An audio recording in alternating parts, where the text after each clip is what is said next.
Welcome to Storytime Haven. Today we dive into the thrilling mystery of Lady Molly of Scotland Yard by Baroness Orczy. In this captivating tale, Lady Molly, an extraordinary investigator, uses her keen intuition and sharp mind to solve crimes that baffle even the most seasoned detectives. Set against the backdrop of London's criminal underworld, this story will keep you on the edge of your seat as Lady Molly unravels a complex web of intrigue, deception, and murder. Let the adventure begin. Chapter 1. The Nine-Score Mystery.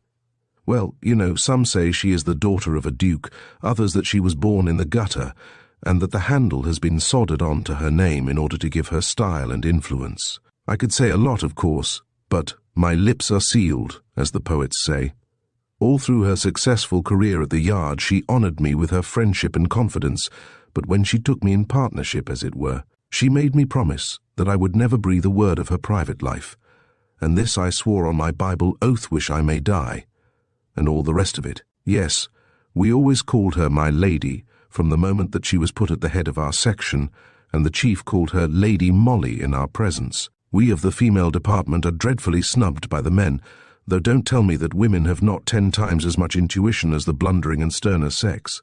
My firm belief is that we shouldn't have half so many undetected crimes if some of the so-called mysteries were put to the test of feminine investigation. Do you suppose for a moment, for instance, that the truth about that extraordinary case at Ninescore would ever have come to light if the men alone had had the handling of it? Would any man have taken so bold a risk as Lady Molly did, but I am anticipating. Let me go back to that memorable morning when she came into my room in a wild state of agitation. "The chief says I may go down to Ninescore if I like, Mary," she said in a voice all a-quiver with excitement. "You?" I ejaculated. "What for? What for?" she repeated eagerly. "Mary, don't you understand? It is the chance I have been waiting for, the chance of a lifetime. They're all desperate about the case up at the Yard. The public is furious, and columns of sarcastic letters appear in the daily press. None of our men know what to do. They are at their wits' end, and so this morning I went to the chief." "Yes?" I queried eagerly, for she had suddenly ceased speaking. "Well, never mind now how I did it. I will tell you all about it on the way, for we have just got time to catch the 11 a.m. down to Canterbury. The chief says I may go, and that I may take whom I like with me. He suggested one of the men, but somehow I feel that this is woman's work, and I'd rather have you, Mary, than anyone. We will go over the preliminaries of the case together in the train, as I don't suppose that you have got them at your fingers' ends yet. And you have only just got time to put a few things together and meet me at Charing Cross booking office in time for that 11 sharp. She was off before I could ask her any more questions, and anyhow, I was too flabbergasted to say much. A murder case in the hands of the female department. Such a thing had been unheard of until now. But I was all excitement too, and you may be sure I was at the station in good time. Fortunately, Lady Molly and I had a carriage to ourselves. It was a non-stop run to Canterbury, so we had plenty of time before us, and I was longing to know all about this case, you bet, since I was to have the honour of helping Lady Molly in it. The murder of Mary Nichols had actually been committed at Ash Court, a fine old mansion which stands in the village of Ninescore. The court is surrounded by magnificently timbered grounds, the most fascinating portion of which is an island in the midst of a small pond, which is spanned by a tiny rustic bridge. The island is called the Wilderness, and is at the furthermost end of the grounds, out of sight and earshot of the mansion itself. It was in this charming spot, on the edge of the pond, that the body of a girl was found on the 5th of February last. I will spare you the horrible details of this gruesome discovery. Suffice it to say for the present that the unfortunate woman was lying on her face, with the lower portion of her body on the small grass-covered embankment, and her head, arms and shoulders sunk in the slime of the stagnant water just below. It was Timothy Coleman, one of the under-gardeners at Ash Court, who first made this appalling discovery. He had crossed the rustic bridge and traversed the little island in its entirety when he noticed something blue lying half in and half out of the water beyond. Timothy is a stolid, unemotional kind of yokel, and once having ascertained that the object was a woman's body in a blue dress with white facings, he quietly stooped and tried to lift it out of the mud. But here even his stolidity gave way at the terrible sight which was revealed before him. That the woman, whoever she might be, had been brutally murdered was obvious, her dress in front being stained with blood. But what was so awful that it even turned old Timothy sick with horror was that, owing to the head, arms and shoulders having apparently been in the slime for some time, they were in an advanced state of decomposition. Well, whatever was necessary was immediately done, of course. Coleman went to get assistance from the lodge, and soon the police were on the scene and had removed the unfortunate victim's remains to the small local police station. 90 is a sleepy, out-of-the-way village, situated some 7 miles from Canterbury and 4 from Sandwich. Soon everyone in the place had heard that a terrible murder had been committed in the village, and all the details were already freely discussed at the Green Man. To begin with, everyone said that though the body itself might be practically unrecognizable, the bright blue serge dress with the white facings was unmistakable, as were the pearl and ruby ring and the red leather purse found by Inspector Measures close to the murdered woman's hand. Within 2 hours of Timothy Coleman's gruesome find, the identity of the unfortunate victim was firmly established as that of Mary Nichols, who lived with her sister Susan at 2 Elm Cottages in 90 Lane, almost opposite Ash Court. It was also known that when the police called at that address, they found the place locked and apparently uninhabited. Mrs. Hooker, who lived at number 1 next door, explained to Inspector Measures that Susan and Mary Nichols had left home about a fortnight ago, and that she had not seen them since. "It'll be a fortnight tomorrow," she said. "I was just inside my own front door a-calling to the cat to come in. It was past 7 o'clock, and as dark a night as ever you did see. You could hardly see afore your eyes, and there was a nasty damped drizzle coming from everywhere. Susan and Mary come out of their cottage. I couldn't rightly see Susan, but I heard Mary's voice quite distinct. She says, 'We'll have to hurry,' says she. I thinking they might be going to do some shopping in the village, calls out to them that I'd just heard the church clock strike 7, and that being Thursday and early closing, they'd find all the shops shut at 90, but they took no notice, and walked off towards the village, and that's the last I ever seed of them two." Further questioning among the village folk brought forth many curious details. It seems that Mary Nichols was a very flighty young woman, about whom there had already been quite a good deal of scandal, while Susan, on the other hand, who was very sober and steady in her conduct, had chafed considerably under her younger sister's questionable reputation, and, according to Mrs. Hooker, many were the bitter quarrels which occurred between the two girls. These quarrels, it seems, had been especially violent within the last year whenever Mr. Lionel Lydgate called at the cottage. He was a London gentleman, it appears, a young man about town. It afterwards transpired, but he frequently stayed at Canterbury, where he had some friends, and on those occasions he would come over to 90 in his smart dog-cart and take Mary out for drives. Mr. Lydgate is brother to Lord Edbrook, the multi-millionaire, who was the recipient of birthday honours last year. His lordship resides at Edbrook Castle, but he and his brother Lionel had rented Ash Court once or twice, as both were keen golfers and Sandwich links are very close by. Lord Edbrook, I may add, is a married man. Mr. Lionel Lydgate, on the other hand, is just engaged to Miss Marbury, daughter of one of the canons of Canterbury. No wonder, therefore, that Susan Nichols strongly objected to her sister's name being still coupled with that of a young man far above her in station, who, moreover, was about to marry a young lady in his own rank of life. But Mary seemed not to care. She was a young woman who only liked fun and pleasure, and she shrugged her shoulders at public opinion, even though there were ugly rumours anent the parentage of a little baby girl whom she herself had placed under the care of Mrs. Williams, a widow who lived in a somewhat isolated cottage on the Canterbury Road. Mary had told Mrs. Williams that the father of the child, who was her own brother, had died very suddenly, leaving the little one on her and Susan's hands. And, as they couldn't look after it properly, they wished Mrs. Williams to have charge of it. To this the latter readily agreed. The sum for the keep of the infant was decided upon, and thereafter Mary Nichols had come every week to see the little girl, and always brought the money with her. Inspector Measures called on Mrs. Williams, and certainly the worthy widow had a very startling sequel to relate to the above story. "A fortnight tomorrow," explained Mrs. Williams to the inspector. "A little after 7 o'clock, Mary Nichols come running into my cottage. It was an awful night, pitch dark and a nasty drizzle. Mary says to me she's in a great hurry. She is going up to London by a train from Canterbury and wants to say goodbye to the child. She seemed terribly excited, and her clothes were very wet. I brings baby to her, and she kisses it rather wild-like and says to me, 'You'll take great care of her, Mrs. Williams,' she says. 'I may be gone some time.' Then she puts baby down and gives me £2, the child's keep for 8 weeks.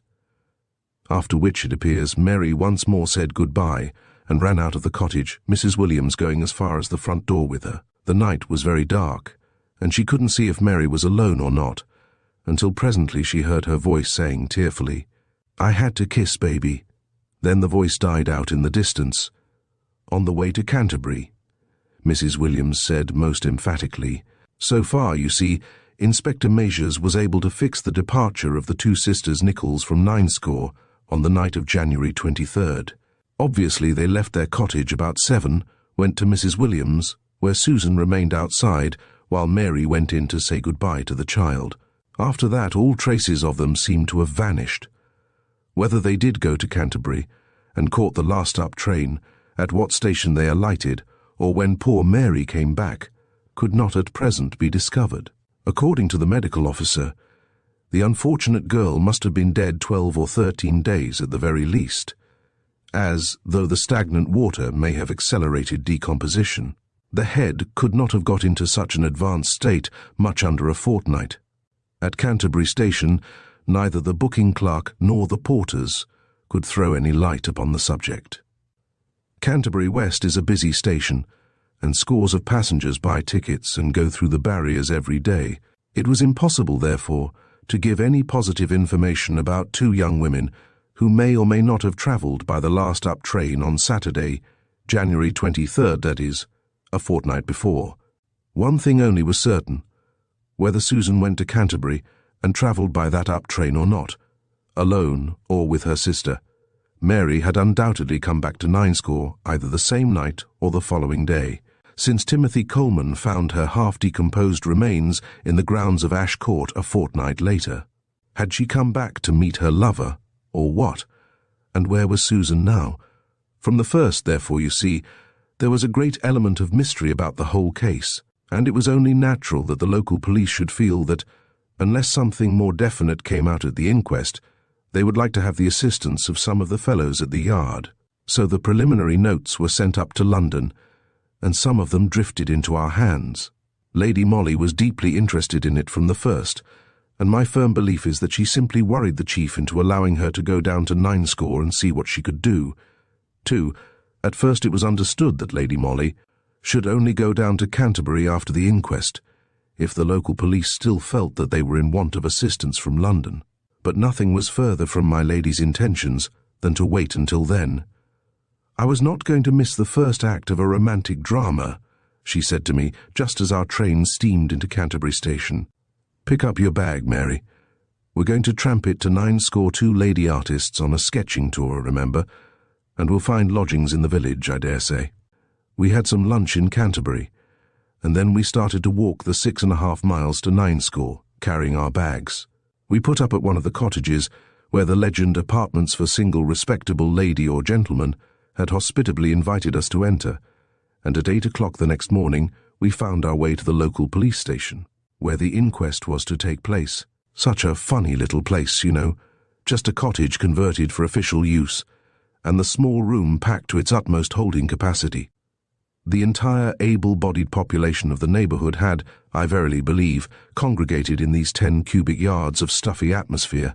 Inspector Measures, apprised by the chief of our arrival, had reserved 2 good places for us well in sight of witnesses, coroner and jury. The room was insupportably close, but I assure you that neither Lady Molly nor I thought much about our comfort then. We were terribly interested. From the outset the case seemed, as it were, to wrap itself more and more in its mantle of impenetrable mystery. There was precious little in the way of clues, only that awful intuition, that dark, unspoken suspicion with regard to one particular man's guilt, which one could feel hovering in the minds of all those present. Neither the police nor Timothy Coleman had anything to add to what was already known. The ring and purse were produced, also the dress worn by the murdered woman. All were sworn to by several witnesses as having been the property of Mary Nichols. Timothy, on being closely questioned, said that, in his opinion, the girl's body had been pushed into the mud, as the head was absolutely embedded in it, and he didn't see how she could have fallen like that. Medical evidence was repeated. It was as uncertain, as vague, as before. Owing to the state of the head and neck, it was impossible to ascertain by what means the death blow had been dealt. The doctor repeated his statement that the unfortunate girl must have been dead quite a fortnight. The body was discovered on February 5th. A fortnight before, that would have been on or about January 23rd. The caretaker who lived at the lodge at Ash Court could also throw but little light on the mysterious event. Neither he nor any member of his family had seen or heard anything to arouse their suspicions. Against that he explained that the wilderness, where the murder was committed, is situated some 200 yards from the lodge, with the mansion and flower garden lying between. Replying to a question put to him by a juryman, he said that that portion of the grounds is only divided off from Ninescore Lane by a low brick wall, which has a door in it, opening into the lane almost opposite Elm Cottages. He added that the mansion had been empty for over a year, and that he succeeded the last man, who died about 12 months ago. Mr. Lydgate had not been down for golf since witness had been in charge. It would be useless to recapitulate all that the various witnesses had already told the police, and were now prepared to swear to. The private life of the two sisters Nichols was gone into at full length, as much, at least, as was publicly known. But you know what village folk are. Except when there is a bit of scandal and gossip, they know precious little of one another's inner lives. The two girls appeared to be very comfortably off. Mary was always smartly dressed, and the baby girl, whom she had placed in Mrs. Williams's charge, had plenty of good and expensive clothes, whilst her keep, 5 seconds. A week was paid with unfailing regularity. What seemed certain, however, was that they did not get on well together, that Susan violently objected to Mary's association with Mr. Lydgate, and that recently she had spoken to the vicar asking him to try to persuade her sister to go away from Ninescore altogether, so as to break entirely with the past. The Reverend Octavius Ludlow, vicar of Ninescore, seems thereupon to have had a little talk with Mary on the subject, suggesting that she should accept a good situation in London. But, continued the reverend gentleman, I didn't make much impression on her. All she replied to me was that she certainly need never go into service, as she had a good income of her own and could obtain £5,000, or more quite easily at any time if she chose. Did you mention Mr. Lydgate's name to her at all? Asked the coroner. Yes, I did, said the vicar, after a slight hesitation. Well, what was her attitude then? I am afraid she laughed, replied the Reverend Octavius primly, and said very picturesquely, if somewhat ungrammatically, that some folks didn't know what they was talking about. All very indefinite, you see. Nothing to get hold of, no motive suggested, beyond a very vague suspicion, perhaps, of blackmail to account for a brutal crime. I must not, however, forget to tell you the 2 other facts which came to light in the course of this extraordinary inquest. Though, at the time, these facts seemed of wonderful moment for the elucidation of the mystery, they only helped ultimately to plunge the whole case into darkness still more impenetrable than before. I am alluding, firstly, to the deposition of James Franklin, a carter in the employ of one of the local farmers.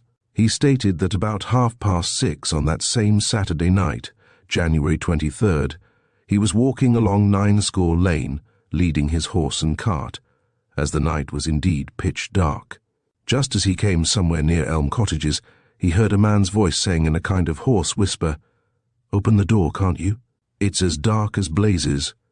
Then a pause, after which the same voice added, "Mary, where the dickens are you?"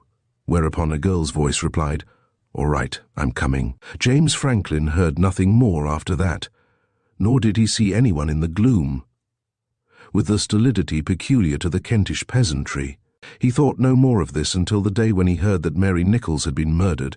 Then he voluntarily came forward and told his story to the police. Now, when he was closely questioned, he was quite unable to say whether these voices proceeded from that side of the lane where stand Elm Cottages, or from the other side, which is edged by the low brick wall. Finally, Inspector Measures, who really showed an extraordinary sense of what was dramatic, here produced a document which he had reserved for the last. This was a piece of paper which he had found in the red leather purse already mentioned, and which at first had not been thought very important, as the writing was identified by several people as that of the deceased, and consisted merely of a series of dates and hours scribbled in pencil on a scrap of notepaper. But suddenly these dates had assumed a weird and terrible significance.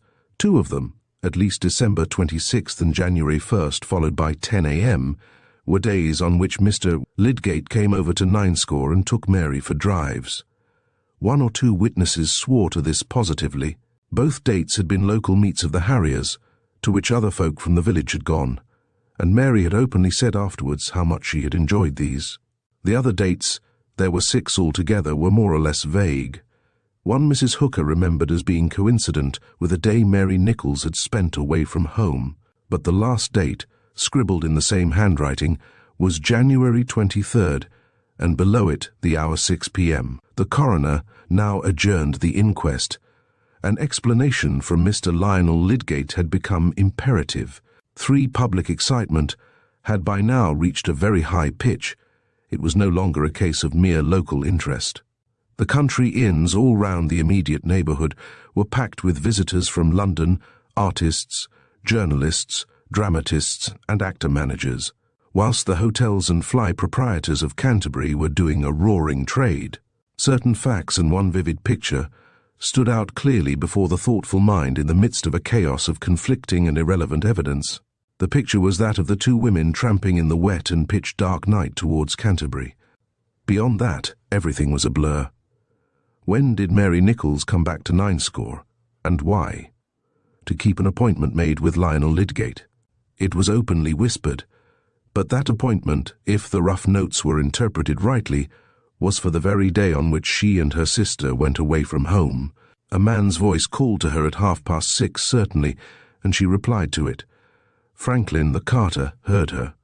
But half an hour afterwards, Mrs. Hooker heard her voice when she left home with her sister, and she visited Mrs. Williams after that. The only theory compatible with all this was, of course, that Mary merely accompanied Susan part of the way to Canterbury, then went back to meet her lover, who enticed her into the deserted grounds of Ash Court, and there murdered her. The motive was not far to seek. Mr. Lionel Lydgate, about to marry, wished to silence for ever a voice that threatened to be unpleasantly persistent in its demands for money and in its threats of scandal. But there was one great argument against that theory, the disappearance of Susan Nichols. She had been extensively advertised for. The murder of her sister was published broadcast in every newspaper in the United Kingdom. She could not be ignorant of it, and above all, she hated Mr. Lydgate. Why did she not come and add the weight of her testimony against him if, indeed, he was guilty?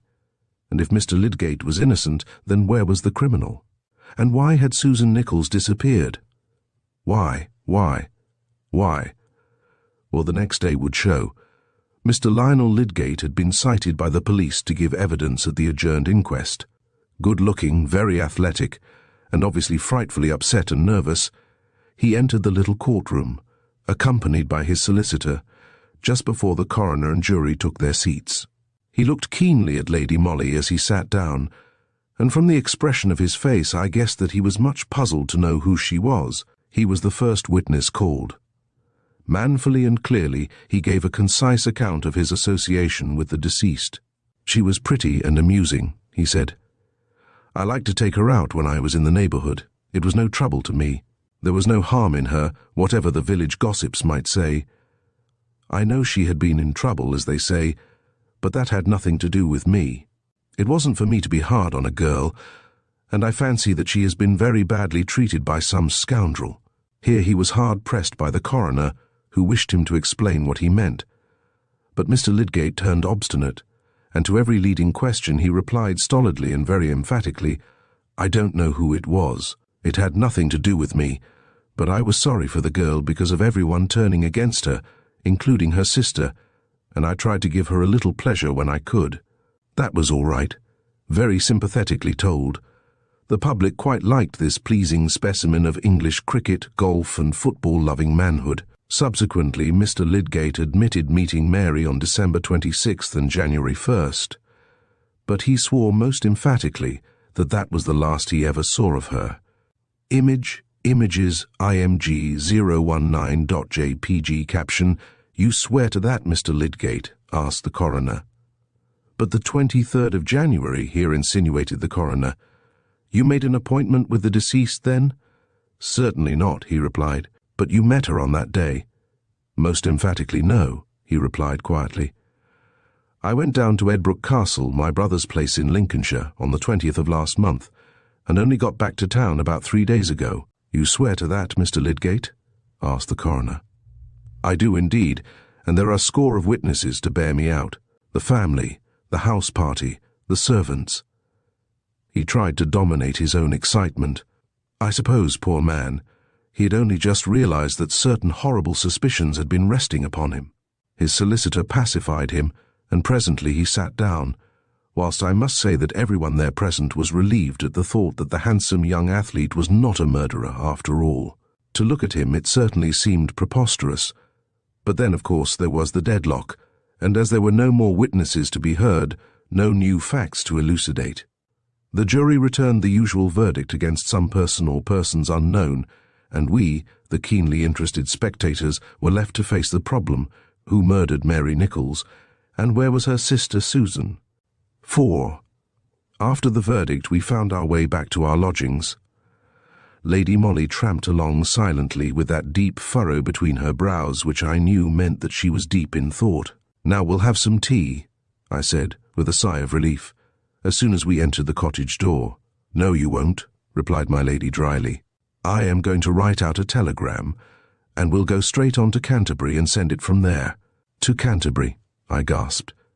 2 hours' walk at least, for I don't suppose we can get a trap, and it is past 3 o'clock. Why not send your telegram from Ninescore? "Mary, you are stupid," was all the reply I got. She wrote out 2 telegrams, one of which was at least 3 dozen words long, and once more calling to me to come along. We set out for Canterbury. I was tealess, cross, and puzzled. Lady Molly was alert, cheerful, and irritatingly active. We reached the first telegraph office a little before 5. My lady sent the telegram without condescending to tell me anything of its destination or contents. Then she took me to the Castle Hotel and graciously offered me tea. "May I be allowed to inquire whether you propose tramping back to Ninescore tonight?" I asked with a slight touch of sarcasm, as I really felt put out. "No, Mary," she replied, quietly munching a bit of Sally Lunn. "I have engaged a couple of rooms at this hotel and wired the chief that any message will find us here tomorrow morning. After that, there was nothing for it but quietude, patience, and finally supper and bed." The next morning my lady walked into my room before I had finished dressing. She had a newspaper in her hand and threw it down on the bed as she said calmly, "It was in the evening paper all right last night. I think we shall be in time." No use asking her what it meant. It was easier to pick up the paper, which I did.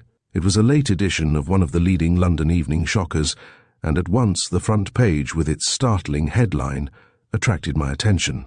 The Ninescore mystery, Mary Nichols's baby dying. Then below that, a short paragraph. "We regret to learn that the little baby daughter of the unfortunate girl who was murdered recently at Ash Court, Ninescore, Kent, under such terrible and mysterious circumstances, is very seriously ill at the cottage of Mrs. Williams, in whose charge she is. The local doctor who visited her today declares that she cannot last more than a few hours. At the time of going to press, the nature of the child's complaint was not known to our special representative at Ninescore." "What does this mean?" I gasped. But before she could reply, there was a knock at the door. "A telegram for Miss Granard," said the voice of the hall porter. "Quick, Mary," said Lady Molly eagerly. "I told the chief and also measures to wire here and to you." The telegram turned out to have come from 9 and was signed Measures. Lady Molly read it out aloud. "Mary Nichols arrived here this morning. Detained her at station. Come at once." "Mary Nichols, I don't understand," was all I could contrive to say, but she only replied, "I knew it. I knew it. Oh, Mary, what a wonderful thing is human nature, and how I thank heaven that gave me a knowledge of it." She made me get dressed, all in a hurry, and then we swallowed some breakfast hastily whilst a fly was being got for us. I had perforce to satisfy my curiosity from my own inner consciousness. Lady Molly was too absorbed to take any notice of me. Evidently the chief knew what she had done and approved of it. The telegram from Measures pointed to that. My lady had suddenly become a personality, dressed very quietly, and in a smart, close-fitting hat.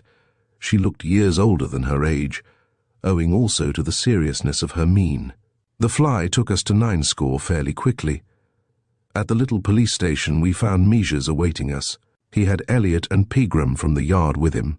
They had obviously got their orders, for all 3 of them were mighty deferential. "The woman is Mary Nichols right enough," said Measures, as Lady Molly brushed quickly past him. "The woman who was supposed to have been murdered. It's that silly bogus paragraph about the infant brought her out of her hiding place. I wonder how it got in," he added blandly. "The child is well enough. I wonder," said Lady Molly, whilst a smile, the first I had seen that morning, lit up her pretty face. "I suppose the other sister will turn up too presently," rejoined Elliot. "Pretty lot of trouble we shall have now. If Mary Nichols is alive and kicking, who was murdered at Ash Court, say I?" "I wonder," said Lady Molly, with the same charming smile. Then she went in to see Mary Nichols. The Reverend Octavius Ludlow was sitting beside the girl, who seemed in great distress, for she was crying bitterly. Lady Molly asked Elliot and the others to remain in the passage, whilst she herself went into the room, I following behind her. When the door was shut, she went up to Mary Nichols, and assuming a hard and severe manner, she said, "Well, you have at last made up your mind, have you, Nichols? I suppose you know that we have applied for a warrant for your arrest." The woman gave a shriek which unmistakably was one of fear. "My arrest?" she gasped. "What for?" "The murder of your sister Susan." "'Twasn't me," she said quickly. "Then Susan is dead?" retorted Lady Molly quietly. Mary saw that she had betrayed herself. She gave Lady Molly a look of agonized horror, then turned as white as a sheet and would have fallen had not the Reverend Octavius Ludlow gently led her to a chair. "It wasn't me," she repeated with a heartbroken sob. "That will be for you to prove," said Lady Molly dryly. "The child cannot now, of course, remain with Mrs. Williams. She will be removed to the workhouse and—" "No, that she shan't be," said the mother excitedly. "She shan't be, I tell you. The workhouse, indeed," she added in a paroxysm of hysterical tears, "and her father a lord. Images I'm G024.jpg caption." The woman gave a shriek which unmistakably was one of fear. The reverend gentleman and I gasped in astonishment. But Lady Molly had worked up to this climax so ingeniously that it was obvious she had guessed it all along, and had merely led Mary Nichols on in order to get this admission from her. How well she had known human nature in pitting the child against the sweetheart. Mary Nichols was ready enough to hide herself, to part from her child even for a while, in order to save the man she had once loved from the consequences of his crime. But when she heard that her child was dying, she no longer could bear to leave it among strangers, and when Lady Molly taunted her with the workhouse, she exclaimed in her maternal pride, "The workhouse! And her father a lord!" Driven into a corner, she confessed the whole truth. Lord Edbrook, then Mr. Lydgate, was the father of her child. Knowing this, her sister Susan had, for over a year now, systematically blackmailed the unfortunate man, not altogether, it seems, without Mary's connivance. In January last, she got him to come down to 9 under the distinct promise that Mary would meet him and hand over to him the letters she had received from him, as well as the ring he had given her, in exchange for the sum of £5,000. The meeting place was arranged, but at the last moment Mary was afraid to go in the dark. Susan, nothing daunted, but anxious about her own reputation in case she should be seen talking to a man so late at night, put on Mary's dress, took the ring and the letters, also her sister's purse, and went to meet Lord Edbrook. What happened at that interview no one will ever know. It ended with the murder of the blackmailer. I suppose the fact that Susan had, in a measure, begun by impersonating her sister, gave the murderer the first thought of confusing the identity of his victim by the horrible device of burying the body in the slimy mud. Anyway, he almost did succeed in hoodwinking the police, and would have done so entirely but for Lady Molly's strange intuition in the matter. After his crime, he ran instinctively to Mary's cottage. He had to make a clean breast of it to her, as, without her help, he was a doomed man. So he persuaded her to go away from home and to leave no clue or trace of herself or her sister in Ninescore. With the help of money which he would give her, she could begin life anew somewhere else, and no doubt he deluded the unfortunate girl with promises that her child should be restored to her very soon. Thus he enticed Mary Nichols away, who would have been the great and all-important witness against him the moment his crime was discovered. A girl of Mary's type and class instinctively obeys the man she has once loved, the man who is the father of her child. She consented to disappear, and to allow all the world to believe that she had been murdered by some unknown miscreant. Then the murderer quietly returned to his luxurious home at Edbrook Castle, unsuspected. No one had thought of mentioning his name in connection with that of Mary Nichols. In the days when he used to come down to Ash Court, he was Mr. Lydgate, and when he became a peer, sleepy, out-of-the-way Ninescore, ceased to think of him.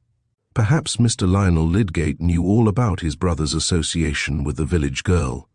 From his attitude at the inquest, I should say he did, but of course he would not betray his own brother unless forced to do so. Now, of course, the whole aspect of the case was changed.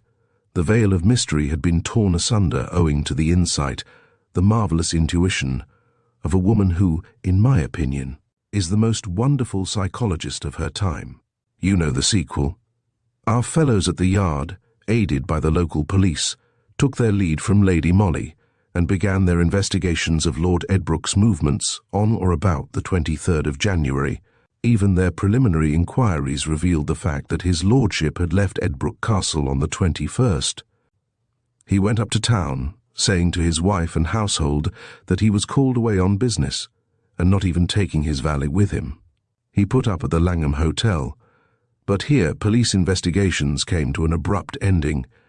Lord Edbrook evidently got wind of them. Anyway, the day after Lady Molly so cleverly enticed Mary Nichols out of her hiding place and surprised her into an admission of the truth. The unfortunate man threw himself in front of the express train at Grantham railway station and was instantly killed. Human justice cannot reach him now. But don't tell me that a man would have thought of that bogus paragraph, or of the taunt which stung the motherly pride of the village girl to the quick, and thus wrung from her an admission which no amount of male ingenuity would ever have obtained. Chapter 2. The Fruin Miniatures. Although, mind you, Lady Molly's methods in connection with the Ninescore mystery were not altogether approved of at the Yard, nevertheless, her shrewdness and ingenuity in the matter were so undoubted that they earned for her a reputation, then and there, which placed her in the foremost rank of the force. And presently, when everyone, public and police alike, were set by the ears over the Fruin miniatures, and a reward of 1,000 guineas was offered for information that would lead to the apprehension of the thief, the chief, of his own accord and without any hesitation, offered the job to her. I don't know much about so-called works of art myself, but you can't be in the detective force, female or otherwise, without knowing something of the value of most things. And I don't think that Mr. Fruin put an excessive value on his Engleharts when he stated that they were worth £10,000. There were 8 of them, all on ivory, about 3 to 4 inches high, and they were said to be the most perfect specimens of their kind.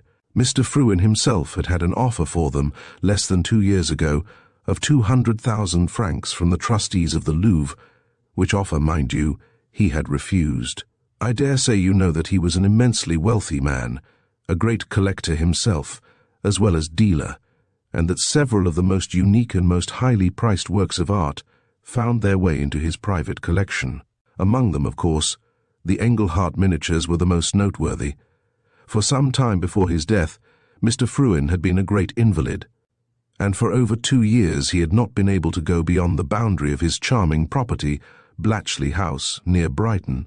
There is a sad story in connection with the serious illness of Mr. Fruin, an illness which, if you remember, has since resulted in the poor old gentleman's death. He had an only son, a young man on whom the old art dealer had lavished all the education and, subsequently, all the social advantages which money could give. The boy was exceptionally good-looking and had inherited from his mother a great charm of manner which made him very popular. The Honourable Mrs. Fruin is the daughter of an English peer, more endowed with physical attributes than with worldly goods.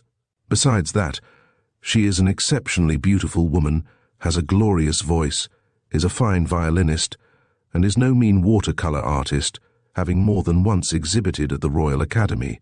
Unfortunately, at one time young Fruin had got into very bad company, made many debts, some of which were quite unavowable, and there were rumours current at the time to the effect that had the police got wind of certain transactions in connection with a brother officer's cheque, a very unpleasant prosecution would have followed.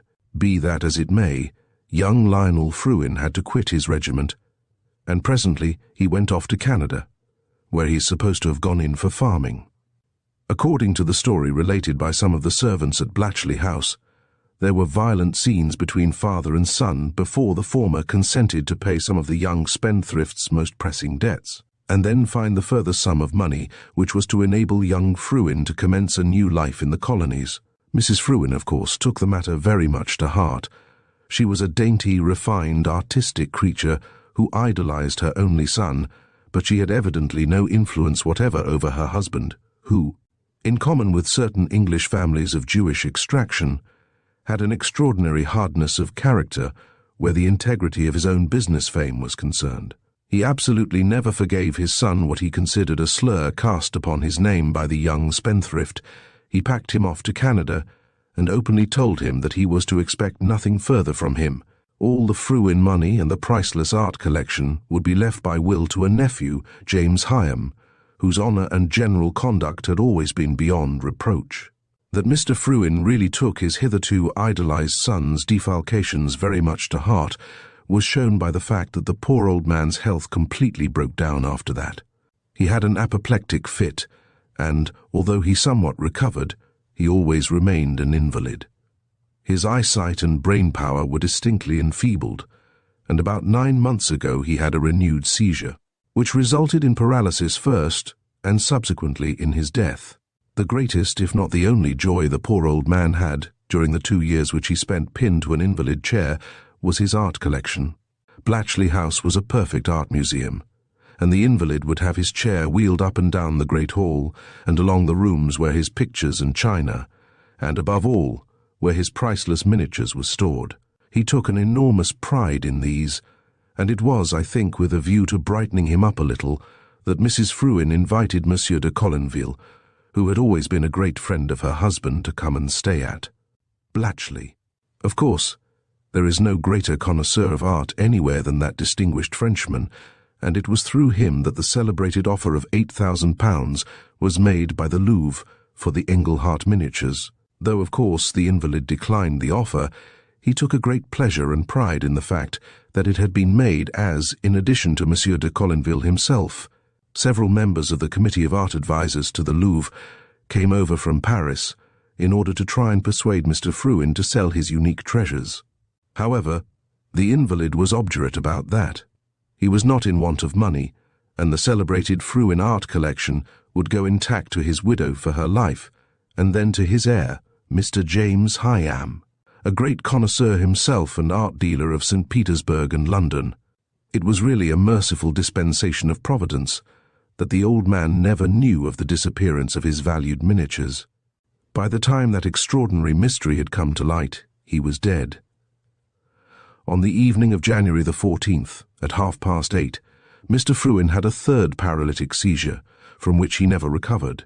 His valet, Kennet, and his 2 nurses were with him at the time, and Mrs. Fruin, quickly apprised of the terrible event, flew to his bedside, whilst the motor was at once dispatched for the doctor.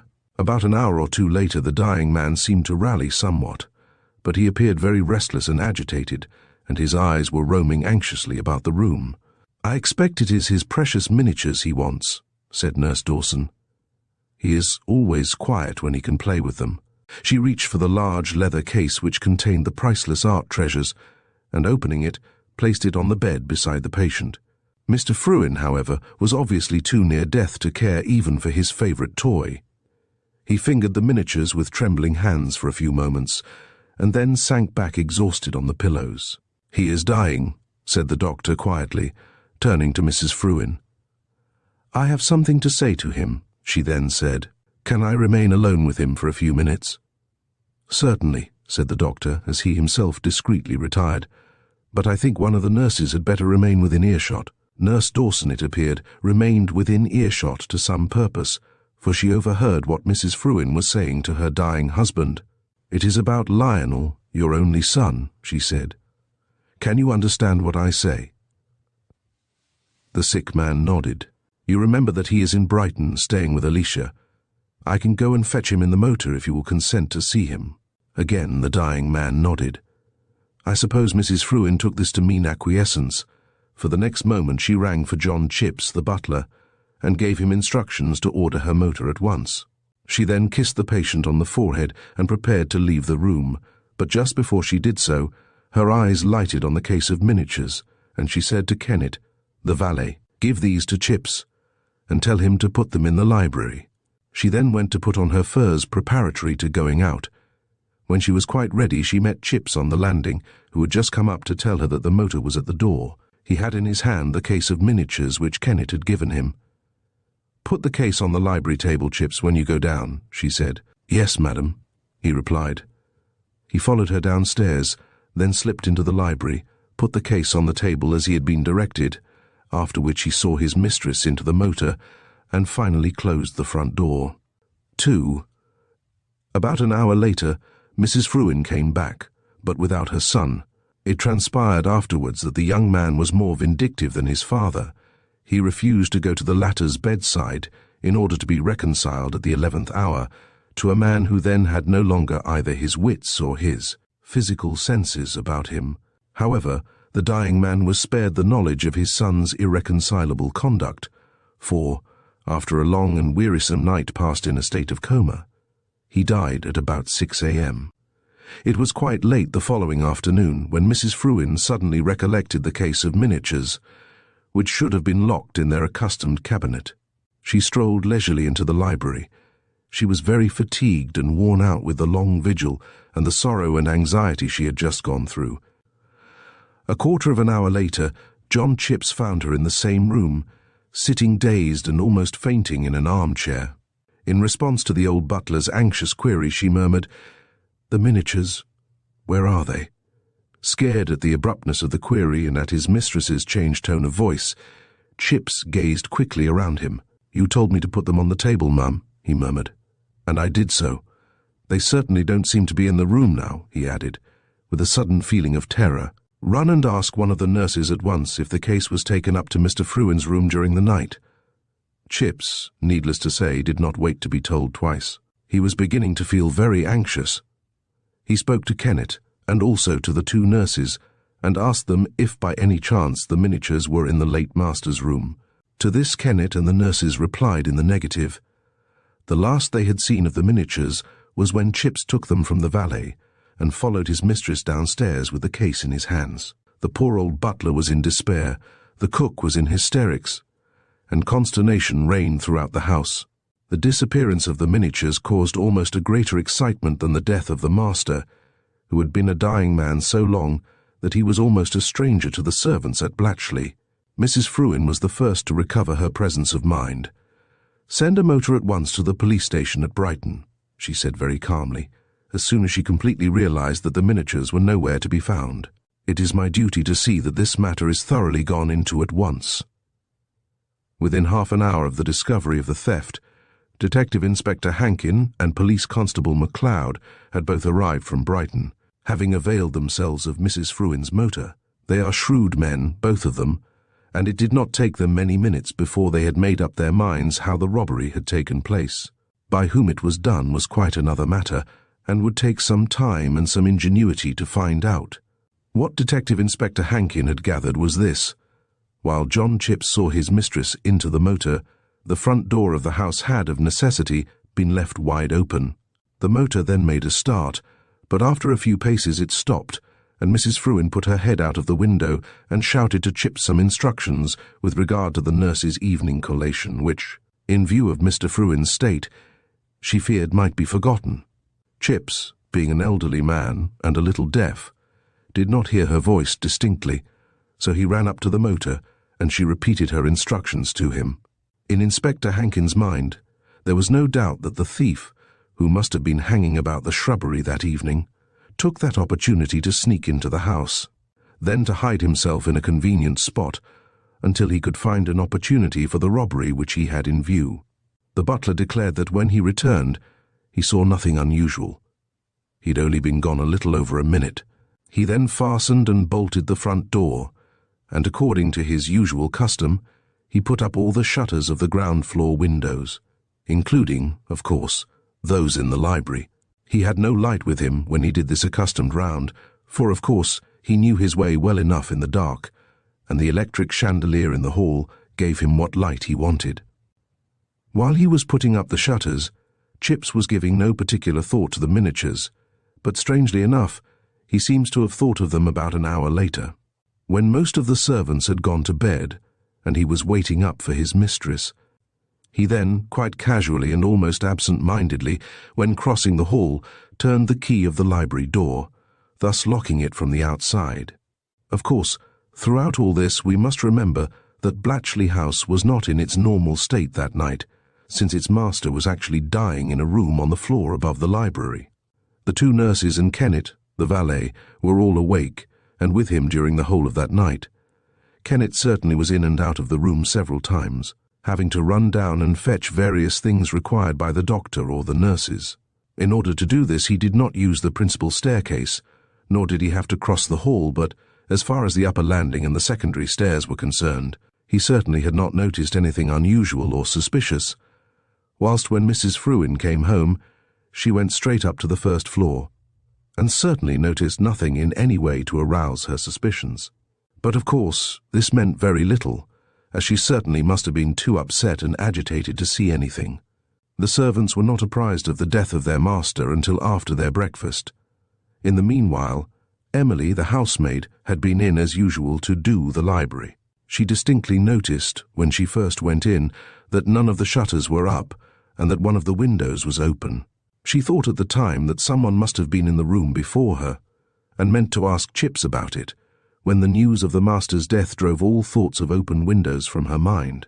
Strangely enough, when Hankin questioned her more closely about it, and she had had time to recollect everything more clearly, she made the extraordinary statement that she certainly had noticed that the door of the library was locked on the outside when she first went into the room, the key being in the lock. "Then didn't it strike you as very funny," asked Hankin, "that the door was locked on the outside, and yet that the shutters were unbarred and one of the windows was open?" "Yes, I did seem to think of that," replied Emily, with that pleasant vagueness peculiar to her class, "but then the room did not look like burglars. It was quite tidy, just as it had been left last night, and burglars always seem to leave a great mess behind. Else I should have noticed," she added, with offended dignity. "But did you not see that the miniatures were not in their usual place?" "Oh, they often wasn't in the cabinet, as the master used to ask for them sometimes to be brought to his room. That was, of course, indisputable. It was clearly evident that the burglar had had plenty of chances to make good his escape.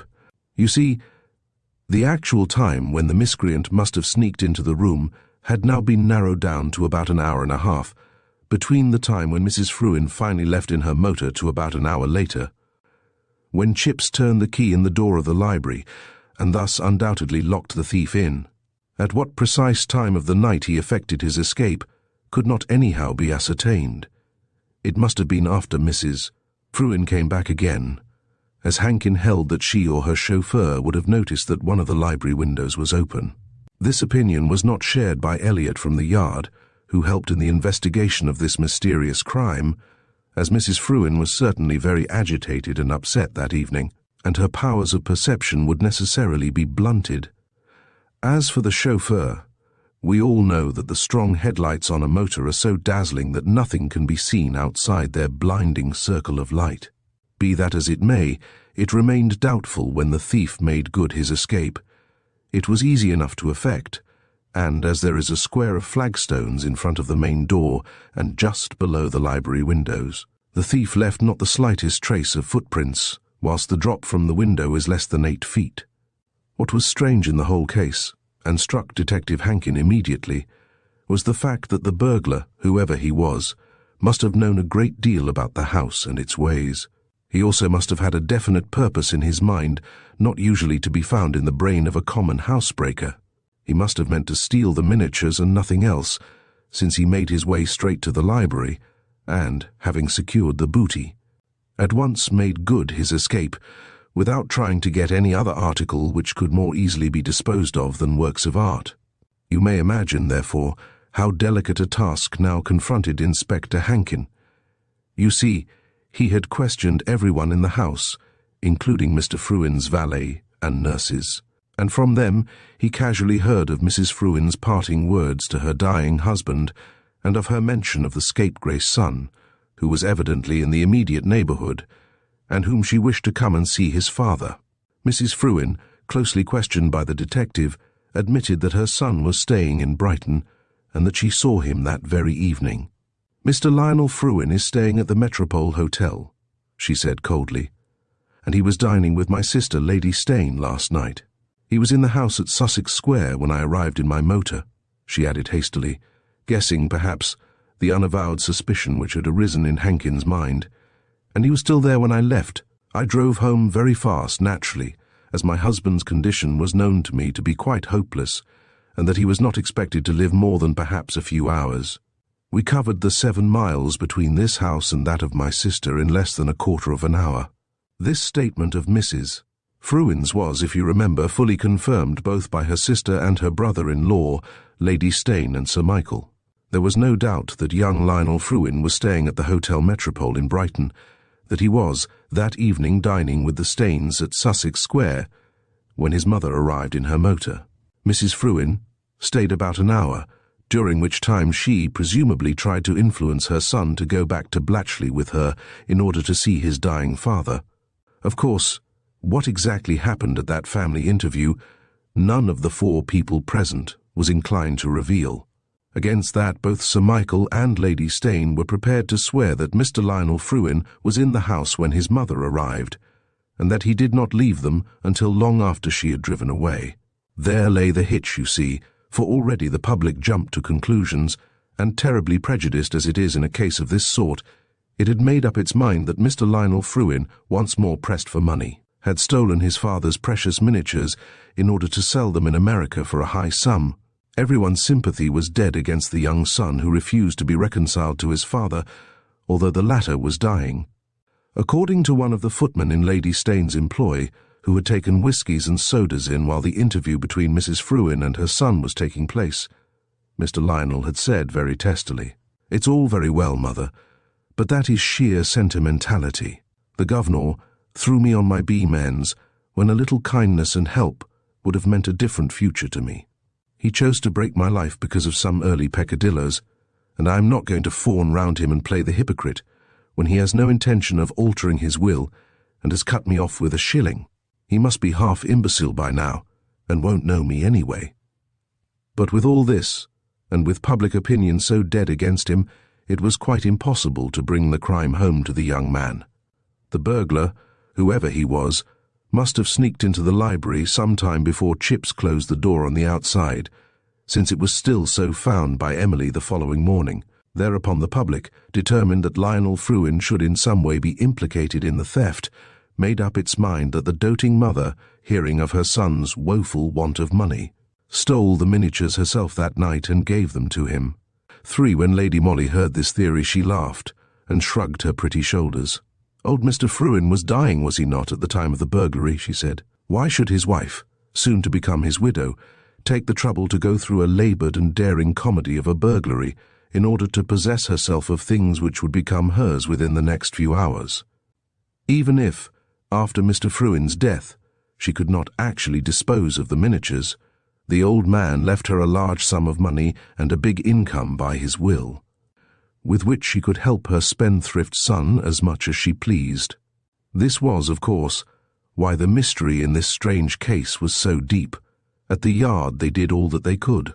Within 48 hours they had notices printed in almost every European language, which contained rough sketches of the stolen miniatures hastily supplied by Mrs. Fruin herself. These were sent to as many of the great museums and art collectors abroad as possible, and of course to the principal American cities and to American millionaires. There is no doubt that the thief would find it very difficult to dispose of the miniatures, and until he could sell them, his booty would, of course, not benefit him in any way. Works of art cannot be tampered with or melted down or taken to pieces, like silver or jewelry, and so far as could be ascertained, the thief did not appear to make the slightest attempt to dispose of the booty, and the mystery became more dark, more impenetrable than ever. "Will you undertake the job?" said the chief one day to Lady Molly. "Yes," she replied, "on two distinct conditions." "What are they?" "That you will not bother me with useless questions, and that you will send out fresh notices to all the museums and art collectors you can think of, and request them to let you know of any art purchases they may have made within the last 2 years. "The last 2 years?" ejaculated the chief. "Why, the miniatures were only stolen 3 months ago. Did I not say that you were not to ask me useless questions?" This to the chief, mind you, and he only smiled whilst I nearly fell backwards at her daring. But he did send out the notices, and it was generally understood that Lady Molly now had charge of the case. It was about 7 weeks later when one morning I found her at breakfast looking wonderfully bright and excited. "The Yard has had sheaves of replies, Mary," she said gaily, "and the chief still thinks I am a complete fool." "Why, what has happened?" "Only this, that the Art Museum at Budapest has now in its possession a set of 8 miniatures by Engelhardt. But the authorities did not think that the first notices from Scotland Yard could possibly refer to these, as they had been purchased from a private source a little over 2 years ago. But 2 years ago the Fruin miniatures were still at Blatchley House, and Mr. Fruin was fingering them daily," I said, not understanding, and wondering what she was driving at. "I know that," she said gaily. "So does the chief. That is why he thinks that I am a first-class idiot. But what do you wish to do now?" "Go to Brighton, Mary. Take you with me and try to elucidate the mystery of the Fruin miniatures." "I don't understand," I gasped, bewildered. "No, and you won't until we get there," she replied, running up to me and kissing me in her pretty, engaging way. That same afternoon we went to Brighton and took up our abode at the Hotel Metropole. Now, you know, I always believed from the very first that she was a born lady, and all the rest of it. But even I was taken aback at the number of acquaintances and smart friends she had all over the place. It was, "Hello, Lady Molly. Whoever would have thought of meeting you here? And upon my word, this is good luck all the time." She smiled and chatted gaily with all the folk, as if she had known them all her life. But I could easily see that none of these people knew that she had anything to do with the Yard. Brighton is not such a very big place as one would suppose, and most of the fashionable residents of the gay city find their way sooner or later to the luxurious dining room of the Hotel Metropole, if only for a quiet little dinner, given when the cook is out. Therefore I was not a little surprised when, one evening, about a week after our arrival, and just as we were sitting down to the table d'hôte dinner, Lady Molly suddenly placed one of her delicate hands on my arm. "Look behind you, a little to your left, Mary, but not just this minute. When you do, you will see 2 ladies and 2 gentlemen sitting at a small table quite close to us. They are Sir Michael and Lady Steyne, the Honourable Mrs. Fruin in deep black, and her son, Mr. Lionel Fruin." I looked round as soon as I could, and gazed with some interest at the hero and heroine of the Blatchley House drama. We had a quiet little dinner, and Lady Molly having all of a sudden become very silent and self-possessed, altogether different from her gay, excited self of the past few days. I scented that something important was in the air, and tried to look as unconcerned as my lady herself. After dinner we ordered coffee, and as Lady Molly strolled through into the lounge, I noticed that she ordered our tray to be placed at a table which was in very close proximity to one already occupied by Lady Steyne and her party. Lady Steyne, I noticed, gave Lady Molly a pleasant nod when we first came in, and Sir Michael got up and bowed, saying, "How do you do?"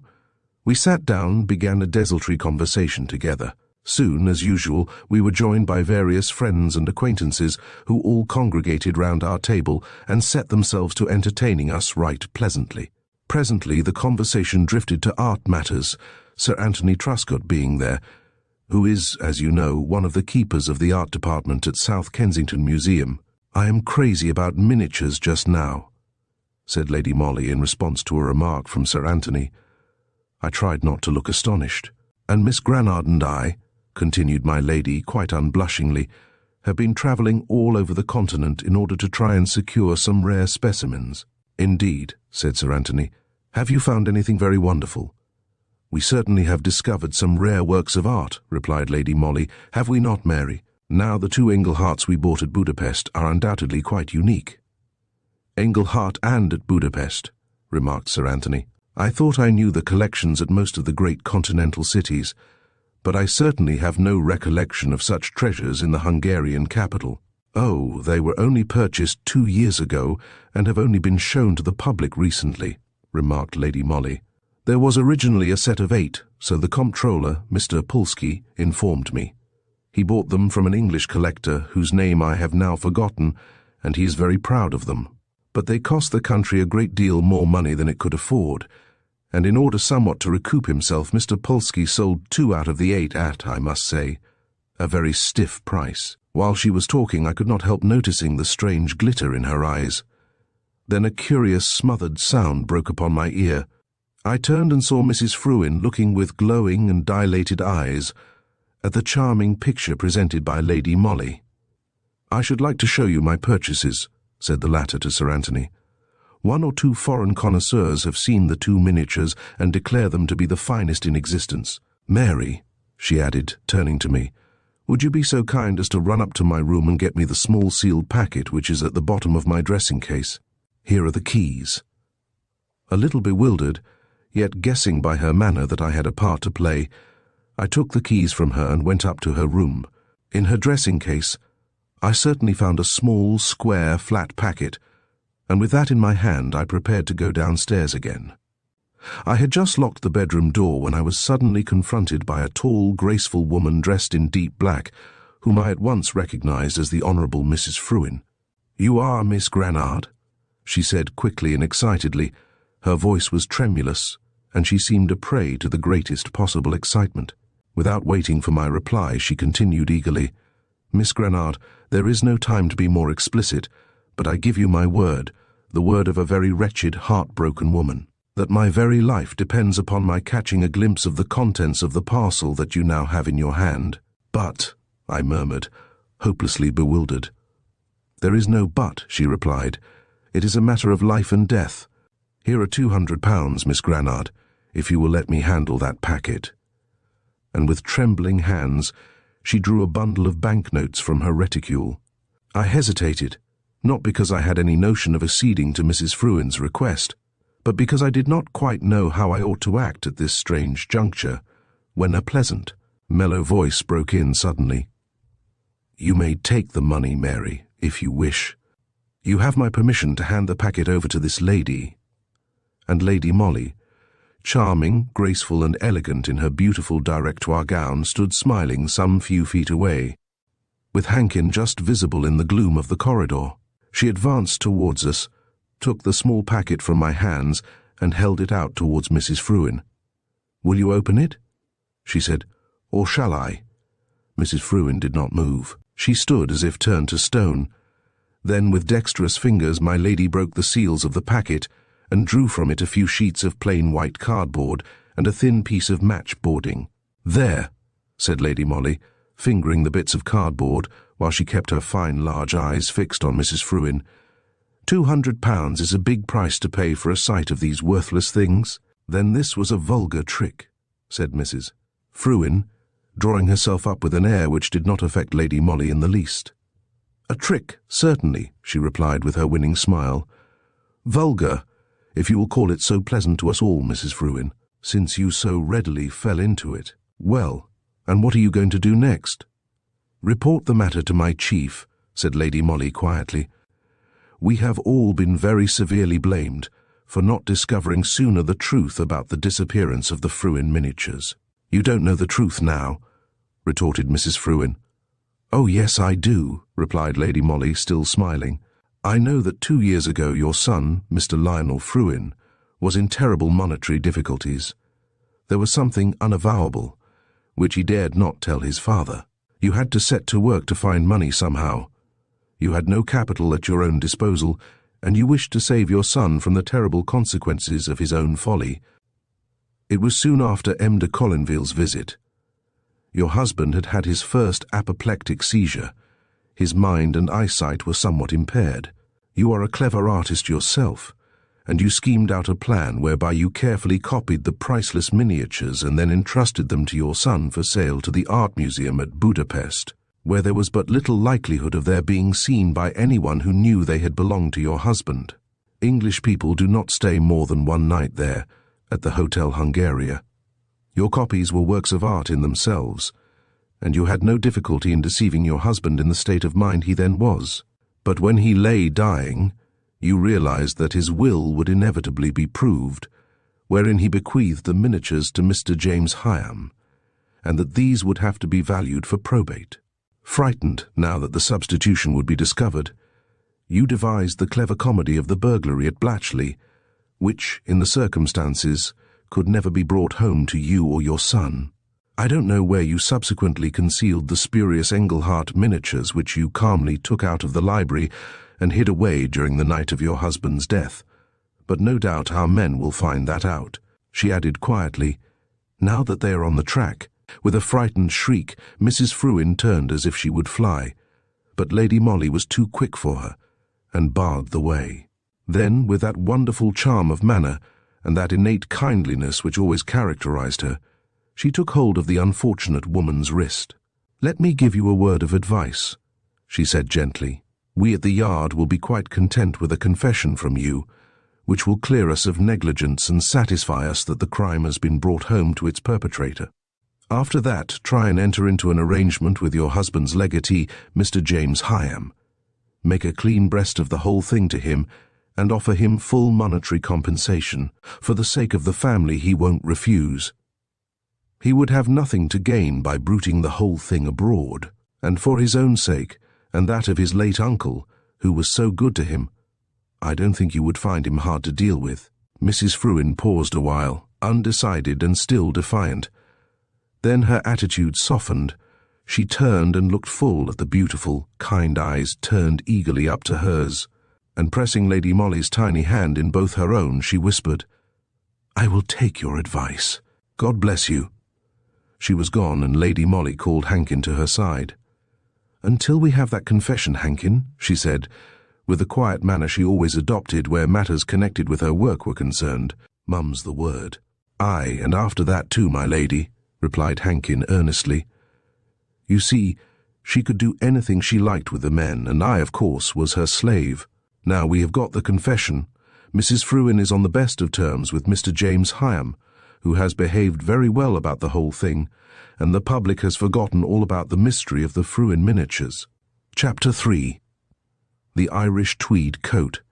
It all began with the murder of Mr. Andrew Carthwaite at Palermo. He had been found dead in the garden of his villa just outside the town, with a stiletto between his shoulder blades and a piece of rough Irish tweed, obviously torn from his assailant's coat, clutched tightly in his hand. All that was known of Mr. Carthwaite over here was that he was a Yorkshireman, owner of some marble works in Sicily, a man who employed a great many hands, and that, unlike most employers of labour over there, he had a perfect horror of the many secret societies and socialist clubs which abound in that part of the world. He would not become a slave to the ever-growing tyranny of the mafia and its kindred associations, and therefore he made it a hard and fast rule that no workman employed by him, from the foremost to the meanest hand, should belong to any society, club, or trade union of any sort or kind. At first, Robbery was thought to have been the sole object of the crime, for Mr. Carthwaite's gold watch, marked with his initials A.C., and his chain were missing, but the Sicilian police were soon inclined to the belief that this was merely a blind, and that personal spite and revenge were at the bottom of that dastardly outrage. One clue, remember, had remained in the possession of the authorities. This was the piece of rough Irish tweed found in the murdered man's hand. Within 24 hours, a dozen witnesses were prepared to swear that that fragment of cloth was part of a coat habitually worn by Mr. Carthwaite's English overseer, Mr. Cecil Shuttleworth. It appears that this young man had lately, in defiance of the rigid rules prescribed by his employer, joined a local society semi-social, semi-religious, which came under the ban of the old Yorkshireman's prejudices. Apparently there had been several bitter quarrels between Mr. Carthwaite and young Shuttleworth, culminating in one tempestuous scene, witnessed by the former's servants at his villa, and although these people did not understand the actual words that passed between the two Englishmen, it was pretty clear that they amounted to an ultimatum on the one side and defiance on the other. The dismissal of the overseer followed immediately, and that same evening Mr. Carthwaite was found murdered in his garden. Mind you, according to English ideas, the preliminary investigations in that mysterious crime were hurried through in a manner which we should think unfair to the accused. It seemed from the first as if the Sicilian police had willfully made up their minds that Shuttleworth was guilty. For instance, although images IMG 055.jpg caption, he had been found dead in the garden of his villa. So many people were prepared to swear that the young English overseer had often worn a coat of which the piece, found in the murdered man's hand, was undoubtedly a torn fragment, yet the coat itself was not found among his effects. Neither were his late master's watch and chain. Nevertheless, the young man was arrested within a few hours of the murder, and after the formalities of the preliminary, instruction was duly committed to stand his trial on the capital charge. It was about this time that I severed my official connection with the Yard. Lady Molly now employed me as her private secretary, and I was working with her one day in the study of our snug little flat in Maida Vale, when our trim servant came in to us with a card and a letter on a salver. Lady Molly glanced at the card, then handed it across to me. It bore the name, Mr. Jeremiah Shuttleworth. The letter was from the chief. Not much in it, she commented, glancing rapidly at its contents. The chief only says, "This is the father of the man who is charged with the Palermo murder, as obstinate as a mule, but you have my permission to do what he wants." "Emily, show the gentleman in," she added. The next moment a short, thick-set man entered our little study. He had sandy hair and a freckled skin. There was a great look of determination in the square face, and a fund of dogged obstinacy in the broad, somewhat heavy jaw. In response to Lady Molly's invitation, he sat down and began with extraordinary abruptness. "I suppose you know what I have come about, miss," he suggested. "Well," she replied, holding up his own card, "I can guess." "My son, miss, ma'am," he said in a husky voice. "He is innocent. I swear it by the living." He checked himself, obviously ashamed of this outburst. Then he resumed more calmly. "Of course, there's the business about the coat, and that coat did belong to my son, but—" "Well, yes," asked Lady Molly, for he had paused again, as if waiting to be encouraged in his narrative. "What about that coat?" "It has been found in London, miss," he replied quietly. "The fiendish brutes who committed the crime thought out this monstrous way of diverting attention from themselves by getting hold of my son's coat and making the actual assassin wear it in case he was espied in the gloom." There was silence in the little study for a while. I was amazed, aghast at the suggestion put forward by that rough north countryman, that sorely stricken father who spoke with curious intensity of language and of feeling. Lady Molly was the first to break the solemn silence. "What makes you think, Mr. Shuttleworth, that the assassination of Mr. Carthwaite was the work of a gang of murderers?" she asked. "I know Sicily," he replied simply. "My boy's mother was a native of Messina. The place is riddled with secret societies, murdering anarchical clubs, organizations against which Mr. Carthwaite waged deadly warfare. It is one of these, the mafia, probably, that decreed that Mr. Carthwaite should be done away with. They could not do with such a powerful and hard-headed enemy. You may be right, Mr. Shuttleworth, but tell me more about the coat. Well, that'll be damning proof against the blackguards anyway. I am on the eve of a second marriage, Miss Ma'am, continued the man with seeming irrelevance. The lady is a widow. Mrs. Tadworth is her name, but her father was an Italian named Badeni, a connection of my first wife's, and that's how I came to know him and his daughter. You know Leather Lane, don't you? It might be in Italy, for Italian's the only language one hears about there. Badeni owned a house in Bread Street, Leather Lane, and let lodgings to his fellow countrymen there. This business my future wife still carries on. About a week ago, 2 men arrived at the house, father and son, so they said, who wanted a cheap bedroom, all their meals, including breakfast, they would take outside, and would be out, moreover, most of the day. It seems that they had often lodged at Badeni's before. The old reprobate no doubt was one of their gang, and when they understood that Mrs. Tadworth was their former friend's daughter, they were quite satisfied. They gave their name as Piatti, and told Mrs. Tadworth that they came from Turin. But I happened to hear them talking on the stairs, and I knew that they were Sicilians, both of them. You may well imagine that just now everything hailing from Sicily is of vital importance to me, and somehow I suspected those 2 men from the very first. Mrs. Tadworth is quite at one with me in wanting to move heaven and earth to prove the innocence of my boy. She watched those people for me as a cat would watch a mouse. The older man professed to be very fond of gardening, and presently he obtained Mrs. Tadworth's permission to busy himself in the little strip of barren ground at the back of the house. This she told me last night whilst we were having supper together in her little parlour. Somehow I seemed to get an inspiration like the Piattis had gone out together as usual for their evening meal. I got a spade and went out into the strip of garden. I worked for about an hour, and then my heart gave one big leap. My spade had met a certain curious, soft resistance.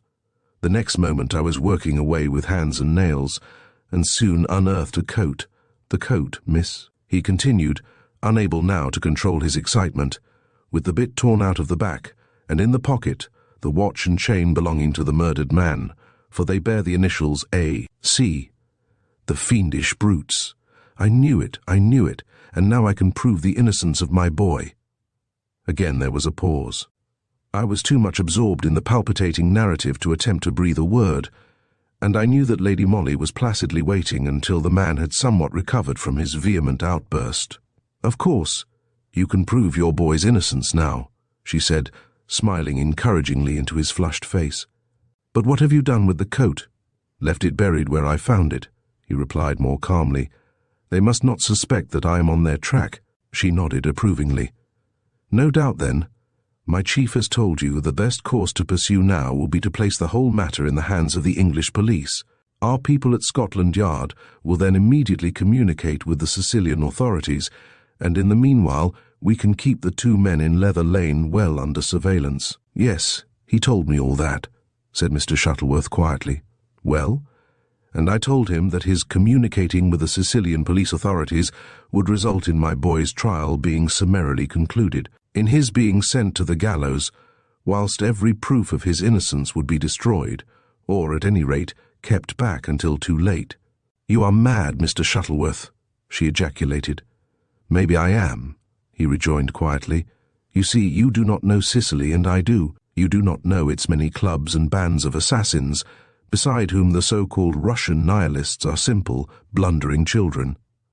The Mafia, which is the parent of all such murderous organizations, has members and agents in every town, village and hamlet in Italy, in every post office and barracks, in every trade and profession from the highest to the lowest in the land.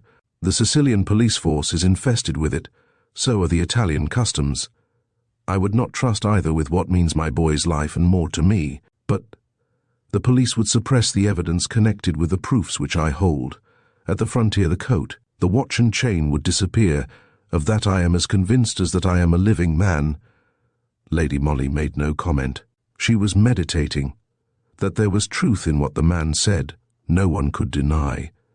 The few details which we had gleaned over here of the hurried investigations, the summary commitment for trial of the accused, the hasty dismissal of all evidence in his favour, proved that at any rate The father's anxiety was well-founded.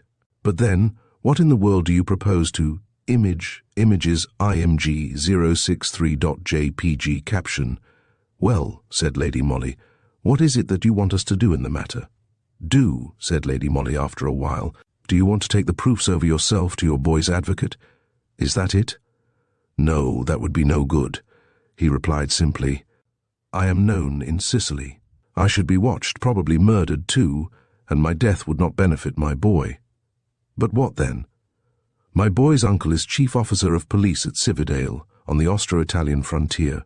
I know that I can rely on his devotion. Mrs. Tadworth, whose interest in my boy is almost equal to my own, and whose connection with me cannot possibly be known out there, will take the proofs of my boy's innocence to him.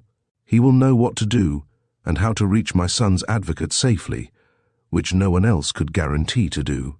Well, said Lady Molly, that being so, what is it that you want us to do in the matter? I want a lady's help, Miss Ma'am, he replied.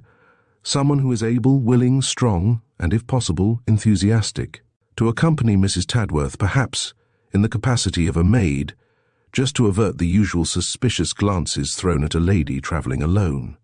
Also, the question of foreign languages comes in.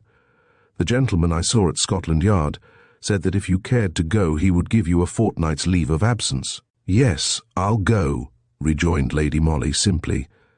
Too, we sat in the study a long while after that, Mr. Shuttleworth, Lady Molly and I discussing the plans of the exciting journey.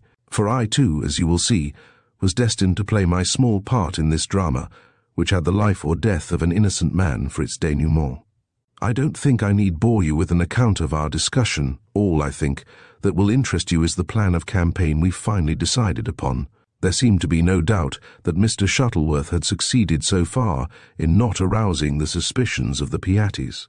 Therefore, that night, when they were safely out of the way, Mr. Shuttleworth would once more unearth the coat, and watch and chain, and then bury a coat quite similar in colour and texture in that same hole in the ground.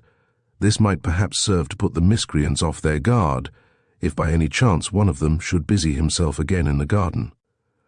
After that, Mrs. Tadworth would hide about her the proofs of young Shuttleworth's innocence, and join Lady Molly at our flat in Maida Vale, where she would spend the night preparatory to the two ladies leaving London for abroad. The following morning, by the 9 a.m. train from Charing Cross, en route for Vienna, Budapest, and finally Cividale. But our scheme was even more comprehensive than that, and herein lay my own little share in it, of which I will tell you presently. The same evening at 9:30, Mrs. Tadworth arrived at the flat with the coat, and watch and chain, which were to be placed in the hands of Colonel Grassy, the chief police officer at Cividale. I took a keen look at the lady, you may be sure of that. It was a pretty little face enough, and she herself could not have been much more than 7 or 8 and 20, but to me the whole appearance and manner of the woman suggested weakness of character, rather than that devotion on which poor Mr. Shuttleworth so implicitly relied.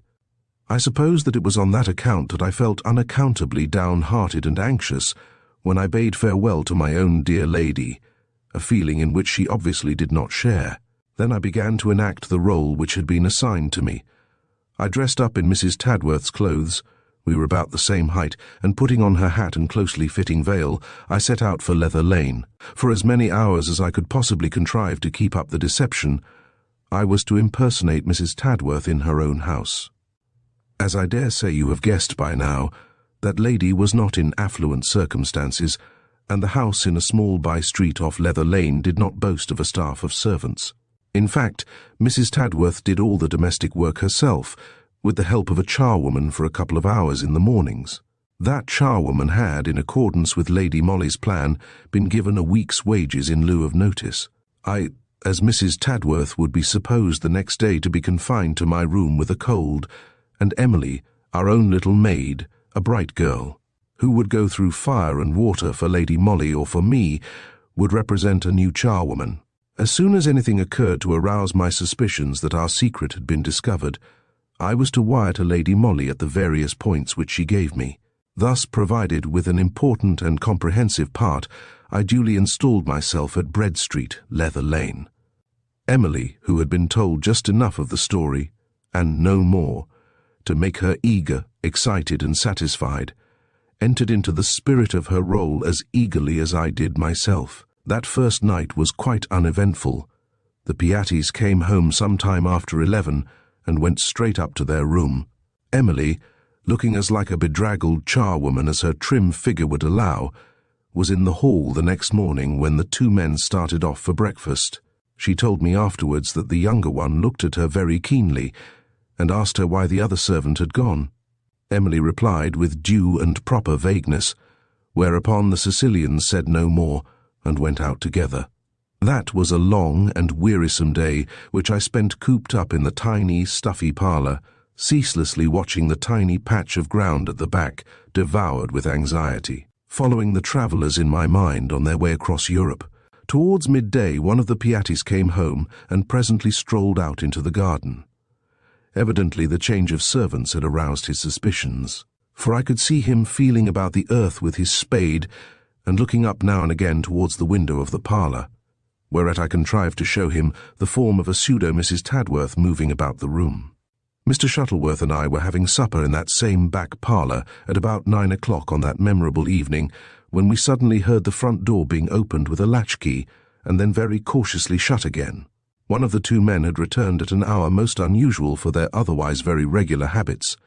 The way, too, in which the door had been opened and shut suggested a desire for secrecy and silence. Instinctively I turned off the gas in the parlour, and with a quick gesture pointed to the front room, the door of which stood open, and I whispered hurriedly to Mr. Shuttleworth, "Speak to him." Fortunately, the great aim which he had in view had rendered his perceptions very keen. He went into the front room, in which the gas, fortunately, was alight at the time, and opening the door which gave thence onto the passage, he said pleasantly, "Oh, Mr. Piatti, is that you? Can I do anything for you?"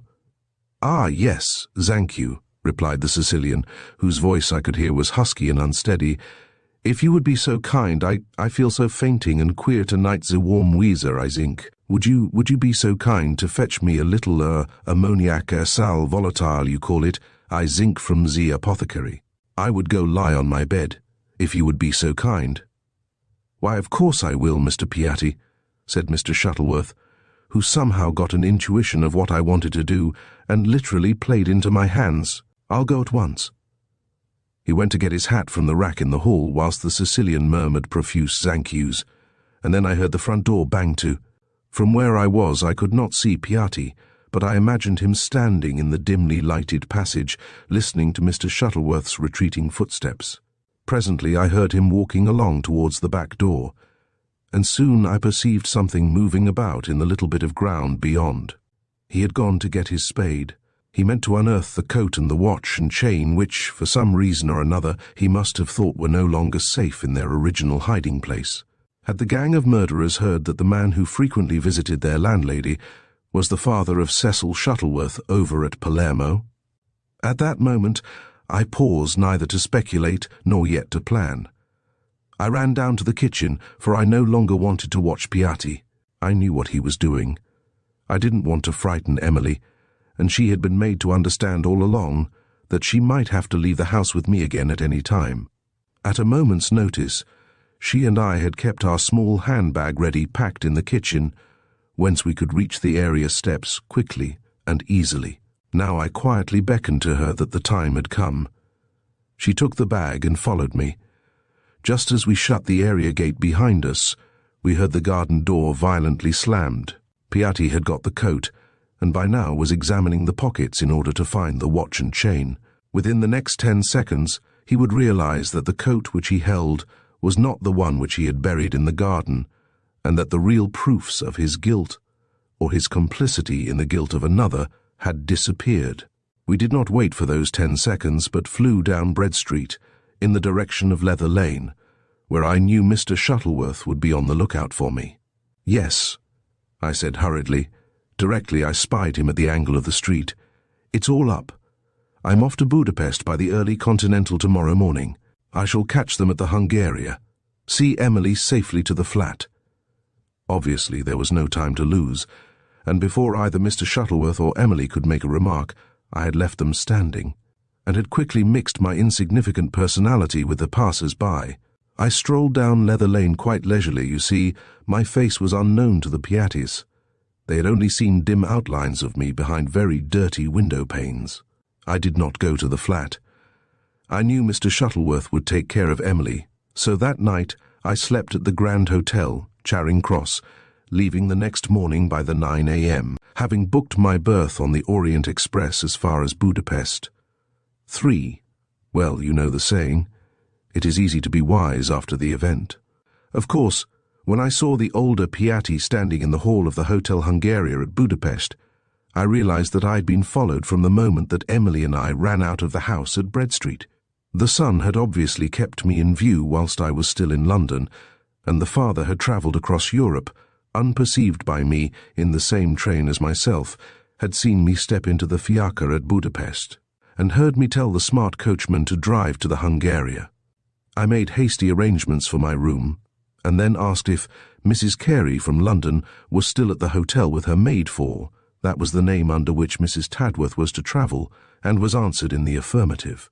Mrs. Carey was even then supping in the dining-room, whence the strains of beautiful Hungarian melodies played by Berks's inimitable band seemed to mock my anxiety. Mrs. Carey's maid, they told me, was having her meal in the steward's room. I tried to prosecute my hasty inquiries as quietly as I could, but Piatti's eyes and sarcastic smile seemed to follow me everywhere, whilst he went about calmly ordering his room and seeing to the disposal of his luggage. Almost every official at the Hungaria speaks English, and I had no difficulty in finding my way to the steward's room. To my chagrin, Lady Molly was not there. Someone told me that no doubt Mrs. Carey's maid had gone back to her mistress's room, which they told me was number 118 on the first floor. A few precious moments were thus wasted whilst I ran back towards the hall. You know the long, seemingly interminable corridors and passages of the Hungaria. Fortunately, in one of these I presently beheld my dear lady walking towards me. At sight of her, all my anxieties seemed to fall from me like a discarded mantle. She looked quite serene and placid, but with her own quick perception she at once guessed what had brought me to Budapest. "They have found out about the coat," she said, quickly drawing me aside into one of the smaller passages, which fortunately at the moment was dark and deserted. "And, of course, he has followed you." I nodded affirmatively. "That Mrs. Tadworth is a vapid, weak-kneed little fool," she said with angry vehemence. "We ought to be at Cividale by now, and she declared herself too ill and too fatigued to continue the journey. How that poor Shuttleworth could be so blind as to trust her passes belief. Mary," she added more calmly, "go down into the hall at once. Watch that idiot of a woman for all you're worth. She is terrified of the Sicilians, and I firmly believe that Piatti can force her to give up the proofs of the crime to him." "Where are they, the proofs, I mean?" I asked anxiously. "Locked up in her trunk. She won't entrust them to me. Obstinate little fool." I had never seen my dear lady so angry, however. She said nothing more then, and presently I took leave of her and worked my way back towards the hall. One glance round the brilliantly lighted place assured me that neither Piatti nor Mrs. Tadworth was there. I could not tell you what it was that suddenly filled my heart with foreboding. I ran up to the first floor and reached room number 118. The outer door was open, and without a moment's hesitation I applied my eye to the keyhole of the inner one. The room was brilliantly lighted from within, and exactly opposite, but with his back to me, stood Piatti, whilst squatting on a low stool beside him was Mrs. Tadworth. A trunk stood open close to her hand, and she was obviously busy turning over its contents. My very heart stood still with horror. Was I about to witness, thus powerless to interfere, one of the most hideous acts of cowardly treachery it was possible to conceive? Something, however, must at that moment have attracted Piatti's attention, for he suddenly turned and strode towards the door. Needless to say that I beat a hasty retreat. My one idea was, of course, to find Lady Molly and tell her what I had seen. Unfortunately, the Hungaria is a veritable maze of corridors, stairs, and passages, and I did not know the number of her room. At first I did not wish to attract further attention by again asking about Mrs. Carey's maid at the office, and my stupid ignorance of foreign languages precluded my talking to the female servants. I had been up and down the stairs half a dozen times, tired, miserable, and anxious, when at last, in the far distance, I espied my dear lady's graceful silhouette. Eagerly I ran to her, and was promptly admonished for my careless impetuosity. "Mrs. Tadworth is genuinely frightened," added Lady Molly, in response to my look of painful suspense. "But so far she has been able to hoodwink Piatti by opening my trunk before him instead of hers, and telling him that the proofs were not in her own keeping. But she is too stupid to keep that deception up, and of course he won't allow himself to be put off a second time. We must start for Silverdale as soon as possible. Unfortunately, the earliest train is not till 9:15 tomorrow morning. The danger to that unfortunate young man over at Palermo, brought about by this woman's cowardly idiocy and the father's misguided trust, is already incalculable. It was, of course, useless for me to express fear now for my dear lady's safety. I smothered my anxiety as best I could, and full of deadly forebodings, I bade her anon a fond good night. Needless to say that I scarcely slept, and at 8 o'clock the next morning I was fully dressed and out of my room. The first glance down the corridor, on which gave number 118 at once, confirmed my worst fears. Unusual bustle reigned there at this early hour. Officials came and went, maids stood about gossiping, and the next moment, to my literally agonized horror, I beheld 2 gendarmes with an officer, being escorted by the hotel manager to the rooms occupied by Mrs. Tadworth and Lady Molly. Oh, how I cursed then our British ignorance of foreign tongues. The officials were too busy to bother about me, and the maids only knew that portion of the English language which refers to baths and to hot water. Finally, to my intense relief, I discovered a willing porter, ready and able to give me information in my own tongue of the events which had disturbed the serene quietude of the Hotel Hungaria. Great heavens! Shall I ever forget what I endured when I grasped the full meaning of what he told me with a placid smile and a shrug of the shoulders? "The affair is most mysterious," he explained. "Not robbery. Oh, no, no, for it is Mrs. Carey who has gone disappeared, and it is Mrs. Carey's maid who was found, stunned, gagged and unconscious, tied to one of the bedposts in room number 118. Well, why should I bore you by recounting the agonized suspense, the mortal anxiety which I endured for all those subsequent weary days which at the time seemed like so many centuries?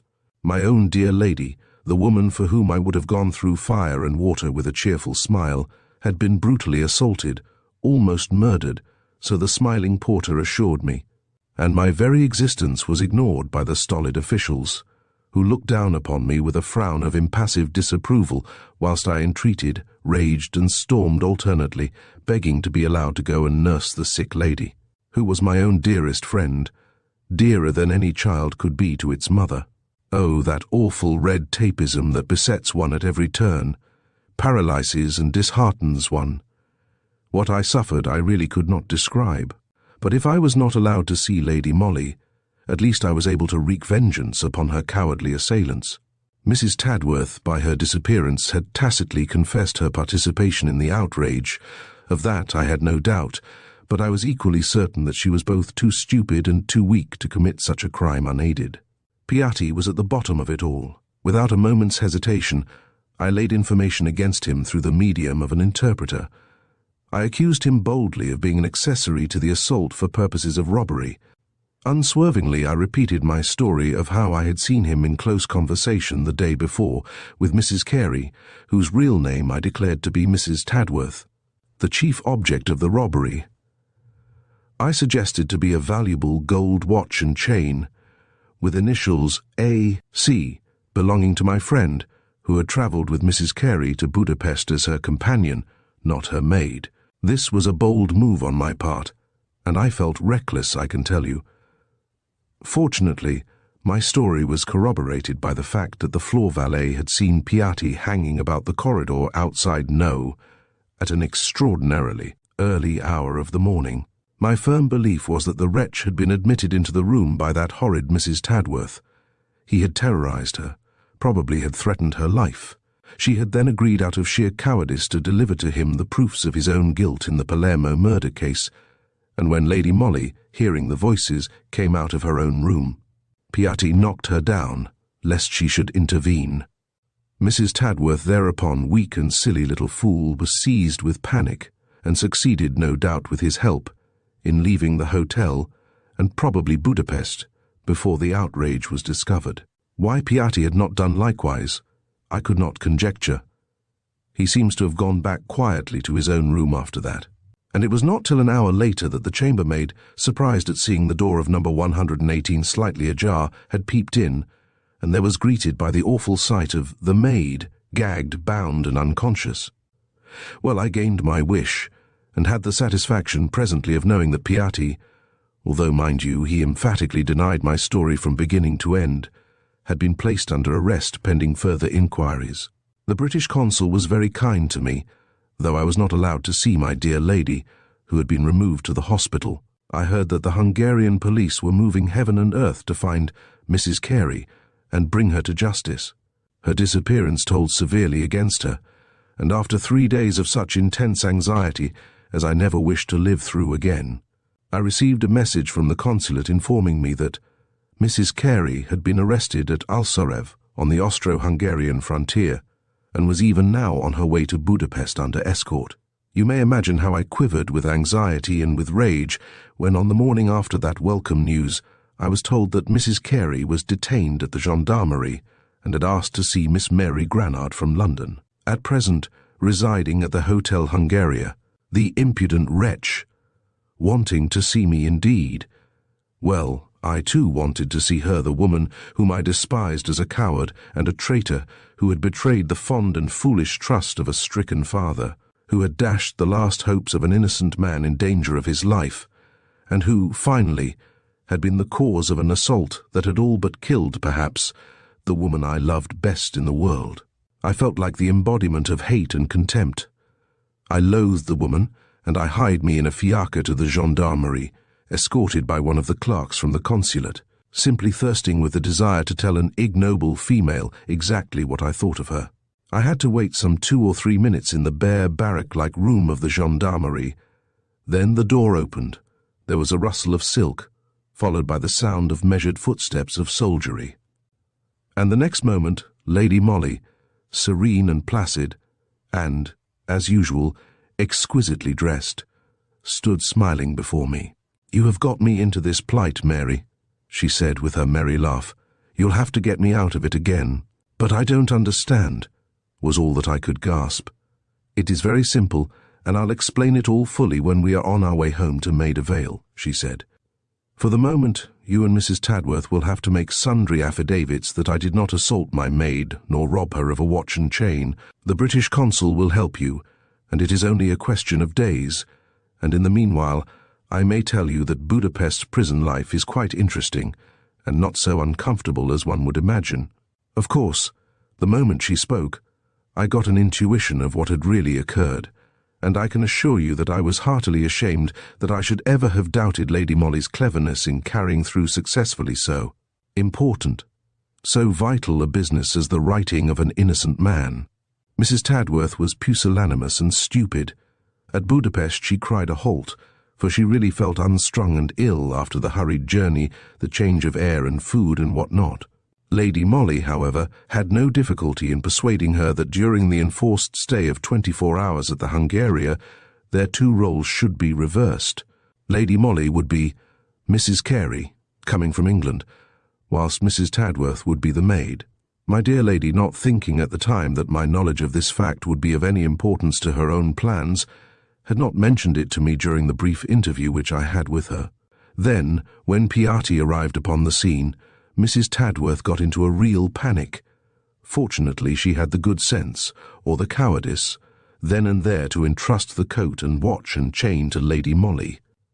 And when Piatti followed her into her room, she was able to show him that the proofs were not then in her possession. This was the scene which I had witnessed through the keyhole.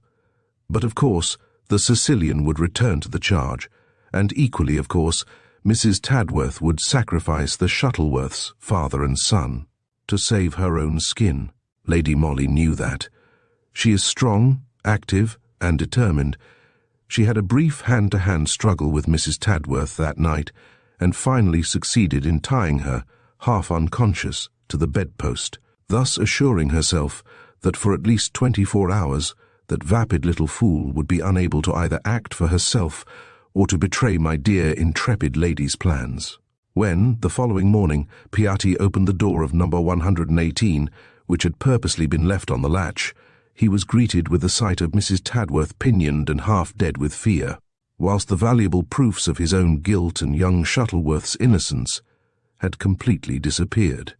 For remember that Lady Molly's face was not known to him or to his gang, and she had caught the first train to Cividale, even whilst Piatti still believed that he held that silly Mrs. Tadworth in the hollow of his hand. I may as well tell you here that she reached the frontier safely, and was quite sharp enough to seek out Colonel Grassi, and, with the necessary words of explanation, to hand over to him the proofs of young Shuttleworth's innocence. My action in the matter helped her.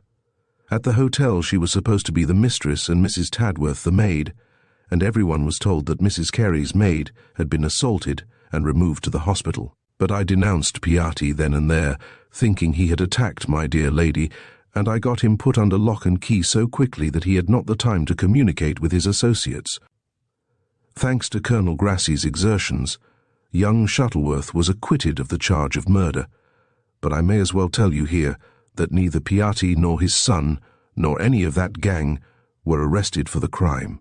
The proofs of their guilt, the Irish tweed coat and the murdered man's watch and chain, were most mysteriously suppressed, after young Shuttleworth's advocate had obtained the verdict of not guilty for him. Such is the Sicilian police. Mr. Shuttleworth Sr. evidently knew what he was talking about. Of course, we had no difficulty in obtaining Lady Molly's release. The British consul saw to that. But in Budapest, they still call the assault on Mrs. Carey at the Hotel Hungaria a mystery, for she exonerated Lady Molly fully, but she refused to accuse Piatti. She was afraid of him, of course, and so they had to set him free. I wonder where he is now, the wicked old wretch. Chapter 4. The Fordwich Castle Mystery. Can you wonder that, when some of the ablest of our fellows at the yard were at their wits' ends to know what to do, the chief instinctively turned to Lady Molly? Surely the Fordwich Castle Mystery, as it was universally called, was a case which more than any other required feminine tact, intuition, and all those qualities of which my dear lady possessed more than her usual share. With the exception of Mr. McKinley, the lawyer, and young Jack d'Albuquerque, there were only women connected with the case. If you have studied Debrett at all, you know as well as I do that the peerage is one of those old English ones, which date back some 600 years, and that the present Lady d'Albuquerque is a baroness in her own right, the title and estates descending to heirs general. If you have perused that same interesting volume carefully, you will also have discovered that the late Lord d'Albuquerque had 2 daughters, the eldest, Clementina Cecilia, the present baroness, who succeeded him, the other, Margaret Florence, who married in 1884 Jean-Laurent Duplessis, a Frenchman whom Debrett vaguely describes as of Pondicherry, India, and of whom she had issued 2 daughters, Henriette Marie, heir now to the ancient barony of d'Albuquerque of Fordwich, and Joan, born 2 years later. There seems to have been some mystery or romance attached to this marriage of the Honourable Margaret Florence d'Albuquerque to the dashing young officer of the Foreign Legion. Old Lord d'Albuquerque at the time was British ambassador in Paris, and he seems to have had grave objections to the union, but Miss Margaret, openly flouting her father's displeasure and throwing prudence to the winds, ran away from home one fine day with Captain Duplessis, and from Pondicherry wrote a curt letter to her relatives telling them of her marriage with the man she loved best in all the world. Old Lord d'Albuquerque never got over his daughter's wilfulness. She had been his favourite, it appears, and her secret marriage and deceit practically broke his heart. He was kind to her, however, to the end, and when the first baby girl was born and the young pair seemed to be in straitened circumstances, he made them an allowance until the day of his daughter's death, which occurred 3 years after her elopement, on the birth of her second child. When, on the death of her father, the Honourable Clementina Cecilia came into the title and fortune, she seemed to have thought it her duty to take some interest in her late sister's eldest child, who, failing her own marriage and issue, was heir to the barony of d'Albuquerque. Thus it was that Miss Henriette Marie Duplessis came, with her father's consent, to live with her aunt at Fordwich Castle. Debrett will tell you, moreover, that in 1901 she assumed the name of d'Albuquerque in lieu of her own, by royal license. Failing her, the title and estate would devolve firstly on her sister Joan, and subsequently on a fairly distant cousin, Captain John d'Albuquerque, at present a young officer in the Guards. According to her servants, the present Baroness d'Albuquerque is very self-willed, but otherwise neither more nor less eccentric than any North Country old maid would be who had such an exceptional position to keep up in the social world. The one soft trait in her otherwise not very lovable character is her great affection for her late sister's child. Miss Henriette Duplessis d'Albuquerque has inherited from her French father dark eyes and hair, and a somewhat swarthy complexion, but no doubt it is from her English ancestry that she has derived a somewhat masculine frame and a very great fondness for all outdoor pursuits. She is very athletic, knows how to fence and to box, rides to hounds, and is a remarkably good shot. From all accounts, the first hint of trouble in that gorgeous home was coincident with the arrival at Fordwich of a young, very pretty girl visitor, who was attended by her maid, a half-caste woman. Dark-complexioned and surly of temper, but obviously of dog-like devotion towards her young mistress. This visit seems to have come as a surprise to the entire household at Fordwich Castle, her ladyship having said nothing about it until the very morning that the guests were expected. She then briefly ordered one of the housemaids to get a bedroom ready for a young lady, and to put up a small camp bedstead in an adjoining dressing-room. Even Miss Henriette seems to have been taken by surprise at the announcement of this visit, for, according to Jane Taylor, the housemaid in question, there was a violent word passage between the old lady and her niece, the latter winding up an excited speech with the words, "At any rate, aunt, there won't be room for both of us in this house," after which she flounced out of the room, banging the door behind her. Very soon the household was made to understand that the newcomer was none other than Miss Joan Duplessis, Miss Henriette's younger sister. It appears that Captain Duplessis had recently died in Pondicherry, and that the young girl then wrote to her aunt, Lady d'Albuquerque, claiming her help and protection, which the old lady naturally considered it her duty to extend to her. It appears that Miss Joan was very unlike her sister, as she was petite and fair, more English-looking than foreign, and had pretty, dainty ways which soon endeared her to the household. The devotion existing between her and the half-caste woman she had brought from India was, moreover, unique. It seems, however, that from the moment these newcomers came into the house, dissensions, often degenerating into violent quarrels, became the order of the day. Henriette seemed to have taken a strong dislike to her younger sister, and most particularly to the latter's dark attendant, who was vaguely known in the house as Runa. That some events of serious import were looming ahead, the servants at Fordwich were pretty sure. The butler and footman at dinner heard scraps of conversation which sounded very ominous. There was talk of lawyers, of proofs, of marriage and birth certificates, quickly suppressed when the servants happened to be about. Her ladyship looked terribly anxious and worried, and she and Miss Henriette spent long hours closeted together in a small boudoir, whence proceeded ominous sounds of heart-rending weeping on her ladyship's part, and angry and violent words from Miss Henriette. Mr. McKinley, the eminent lawyer from London, came down 2 or 3 times to Fordwich, and held long conversations with her ladyship, after which the latter's eyes were very swollen and red. The household thought it more than strange that Runa, the Indian servant, was almost invariably present at these interviews between Mr. McKinley, her ladyship, and Miss Joan. Otherwise the woman kept herself very much aloof. She spoke very little, hardly took any notice of anyone save of her ladyship and of her young mistress, and the outbursts of Miss Henriette's temper seemed to leave her quite unmoved. A strange fact was that she had taken a sudden and great fancy for frequenting a small Roman Catholic convent chapel, which was distant about half a mile from the castle, and presently it was understood that Runa, who had been a Parsee, had been converted by the attendant priest to the Roman Catholic faith. All this happened, mind you, within the last 2 or 3 months, in fact. Miss Joan had been in the castle exactly 12 weeks when Captain Jack d'Albuquerque came to pay his cousin one of his periodical visits. From the first he seems to have taken a great fancy to his cousin Joan, and soon everyone noticed that this fancy was rapidly ripening into love. It was equally certain that from that moment dissensions between the two sisters became more frequent and more violent. The generally accepted opinion being that Miss Henriette was jealous of Joan, whilst Lady d'Albuquerque herself, for some unexplainable reason, seems to have regarded this love-making with marked disfavour.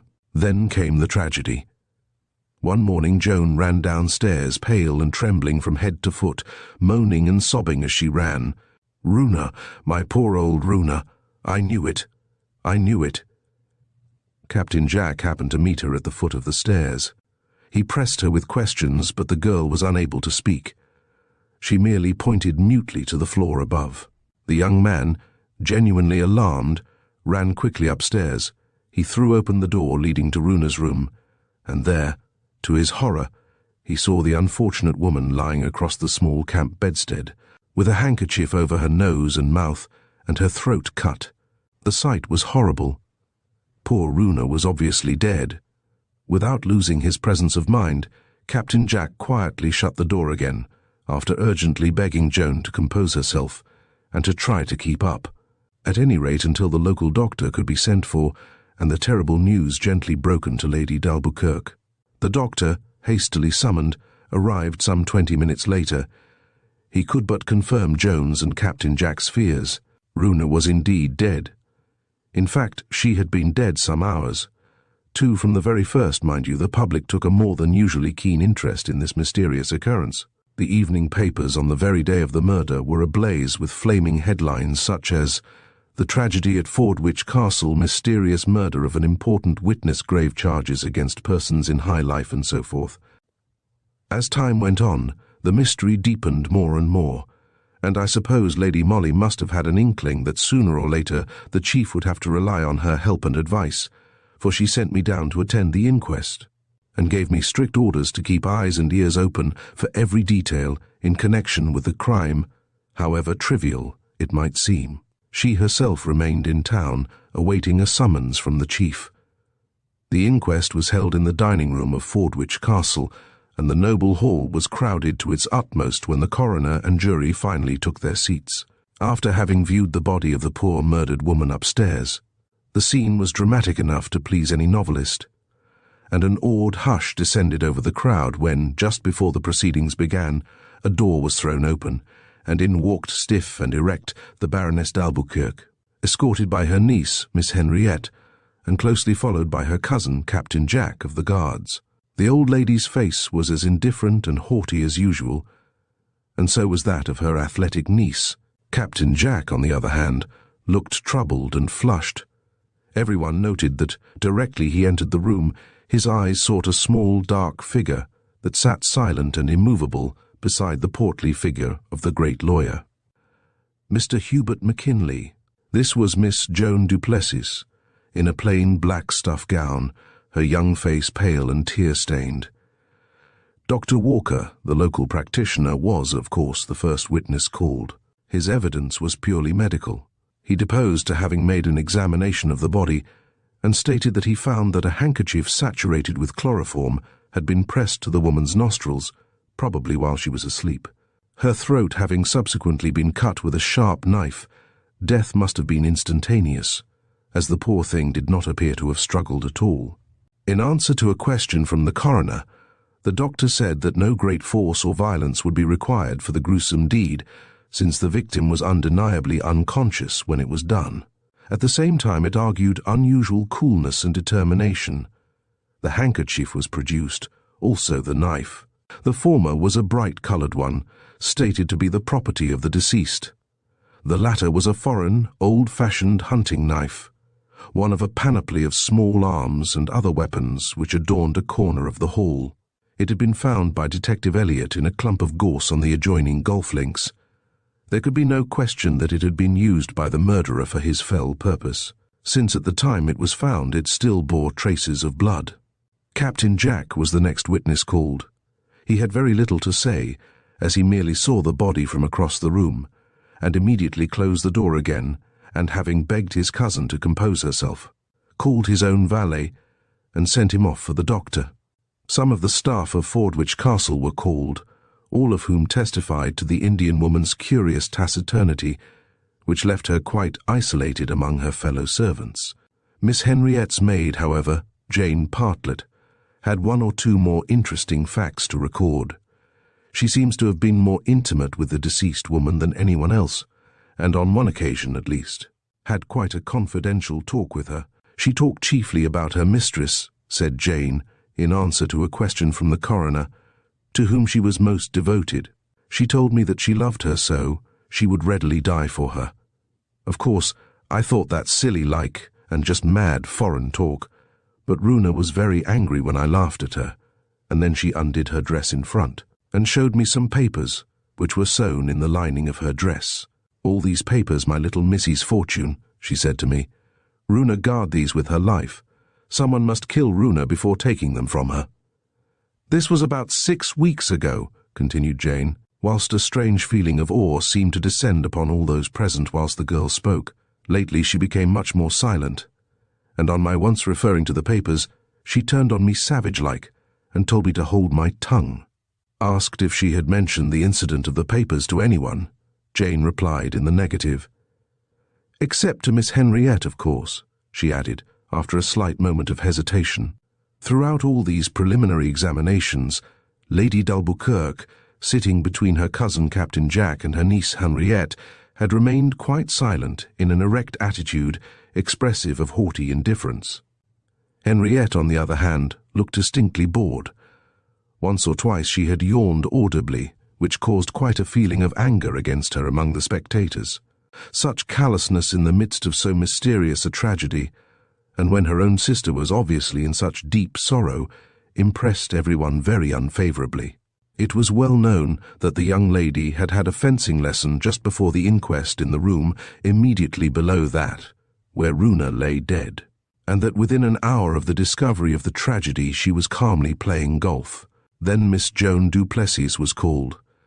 When the young girl stepped forward, there was that awed hush in the room which usually falls upon an attentive audience when the curtain is about to rise on the crucial act of a dramatic play.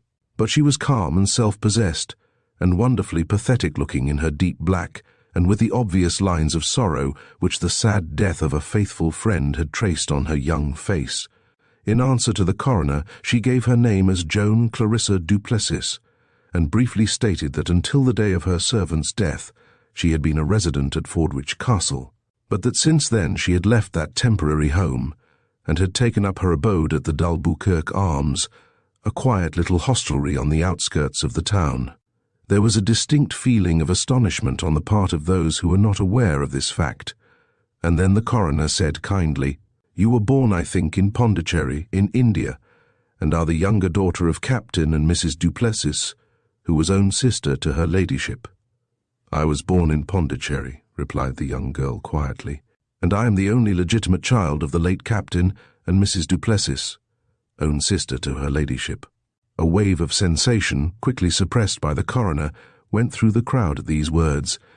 The emphasis which the witness had put on the word legitimate could not be mistaken, and everyone felt that here must lie the clue to the so far impenetrable mystery of the Indian woman's death. All eyes were now turned on old Lady d'Albuquerque and on her niece Henriette, but the two ladies were carrying on a whispered conversation together, and had apparently ceased to take any further interest in the proceedings. "The deceased was your confidential maid, was she not?" asked the coroner, after a slight pause. "Yes. She came over to England with you recently?"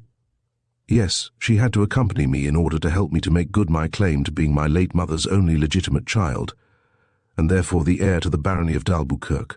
Her voice had trembled a little as she said this, but now, as breathless silence reigned in the room, she seemed to make a visible effort to control herself, and, replying to the coroner's question, she gave a clear and satisfactory account of her terrible discovery of her faithful servant's death.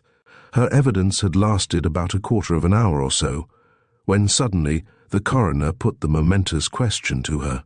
Do you know anything about the papers which the deceased woman carried about her person and reference to which has already been made?" "Yes," she replied quietly.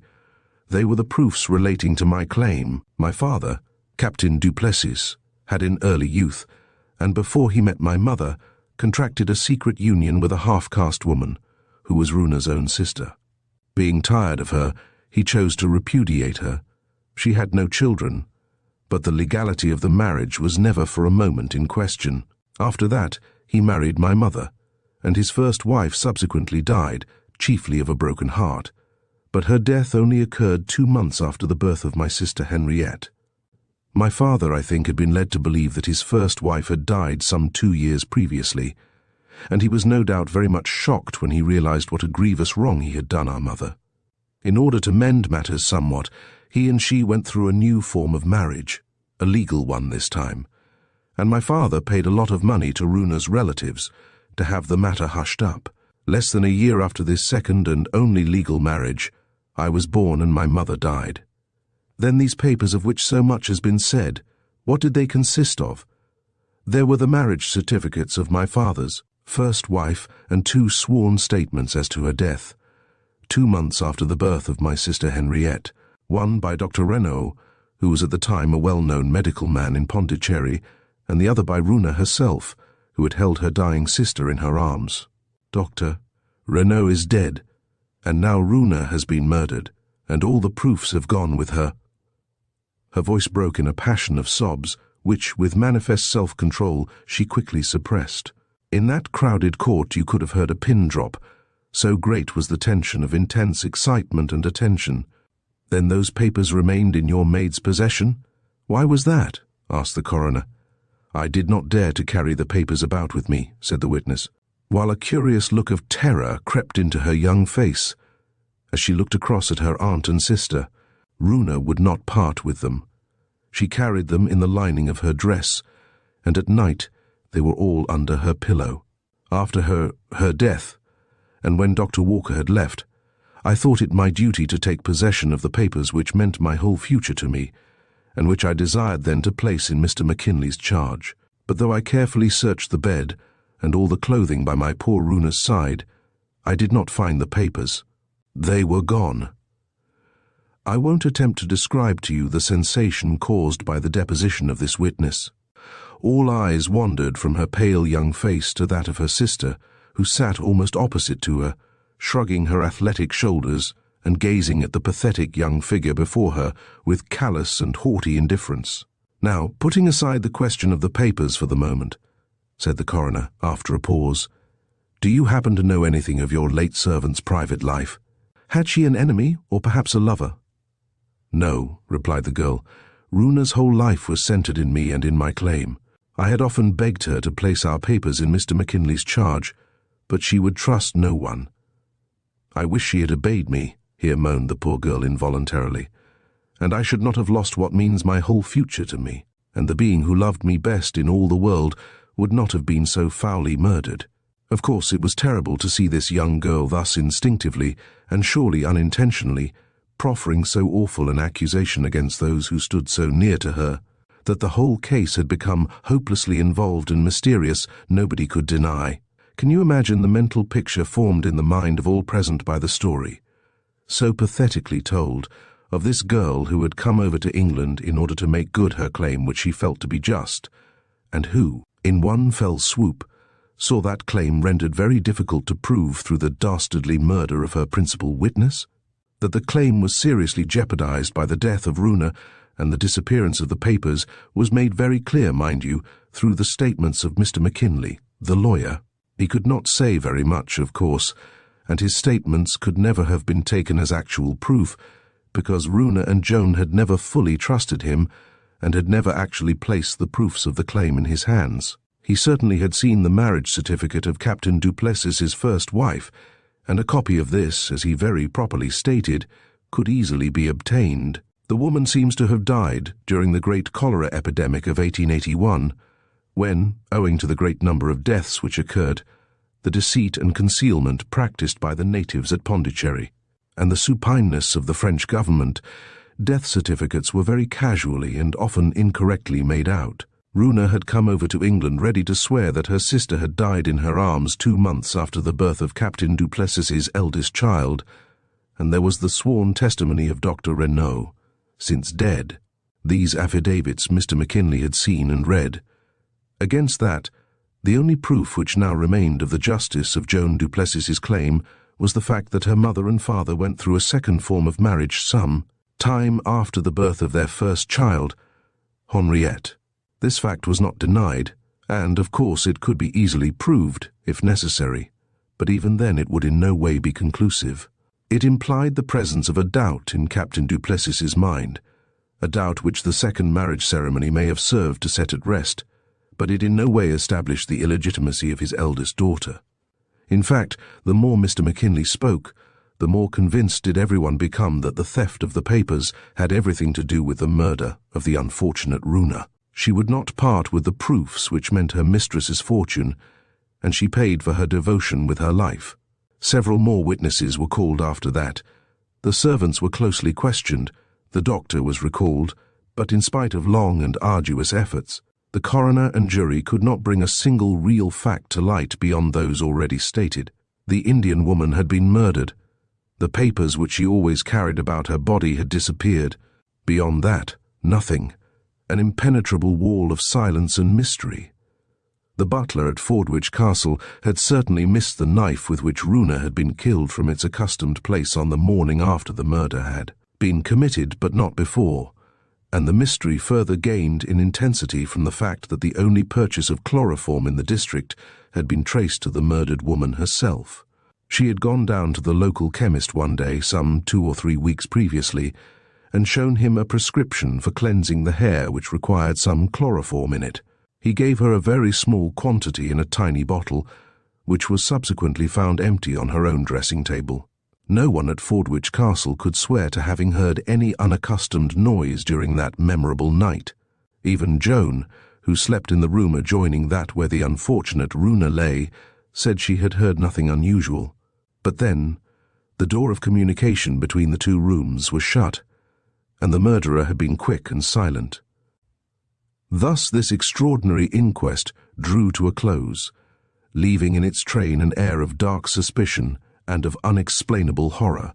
The jury returned a verdict of wilful murder against some person or persons unknown, and the next moment Lady d'Albuquerque rose, and leaning on her niece's arm, quietly walked out of the room. 2 of our best men from the yard, Pegram and Elliot, were left in charge of the case.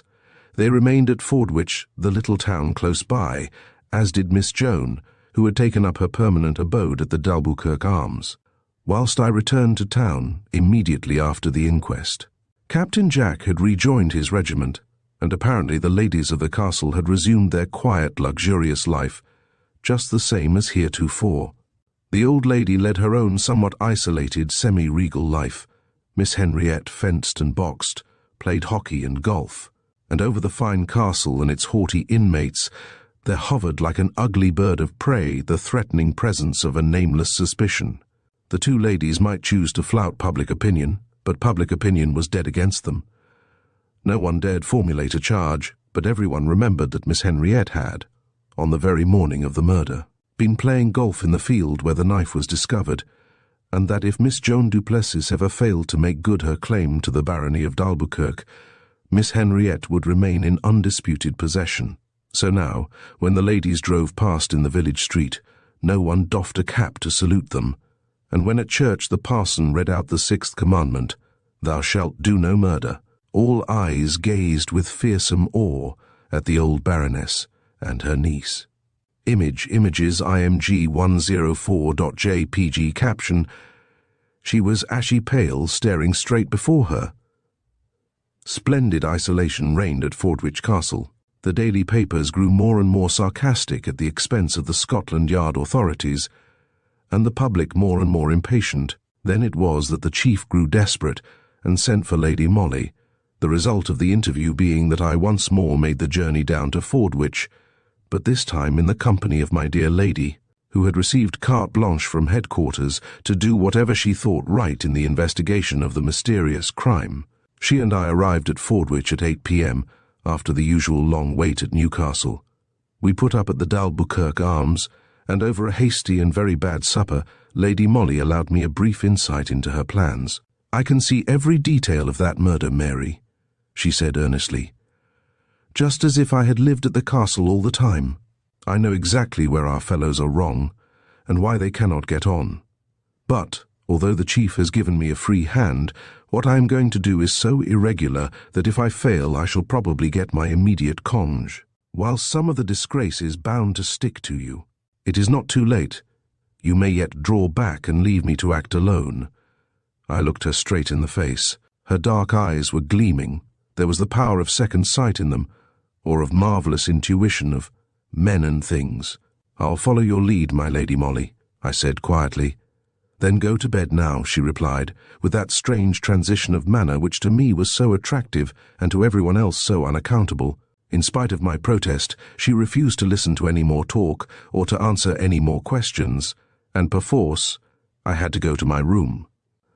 The next morning I saw her graceful figure, immaculately dressed in a perfect tailor-made gown, standing beside my bed at a very early hour. "Why, what is the time?" I ejaculated, suddenly wide awake. "Too early for you to get up," she replied quietly. "I am going to early Mass at the Roman Catholic convent close by." "To Mass at the Roman Catholic convent?" "Yes. Don't repeat all my words, Mary. It is silly and wastes time. I have introduced myself in the neighbourhood as the American, Mrs. Silas A. Ogden, whose motor has broken down and is being repaired at Newcastle, while I, its owner, amuse myself by viewing the beauties of the neighbourhood.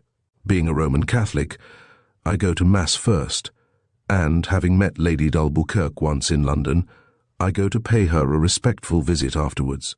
When I come back we will have breakfast together. You might try in the meantime to scrape up an acquaintance with Miss Joan Duplessis, who is still staying here, and ask her to join us at breakfast." She was gone before I could make another remark, and I could but obey her instantly to the letter. An hour later I saw Miss Joan Duplessis strolling in the hotel garden. It was not difficult to pass the time of day with the young girl, who seemed quite to brighten up at having someone to talk to. We spoke of the weather and so forth, and I steadily avoided the topic of the Fordwich Castle tragedy until the return of Lady Molly at about 10 o'clock. She came back looking just as smart, just as self-possessed, as when she had started 3 hours earlier. Only I, who knew her so well, noted the glitter of triumph in her eyes, and knew that she had not failed. She was accompanied by Pegram, who, however, immediately left her side and went straight into the hotel, whilst she joined us in the garden, and, after a few graceful words, introduced herself to Miss Joan Duplessis and asked her to join us in the coffee-room upstairs. The room was empty, and we sat down to table, I quivering with excitement and awaiting events. Through the open window, I saw Elliot walking rapidly down the village street. Presently the waitress went off, and I being too excited to eat or to speak, Lady Molly carried on a running conversation with Miss Joan, asking her about her life in India and her father, Captain Duplessis. Joan admitted that she had always been her father's favourite. "He never liked Henriette somehow," she explained. Lady Molly asked her when she had first known Runa. "She came to the house when my mother died," replied Joan, "and she had charge of me as a baby. At Pondicherry, no one had thought it strange that she came as a servant into an officer's house where her own sister had reigned as mistress. Pondicherry is a French settlement, and manners and customs there are often very peculiar. I ventured to ask her what were her future plans. "Well," she said, with a great touch of sadness, "I can, of course, do nothing whilst my aunt is alive. I cannot force her to let me live at Fordwich or to acknowledge me as her heir. After her death, if my sister does assume the title and fortune of d'Albuquerque," she added, while suddenly a strange look of vengefulness, almost of hatred and cruelty, marred the childlike expression of her face, "then I shall revive the story of the tragedy of Runa's death, and I hope that public opinion—" She paused here in her speech, and I, who had been gazing out of the window, turned my eyes on her. She was ashy pale, staring straight before her. Her hands dropped the knife and fork which she had held. Then I saw that Pegram had come into the room, that he had come up to the table and placed a packet of papers in Lady Molly's hand. I saw it all as in a flash. There was a loud cry of despair like an animal at bay, a shrill cry, followed by a deep one from Pegram of "No, you don't," and before anyone could prevent her, Joan's graceful young figure stood outlined for a short moment at the open window. The next moment she had disappeared into the depth below, and we heard a dull thud which nearly froze the blood in my veins. Pegram ran out of the room, but Lady Molly sat quite still. "I have succeeded in clearing the innocent," she said quietly, "but the guilty has meted out to herself her own punishment." "Then it was she," I murmured, horror-struck. "Yes, I suspected it from the first," replied Lady Molly calmly. "It was this conversion of Runa to Roman Catholicism and her consequent change of manner which gave me the first clue." "But why?" I muttered. "A simple reason, Mary," she rejoined, tapping the packet of papers with her delicate hand, and breaking open the string that held the letters, she laid them out upon the table. "The whole thing was a fraud from beginning to end. The woman's marriage certificate was all right, of course, but I mistrusted the genuineness of the other papers from the moment that I heard that Runa would not part with them and would not allow Mr. McKinley to have charge of them. I am sure that the idea at first was merely one of blackmail. The papers were only to be the means of extorting money from the old lady, and there was no thought of taking them into court.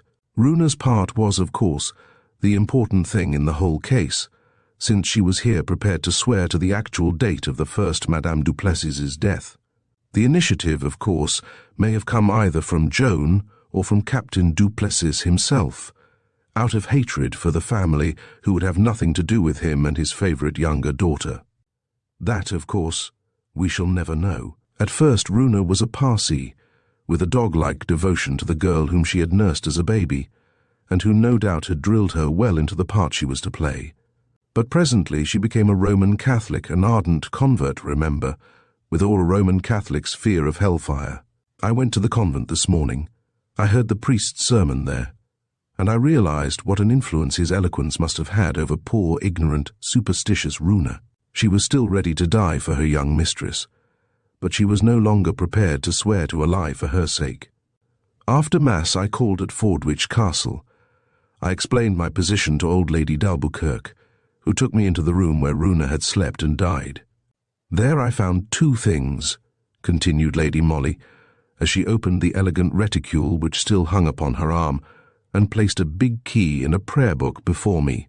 The key I found in a drawer of an old cupboard in the dressing-room where Runa slept, with all sorts of odds and ends belonging to the unfortunate woman, and going to the door which led into what images IMG 107.jpg caption, I sent Pegram to her room with orders to break open the locks of her handbag and dressing case, had been Joan's bedroom. I found that it was locked, and that this key fitted into the lock. Runa had locked that door herself on her own side. She was afraid of her mistress. I knew now that I was right in my surmise. The prayer book is a Roman Catholic one.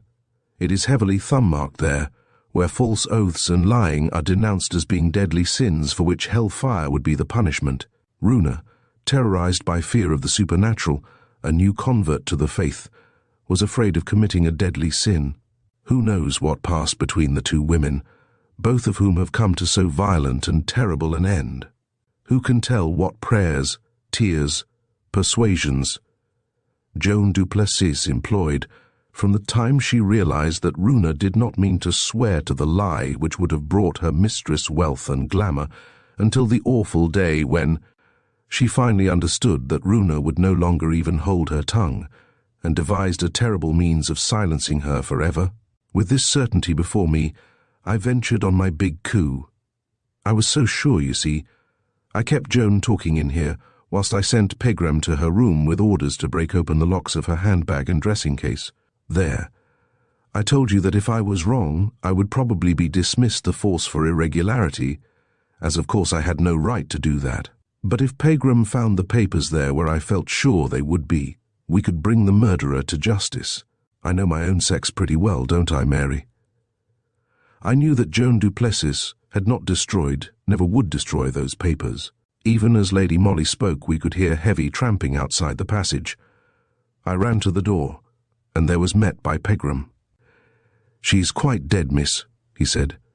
It was a drop of 40 feet, and a stone pavement down below. The guilty had indeed meted out her own punishment to herself. Lady d'Albuquerque sent Lady Molly a cheque for £5,000 the day the whole affair was made known to the public. I think you will say that it had been well earned. With her own dainty hands, my dear lady had lifted the veil which hung over the tragedy of Fordwich Castle, and with the finding of the papers in Joan Duplessis's dressing bag, and the unfortunate girl's suicide, the murder of the Indian woman was no longer a mystery. Chapter 5. A Day's Folly. I don't think that anyone ever knew that the real elucidation of the extraordinary mystery known to the newspaper-reading public as the Somersetshire outrage was evolved in my own dear lady's quick, intuitive brain.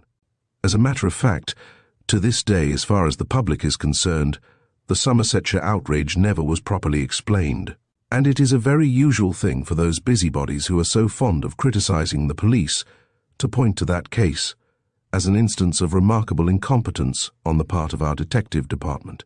A young woman named Jane Turner, a visitor at Weston-super-Mare, had been discovered one afternoon in a helpless condition, bound and gagged, and suffering from terror and inanition, in the bedroom which she occupied in a well-known apartment house of that town. The police had been immediately sent for, and as soon as Miss Turner had recovered, she gave what explanation she could of the mysterious occurrence. She was employed in one of the large drapery shops in Bristol, and was spending her annual holiday at Weston-super-Mare. Her father was the local butcher at Banwell, a village distant about 4 miles from Weston, and it appears that somewhere near 1 o'clock in the afternoon of Friday, the 3rd of September, she was busy in her bedroom putting a few things together in a handbag, preparatory to driving out to Banwell, meaning to pay her parents a weekend visit. There was a knock at her door, and a voice said, "It's me, Jane, may I come in?" She did not recognize the voice, but somehow thought that it must be that of a friend, so she shouted, "Come in." This was all that the poor thing recollected definitely, for the next moment the door was thrown open. Someone rushed at her with amazing violence. She heard the crash of a falling table and felt a blow on the side of her head, whilst a damp handkerchief was pressed to her nose and mouth. Then she remembered nothing more. When she gradually came to her senses, she found herself in the terrible plight in which Mrs. Skeward, her landlady, discovered her 24 hours later. When pressed to try and describe her assailant, she said that when the door was thrown open, she thought that she saw an elderly woman in a wide mantle and wearing bonnet and veil, but that, at the same time, she was quite sure, from the strength and brutality of the onslaught, that she was attacked by a man. She had no enemies, and no possessions worth stealing, but her handbag, which, however, only contained a few worthless trifles, had certainly disappeared. The people of the house, on the other hand, could throw but little light on the mystery which surrounded this very extraordinary and seemingly purposeless assault. Mrs. Skeward only remembered that on Friday Miss Turner told her that she was just off to Banwell and would be away for the weekend, but that she wished to keep her room on against her return on the Monday following. That was somewhere about 12:30 o'clock, at the hour when luncheons were being got ready for the various lodgers. Small wonder, therefore, that no one in the busy apartment house took much count of the fact that Miss Turner was not seen to leave the house after that, and no doubt the wretched girl would have been left for several days in the pitiable condition in which she was ultimately found, but for the fact that Mrs. Skeward happened to be of the usual grasping type common to those of her kind. Weston-super-Mare was over full that weekend, and Mrs. Skeward, beset by applicants for accommodation, did not see why she should not let her absent lodger's room for the night or two that the latter happened to be away, and thus get money twice over for it. She conducted a visitor up to Miss Turner's room on the Saturday afternoon, and throwing open the door, which, by the way, was not locked, was horrified to see the poor girl half sitting, half slipping off the chair to which she had been tied with a rope, whilst a woolen shawl was wound round the lower part of her face. As soon as she had released the unfortunate victim, Mrs. Skeward sent for the police, and it was through the intelligent efforts of Detective Parsons, a local man, that a few scraps of very hazy evidence were then and there collected. First, there was the question of the elderly female in the wide mantle, spoken of by Jane Turner as her assailant. It seems that someone answering to that description had called on the Friday at about 1 o'clock and asked to see Miss Turner. The maid who answered the door replied that she thought Miss Turner had gone to Banwell. "Oh," said the old dame, "she won't have started yet. I am Miss Turner's mother, and I was to call for her so that we might drive out together." "Then perhaps Miss Turner is still in her room," suggested the maid. "Shall I go and see?" "Don't trouble," replied the woman. "I know my way. I'll go myself." Whereupon the old dame walked past the servant, crossed the hall and went upstairs. No one saw her come down again, but one of the lodgers seems to have heard a knock at Jane Turner's door and the female voice saying, "It's me, Jane, may I come in?" What happened subsequently, who the mysterious old female was, and how and for what purpose she assaulted Jane Turner and robbed her of a few valueless articles, was the puzzle which faced the police then, and which, so far as the public is concerned, has never been solved. Jane Turner's mother was in bed at the time, suffering from a broken ankle and unable to move. The elderly woman was, therefore, an impostor, and the search after her, though keen and hot enough at the time, I assure you, has remained, in the eyes of the public, absolutely fruitless. But of this more anon. On the actual scene of the crime, there was but little to guide subsequent investigation. The rope with which Jane Turner had been pinioned supplied no clue. The wool shawl was Miss Turner's own, snatched up by the miscreant to smother the girl's screams. On the floor was a handkerchief, without initial or laundry mark, which obviously had been saturated with chloroform, and close by a bottle which had contained the anesthetic. A small table was overturned, and the articles which had been resting upon it were lying all around, such as a vase which had held a few flowers, a box of biscuits, and several issues of the West of England Times, and nothing more. The miscreant, having accomplished his fell purpose, succeeded evidently in walking straight out of the house unobserved, his exit being undoubtedly easily managed owing to it being the busy luncheon hour. Various theories were, of course, put forward by some of our ablest fellows at the Yard, the most likely solution being the guilt, or at least the complicity of the girl's sweetheart, Arthur Cutbusher, ne'er-do-well, who spent the greater part of his time on racecourses. Inspector Danvers, whom the chief had sent down to assist the local police, declared that Jane Turner herself suspected her sweetheart, and was trying to shield him by stating that she possessed nothing of any value, whereas, no doubt, the young blackguard knew that she had some money, and had planned this amazing coup in order to rob her of it. Danvers was quite chagrined when, on investigation, it was proved that Arthur Cutbush had gone to the York races 3 days before the assault, and never left that city until the Saturday evening, when a telegram from Miss Turner summoned him to Weston. Moreover, the girl did not break off her engagement with young Cutbush, and thus the total absence of motive was a serious bar to the likelihood of the theory. Then it was that the chief sent for Lady Molly. No doubt he began to feel that here too was a case where feminine tact and my lady's own marvellous intuition might prove more useful than the more approved methods of the sterner sex. "Of course there is a woman in the case, Mary," said Lady Molly to me when she came home from the interview with the chief, although they all pooh-pooh that theory at the Yard, and declare that the female voice, to which the only 2 witnesses we have are prepared to swear, was a disguised one. "You think, then, that a woman assaulted Jane Turner?" "Well," she replied somewhat evasively, "if a man assumes a feminine voice, the result is a high-pitched, unnatural treble, and that, I feel convinced, would have struck either the maid or the lodger, or both, as peculiar." This was the train of thought which my dear lady and I were following up, when, with that sudden transition of manner so characteristic of her, she said abruptly to me, "Mary, look out a train for Weston-super-Mare. We must try and get down there tonight." "Chief's orders?" I asked. "No, mine," she replied laconically. "Where's the ABC?" "Well, we got off that self-same afternoon, and in the evening we were having dinner at the Grand Hotel, Weston-super-Mare." My dear lady had been pondering all through the journey, and even now she was singularly silent and absorbed. There was a deep frown between her eyes, and every now and then the luminous dark orbs would suddenly narrow, and the pupils contract as if smitten with a sudden light. I was not a little puzzled as to what was going on in that active brain of hers, but my experience was that silence on my part was the surest card to play. Lady Molly had entered our names in the hotel book as Mrs. Walter Bell and Miss Granard from London, and the day after our arrival there came 2 heavy parcels for her under that name. She had them taken upstairs to our private sitting room, and there we undid them together.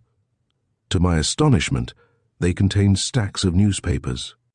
As far as I could see at a glance, back numbers of the West of England Times covering a whole year. "Find and cut out the personal column of every number, Mary," said Lady Molly to me. "I'll look through them on my return. I am going for a walk, and will be home by lunchtime." I knew, of course, that she was intent on her business and on that only, and as soon as she had gone out, I set myself to the wearisome task which she had allotted me. My dear lady was evidently working out a problem in her mind, the solution of which she expected to find in a back number of the West of England Times. By the time she returned, I had the personal column of some 300 numbers of the paper neatly filed and docketed for her perusal. She thanked me for my promptitude with one of her charming looks, but said little, if anything, all through luncheon. After that meal she set to work. I could see her studying each scrap of paper minutely, comparing one with the other, arranging them in sets in front of her, and making marginal notes on them all the while. With but a brief interval for tea, she sat at her table for close on 4 hours, at the end of which time she swept all the scraps of paper on one side, with the exception of a few which she kept in her hand. Then she looked up at me, and I sighed with relief. My dear lady was positively beaming. "You have found what you wanted?" I asked eagerly. "What I expected," she replied. "May I know?" She spread out the bits of paper before me. There were 6 altogether, and each of these columns had one paragraph specially marked with a cross. "Only look at the paragraphs which I have marked," she said. I did as I was told, but if in my heart I had vaguely hoped that I should then and there be confronted with the solution of the mystery which surrounded the Somersetshire outrage, I was doomed to disappointment. Each of the marked paragraphs in the personal columns bore the initials HSH, and their purport was invariably an assignation at one of the small railway stations on the line between Bristol and Weston. I suppose that my bewilderment must have been supremely comical, for my dear lady's rippling laugh went echoing through the bare, dull hotel sitting-room. "You don't see it, Mary?" she asked gaily. "I confess I don't," I replied. "It completely baffles me. And yet," she said more gravely, "those few silly paragraphs have given me the clue to the mysterious assault on Jane Turner, which has been puzzling our fellows at the Yard for over 3 weeks. But how? I don't understand." "You will, Mary, directly we get back to town. During my morning walk I have learnt all that I want to know, and now these paragraphs have set my mind at rest." 3. The next day we were back in town. Already at Bristol we had bought a London morning paper, which contained in its centre page a short notice under the following startling headlines: "The Somersetshire outrage amazing discovery by the police." An unexpected clue, the article went on to say. "We are officially informed that the police have recently obtained knowledge of certain facts which establish beyond a doubt the motive of the brutal assault committed on the person of Miss Jane Turner. We are not authorized to say more at present than that certain startling developments are imminent." On the way up, my dear lady had initiated me into some of her views with regard to the case itself, which at the chief's desire she had now taken entirely in hand, and also into her immediate plans, of which the above article was merely the preface. She it was who had officially informed the Press Association, and, needless to say, the news duly appeared in most of the London and provincial dailies. How unerring was her intuition, and how well thought out her scheme, was proved within the next 24 hours in our own little flat, when our Emily, looking somewhat important and awed, announced Her Serene Highness the Countess of Hohengebirg, HSH, the conspicuous initials in the personal columns of the West of England Times. You may imagine how I stared at the exquisite apparition, all lace and chiffon and roses, which the next moment literally swept into our office, past poor, open-mouthed Emily. Had my dear lady taken leave of her senses when she suggested that this beautiful young woman with the soft fair hair, with the pleading blue eyes and childlike mouth, had anything to do with a brutal assault on a shop girl. The young Countess shook hands with Lady Molly and with me, and then, with a deep sigh, she sank into the comfortable chair which I was offering her, speaking throughout with great diffidence, but always in the gentle tones of a child that knows it has been naughty. She began by explaining that she had been to Scotland Yard, where a very charming man, the chief, I presume, had been most kind and sent her hither, where he promised her she would find help and consolation in her dreadful, dreadful trouble. Encouraged by Lady Molly, she soon plunged into her narrative, a pathetic tale of her own frivolity and foolishness. She was originally Lady Muriel Wolfe-Strongham, daughter of the Duke of Weston, and when scarce out of the schoolroom had met the Grand Duke of Starkburg-Nauheim, who fell in love with her and married her. The union was a morganatic one, the Grand Duke conferring on his English wife the title of Countess of Hohengeberg and the rank of Serene Highness. It seems that at first the marriage was a fairly happy one, in spite of the bitter animosity of the mother and sister of the Grand Duke, the Dowager Grand Duchess holding that all English girls were loud and unwomanly, and the Princess Amalie seeing in her brother's marriage a serious bar to the fulfillment of her own highly ambitious matrimonial hopes. They can't bear me, because I don't knit socks and don't know how to bake almond cakes, said her dear little Serene Highness, looking up with tender appeal at Lady Molly's grave and beautiful face, and they will be so happy to see a real estrangement between my husband and myself. It appears that last year, whilst the Grand Duke was doing his annual cure at Marienbad, the Countess of Hohengeberg went to Folkestone for the benefit of her little boy's health. She stayed at one of the hotels there merely as any English lady of wealth might do, with nurses and her own maid, of course, but without the paraphernalia and nuisance of her usual German retinue. Whilst there she met an old acquaintance of her father's, a Mr. Rumbold, who is a rich financier, it seems, and who at one time moved in the best society, but whose reputation had greatly suffered recently, owing to a much-talked-of divorce case which brought his name into unenviable notoriety. Her Serene Highness, with more mopping of her blue eyes, assured Lady Molly that over at Schloss Starkburg she did not read the English papers, and was therefore quite unaware that Mr. Rumbold, who used to be a persona grata in her father's house, was no longer a fit and proper acquaintance for her. It was a very fine morning, she continued with gentle pathos, and I was deadly dull at Folkestone. Mr. Rumbold persuaded me to go with him on a short trip on his yacht. We were to cross over to Boulogne, have luncheon there, and come home in the cool of the evening. And, of course, something occurred to disable the yacht, concluded Lady Molly gravely, as the lady herself had paused in her narrative. Of course, whispered the little Countess through her tears, and of course it was too late to get back by the ordinary afternoon mail boat. That boat had gone an hour before, and the next did not leave until the middle of the night. So you had perforce to wait until then, and in the meanwhile you were seen by a girl named Jane Turner, who knew you by sight, and who has been blackmailing you ever since. How did you guess that? Ejaculated Her Highness, with a look of such comical bewilderment in her large blue eyes that Lady Molly and I had perforce to laugh. Well, replied my dear lady after a while, resuming her gravity, we have a way in our profession of putting two and two together, haven't we? And in this case it was not very difficult. The assignations for secret meetings at out-of-the-way railway stations which were addressed to HSH in the columns of the West of England Times recently gave me one clue, shall we say, the mysterious assault on a young woman whose home was close to those very railway stations, as well as to Bristol Castle, your parents' residence, where you have frequently been staying of late, was another piece that fitted in the puzzle, whilst the number of copies of the West of England Times that were found in that same young woman's room helped to draw my thoughts to her. Then your visit to me today, it is very simple, you see. I suppose so, said HSH with a sigh. Only it is worse even than you suggest, for that horrid Jane Turner, to whom I had been ever so kind when I was a girl, took a snapshot of me and Mr. Rumbold standing on the steps of the Hôtel des Bains at Boulogne. I saw her doing it, and rushed down the steps to stop her. She talked quite nicely, then hypocritical wretch, and said that perhaps the plate would be no good when it was developed, and if it were, she would destroy it. I was not to worry. She would contrive to let me know through the agony column of the West of England Times, which, as I was going home to Bristol Castle to stay with my parents, I could see every day. But she had no idea I should have minded, and all that sort of rigmarole.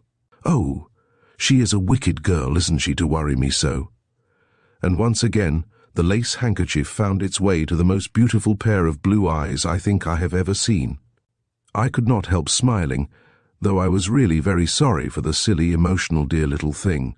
And instead of reassurance in the West of England Times, you found a demand for a secret meeting at a country railway station? Yes, and when I went there, terrified lest I should be seen, Jane Turner did not meet me herself.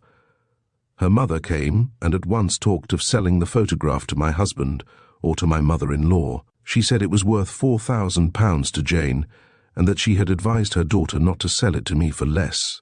What did you reply? That I hadn't got £4,000, said the Countess ruefully. So, after a lot of argument, it was agreed that I was to pay Jane £250 a year out of my dress allowance. She would keep the negative as security, but promised never to let anyone see it so long as she got her money regularly. It was also arranged that whenever I stayed with my parents at Bristol Castle, Jane would make appointments to meet me through the columns of the West of England Times, and I was to pay up the instalments then, just as she directed. I could have laughed, if the whole thing had not been so tragic, for truly the way this silly, harmless little woman had allowed herself to be bullied and blackmailed by a pair of grasping females was beyond belief. And this has been going on for over a year, commented Lady Molly gravely. Yes, but I never met Jane Turner again. It was always her mother who came. You knew her mother before that, I presume? Oh, no. I only knew Jane because she had been sewing maid at the castle some few years ago. I see, said Lady Molly slowly. What was the woman like whom you used to meet at the railway stations, and to whom you paid over Miss Turner's annuity?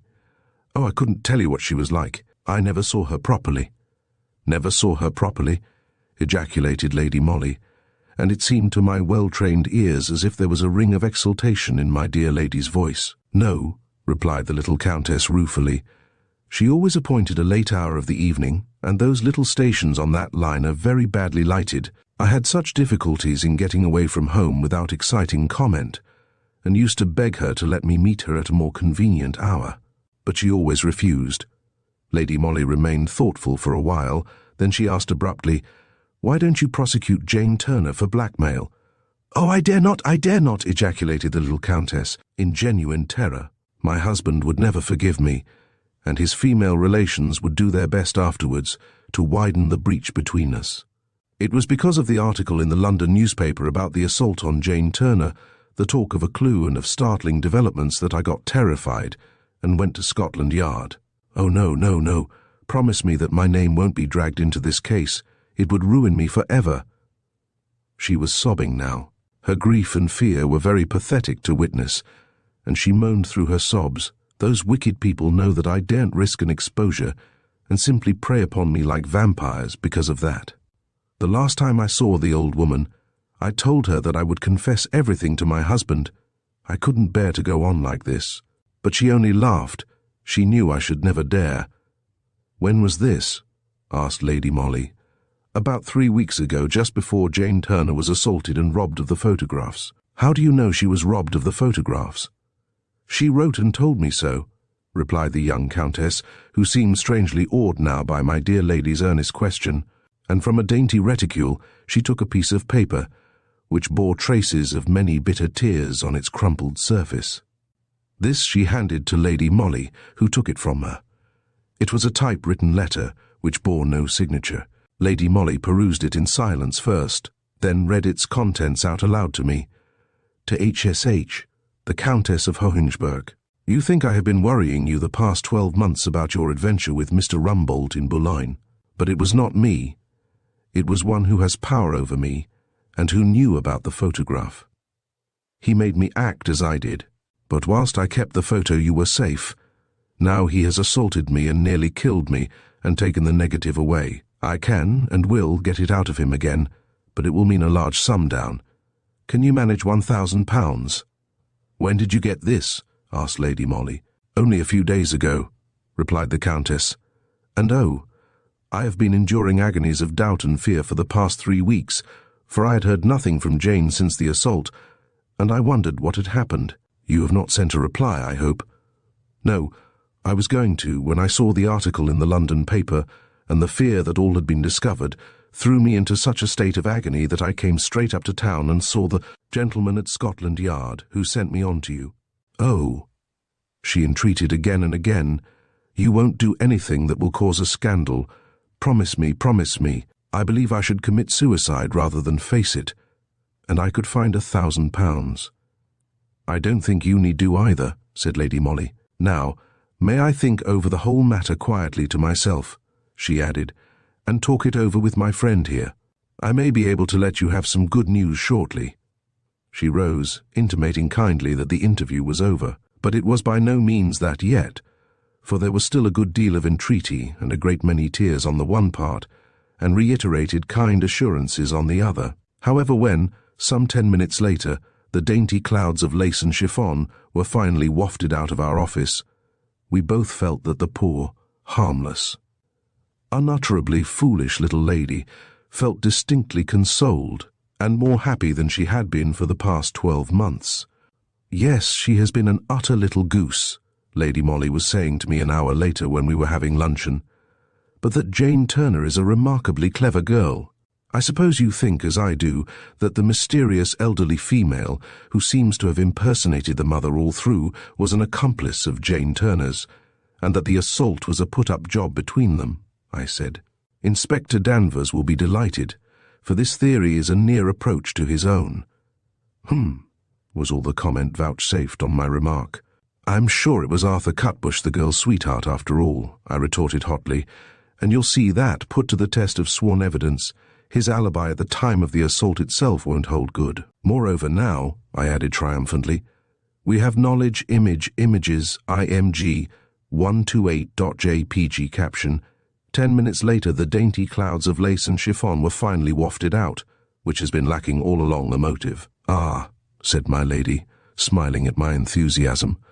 "That's how you argue, Mary, is it?" "Yes, and in my opinion the only question in doubt is whether Arthur Cutbush acted in collusion with Jane Turner or against her. Well, suppose we go and elucidate that point, and some others at once," concluded Lady Molly as she rose from the table. She decided to return to Bristol that same evening. We were going by the 8:50 p.m, and I was just getting ready, the cab being already at the door, when I was somewhat startled by the sudden appearance into my room of an old lady, very beautifully dressed, with snow-white hair dressed high above a severe, interesting face, a merry, rippling laugh issuing from the wrinkled mouth, and a closer scrutiny on my part soon revealed the identity of my dear lady, dressed up to look like an extremely dignified grande dame of the old school, whilst a pair of long, old-fashioned earrings gave a curious foreign look to her whole appearance. I didn't quite see why she chose to arrive at the Grand Hotel, Bristol, in that particular disguise, nor why she entered our names in the hotel book as Grand Duchess and Princess Amalie von Starkberg, from Germany, nor did she tell me anything that evening. But by the next afternoon, when we drove out together in a fly, I was well up in the role which I had to play. My lady had made me dress in a very rich black silk dress of her own, and ordered me to do my hair in a somewhat frumpish fashion, with a parting and a bun at the back. She herself looked more like royalty travelling incognito than ever, and no wonder small children and tradesmen's boys stared open-mouthed when we alighted from our fly outside one of the mean-looking little houses in Bread Street. In answer to our ring, a smutty little servant opened the door, and my lady asked her if Miss Jane Turner lived here and if she were in. "Yes, Miss Turner lives here, and it being Thursday and early closing she's home from business." "Then please tell her," said Lady Molly in her grandest manner, "that the Dowager Grand Duchess of Starkberg-Nauheim and the Princess Amalie desire to see her." The poor little maid nearly fell backwards with astonishment. She gasped an agitated "Law," and then flew down the narrow passage and up the steep staircase, closely followed by my dear lady and myself. On the first floor, landing the girl, with nervous haste, knocked at a door, opened it, and muttered half-audibly, "Ladies to see you, miss." Then she fled incontinently upstairs. I have never been able to decide whether that little girl thought that we were lunatics, ghosts, or criminals, but already Lady Molly had sailed into the room, where Miss Jane Turner apparently had been sitting reading a novel. She jumped up when we entered, and stared open-eyed at the gorgeous apparitions. She was not a bad-looking girl, but for the provoking, bold look in her black eyes, and the general slatternly appearance of her person. "Pray do not disturb yourself, Miss Turner," said Lady Molly in broken English, as she sank into a chair and beckoned me to do likewise. "Pray sit down. I will be brief. You have a compromising photograph, is it not? Of my daughter-in-law, the Countess of Hohenberg. I am the Grand Duchess of Starkburg-Nauheim. This is my daughter, the Princess Amalie. We are here incognito. You understand? Not?" And with inimitable elegance of gesture, my dear lady raised a pair of starers to her eyes and fixed them on Jane Turner's quaking figure. Never had I seen suspicion, nay terror, depicted so plainly on a young face, but I will do the girl the justice to state that she pulled herself together with marvellous strength of will. She fought down her awed respect of this great lady, or rather shall I say that the British middle-class want of respect for social superiority, especially if it be foreign, now stood her in good stead. "I don't know what you are talking about," she said with an arrogant toss of the head. "That is a lie, is it not?" rejoined Lady Molly calmly, as she drew from her reticule the typewritten letter which Jane Turner had sent to the Countess of Hohenberg. "This you wrote to my daughter-in-law. The letter reached me instead of her. It interests me much. I will give you £2,000 for the photograph of her and Mr. Rumbold. You will sell it to me for that, is it not?" The production of the letter had somewhat cowed Jane's bold spirit, but she was still defiant. "I haven't got the photograph here," she said. "Ah, no, but you will get it, yes?" said my lady, quietly replacing the letter in her reticule. "In the letter you offer to get it for £1,000. I will give you 2,000. Today is a holiday for you. You will get the photograph from the gentleman not, and I will wait here till you come back." Whereupon she rearranged her skirts round her and folded her hands placidly, like one prepared to wait. "I haven't got the photograph," said Jane Turner doggedly, "and I can't get it today. The person who has it doesn't live in Bristol." "No? Ah, but quite close, isn't it?" rejoined my lady placidly. "I can wait all the day." "No, you shan't," retorted Jane Turner, whose voice now shook with obvious rage or fear, I knew not which. "I can't get the photograph today, so there. And I won't sell it to you. I won't. I don't want your £2,000. How do I know you are not an impostor?" "From this, my good girl," said Lady Molly quietly, "that if I leave this room without the photograph, I go straight to the police with this letter. And you shall be prosecuted by the Grand Duke, my son, for blackmailing his wife. You see, I am not like my daughter-in-law. I am not afraid of a scandal." "So you will fetch the photograph, isn't it? I and the Princess Amalie will wait for it here. That is your bedroom, not?" she added, pointing to a door which obviously gave on an inner room. "Will you put on your hat and go at once, please? £2,000 or 2 years in prison. You have the choice, isn't it?" Jane Turner tried to keep up her air of defiance, looking Lady Molly full in the face, but I, who watched her, could see the boldness in her eyes gradually giving place to fear, and then to terror and even despair. The girl's face seemed literally to grow old as I looked at it, pale, haggard, and drawn, whilst Lady Molly kept her stern, luminous eyes fixed steadily upon her.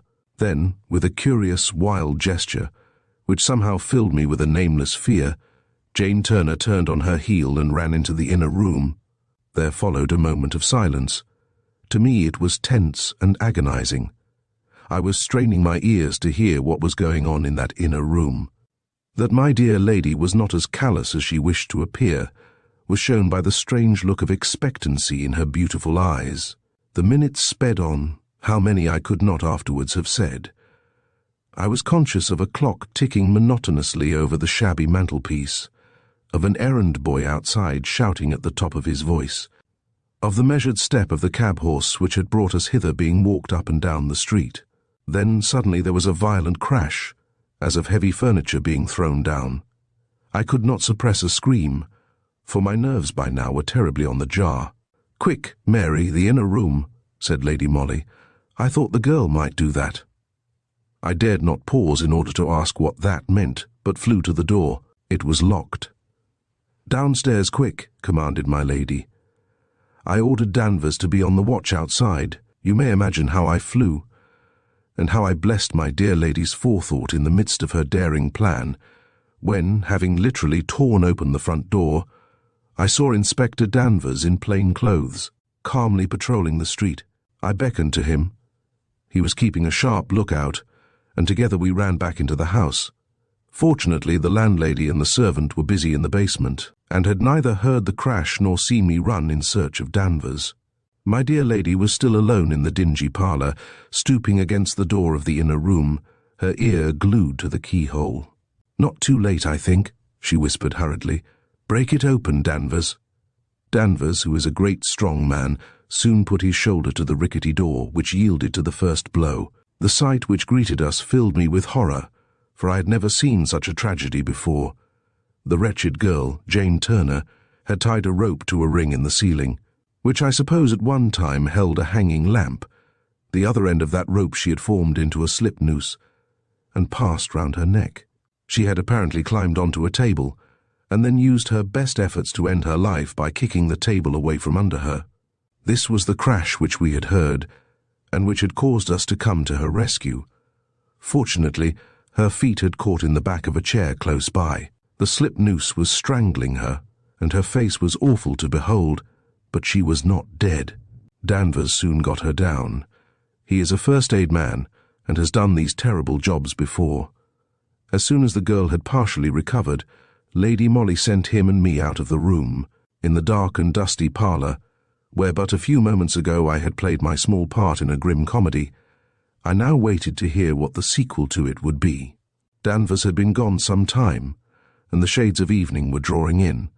Outside, the mean-looking street looked particularly dreary. It was close on 6 o'clock when at last I heard the welcome rustle of silks, the opening of a door, and at last my dear lady, looking grave but serene, came out of the inner room, and beckoning to me, without a word led the way out of the house and into the fly, which was still waiting at the door. "We'll send a doctor to her," were her first words as soon as we were clear of Bread Street. "But she is quite all right now, save that she wants a sleeping draught. Well, she has been punished enough, I think. She won't try her hand at blackmailing again." "Then the photograph never existed?" I asked, amazed. "No, the plate was a failure. But Jane Turner would not thus readily give up the idea of getting money out of the poor, pusillanimous Countess. We know how she succeeded in terrorizing that silly little woman. It is wonderful how cleverly a girl like that worked out such a complicated scheme, all alone. All alone. Yes, there was no one else. She was the elderly woman who used to meet the Countess, and who rang at the front door of the Western apartment house. She arranged the whole of the mise-en-scene of the assault on herself, all alone, and took everybody in with. It was so perfectly done. She planned and executed it, images img 135.jpg caption, "Not too late, I think," she whispered hurriedly. "Break it open, Danvers," because she was afraid that the little Countess would be goaded into confessing her folly to her husband, or to her own parents, when a prosecution for blackmail would inevitably follow. So she risked everything on a big coup, and almost succeeded in getting £1,000 from Her Serene Highness, meaning to reassure her, as soon as she had the money, by the statement that the negative and prints had been destroyed. But the appearance of the Grand Duchess of Starkburg-Nauheim this afternoon frightened her into an act of despair. Confronted with the prosecution she dreaded, and with the prison she dared not face, she, in a mad moment, attempted to take her life. I suppose now the whole matter will be hushed up. "Yes," replied Lady Molly with a wistful sigh. "The public will never know who assaulted Jane Turner." She was naturally a little regretful at that, but it was a joy to see her the day when she was able to assure Her Serene Highness the Countess of Hohengebirg that she need never again fear the consequences of that fatal day's folly. Chapter 6. A Castle in Brittany. Yes, we are just back from our holiday, my dear lady and I. A well-earned holiday, I can tell you that. We went to Porhoët, you know, a dear little village in the hinterland of Brittany, not very far from the coast, an enchanting spot, hidden away in a valley, bordered by a mountain stream, wild, romantic, picturesque Brittany, in fact. We had discovered the little place quite accidentally last year, in the course of our wanderings, and stayed there then about 3 weeks, laying the foundations of that strange adventure, which reached its culminating point just a month ago. I don't know if the story will interest you, for Lady Molly's share in the adventure was purely a private one, and had nothing whatever to do with her professional work.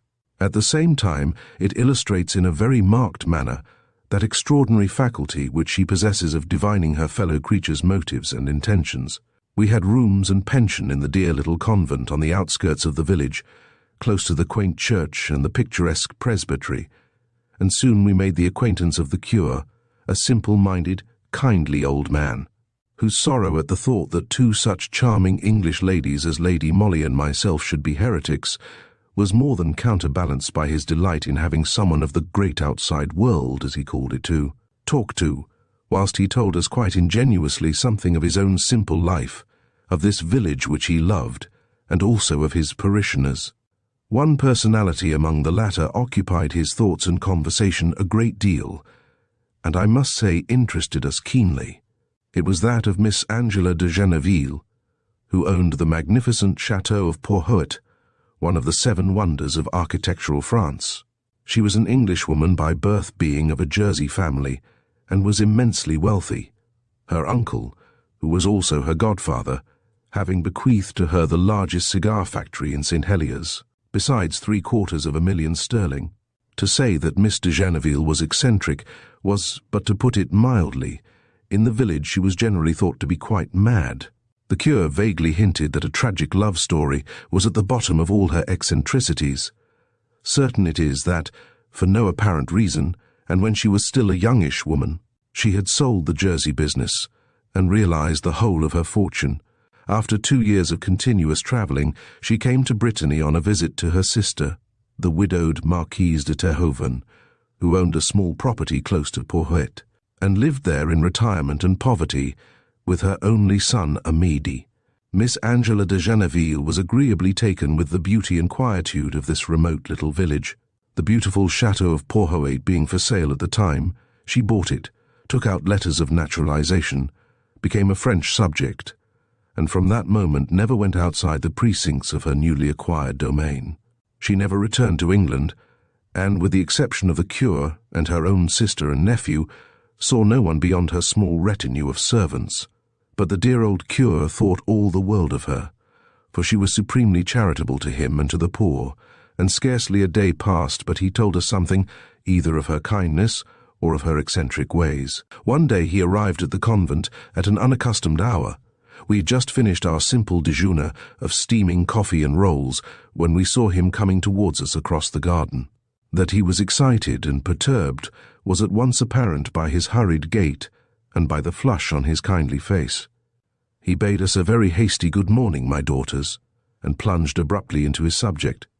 He explained with great volubility, which was intended to mask his agitation, that he was the bearer of an invitation to the charming English lady. A curious invitation.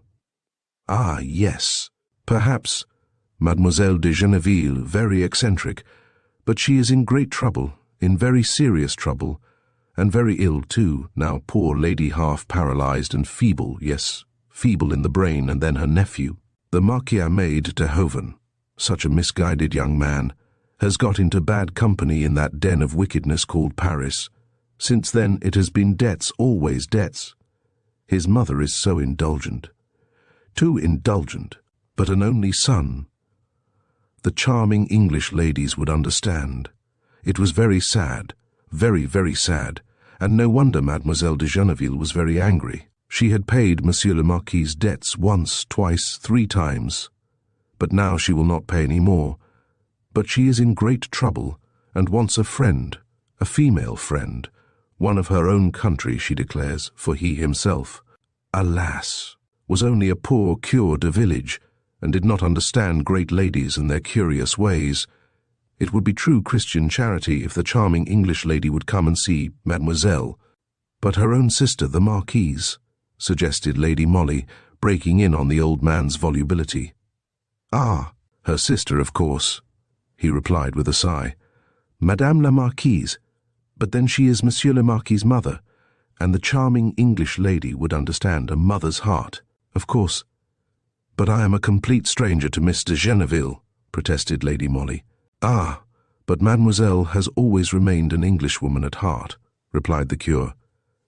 She said to me today, I seem to long for an Englishwoman's handshake, a sober-minded, sensible Englishwoman, to help me in this difficulty. Bring your English friend to me, Monsieur le Cure, if she will come to the assistance of an old woman who has no one to turn to in her distress. Of course, after that I knew that my dear lady would yield. Moreover, she was keenly interested in Miss de Genneville, and without further discussion she told Monsieur le Cure that she was quite ready to accompany him to the Chateau of Porhoët. Two, of course. I was not present at the interview, but Lady Molly has so often told me all that happened, and how it happened, and with such a wealth of picturesque and minute detail, that sometimes I find it difficult to realize that I myself was not there in person. It seems that Monsieur le Cure himself ushered my lady into the presence of Miss Angela de Genneville. The old lady was not alone when they entered. Madame la Marquise de Terhovan, an elderly, somewhat florid woman, whose features, though distinctly coarse, recalled those of her sister, sat on a high-backed chair close to a table, on which her fingers were nervously drumming a tattoo, whilst in the window embrasure stood a young man whose resemblance to both the ladies at once proclaimed him to Lady Molly's. Quick perception, as the son of the one and nephew of the other, the Marquis de Terhoven, in fact. Miss de Genneville sat erect in a huge armchair. Her face was the hue of yellow wax, the flesh literally shriveled on the bones, the eyes of a curious, unnatural brilliance. One hand clutched feverishly the arm of her chair. The other, totally paralyzed, lay limp and inert on her lap. Ah, the Englishwoman at last, thank God, she said in a high-pitched, strident voice, as soon as Lady Molly entered the room. Come here, my dear, for I have wanted one of your kind badly. A true-hearted Englishwoman is the finest product of God's earth, after all's said and done. Pardieu! But I breathe again, she added, as my dear lady advanced somewhat diffidently to greet her, and took the trembling hand which Miss Angela extended to her. Sit down close to me, commanded the eccentric old lady, whilst Lady Molly, confused, and not a little angered at finding herself in the very midst of what was obviously a family conclave, was vaguely wondering how soon she could slip away again. But the trembling hand of the paralytic clutched her own slender wrist so tightly, forcing her to sink into a low chair close by, and holding her there as with a grip of steel, that it would have been useless and perhaps cruel to resist. Satisfied now that her newly found friend, as well as Monsieur le Cure, were prepared to remain by her and to listen to what she had to say, the sick woman turned with a look of violent wrath towards the window embrasure. I was just telling that fine nephew of mine that he is counting his chickens before they are hatched. I am not yet dead, as Monsieur my nephew can see, and I have made a will-eye, and placed it where his thievish fingers can never reach it. The young man, who up to now had been gazing stolidly out of the window, now suddenly turned on his heel, confronting the old woman, with a look of hate gleaming in his eyes. We can fight the will, here interposed Madame la Marquise, icily. On what grounds? Queried the other. That you were paralyzed and imbecile when you made it, replied the Marquise dryly. Monsieur le Cure, who up to now had been fidgeting nervously with his hat, now raised his hands and eyes up to the ceiling to emphasize the horror which he felt at this callous suggestion. Lady Molly no longer desired to go.